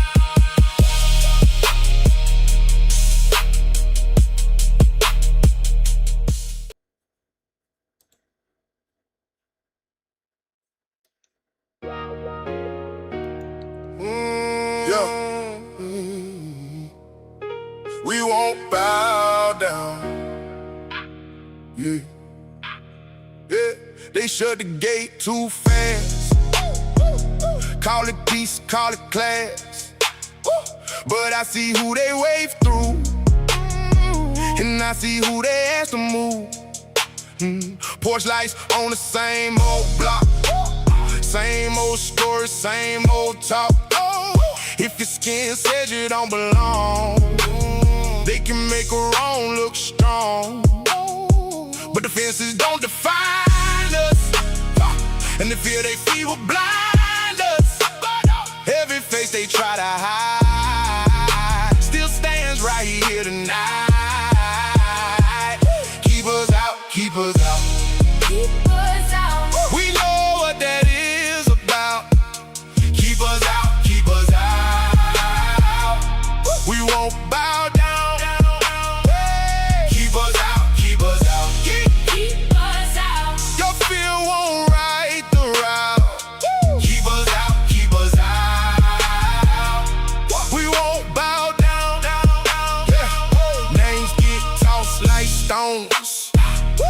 from a driveway built on lawns.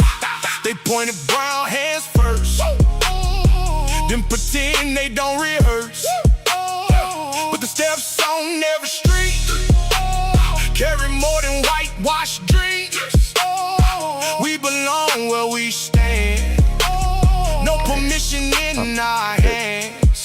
Yeah, and the silence won't protect you when the pattern keeps on showing. Every wall they build in pride makes the truth come back alive. Keep us out, keep us out, keep us out. We know what that is about. Keep us out, keep us out. We won't bow down, down, down, down, down. Keep us out, keep us out, keep us out. Your fear won't right the route. Keep us out, keep us out. We won't bow down, down, down, down, down, down, down. Let it crack, let it show. Every lie they try to grow, one by one, the voices rise till the whole thing can't disguise. Keep us out, keep us out, keep us out. We know what that is about. Keep us out, keep us out. We won't bow down, down, down, down, down. Keep us out, keep us out, keep us out. Your fear won't right the route. Keep us out, keep us out. We won't bow down, down, down, down, down, down.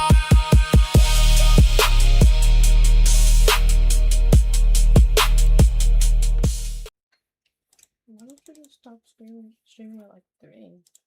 Yeah.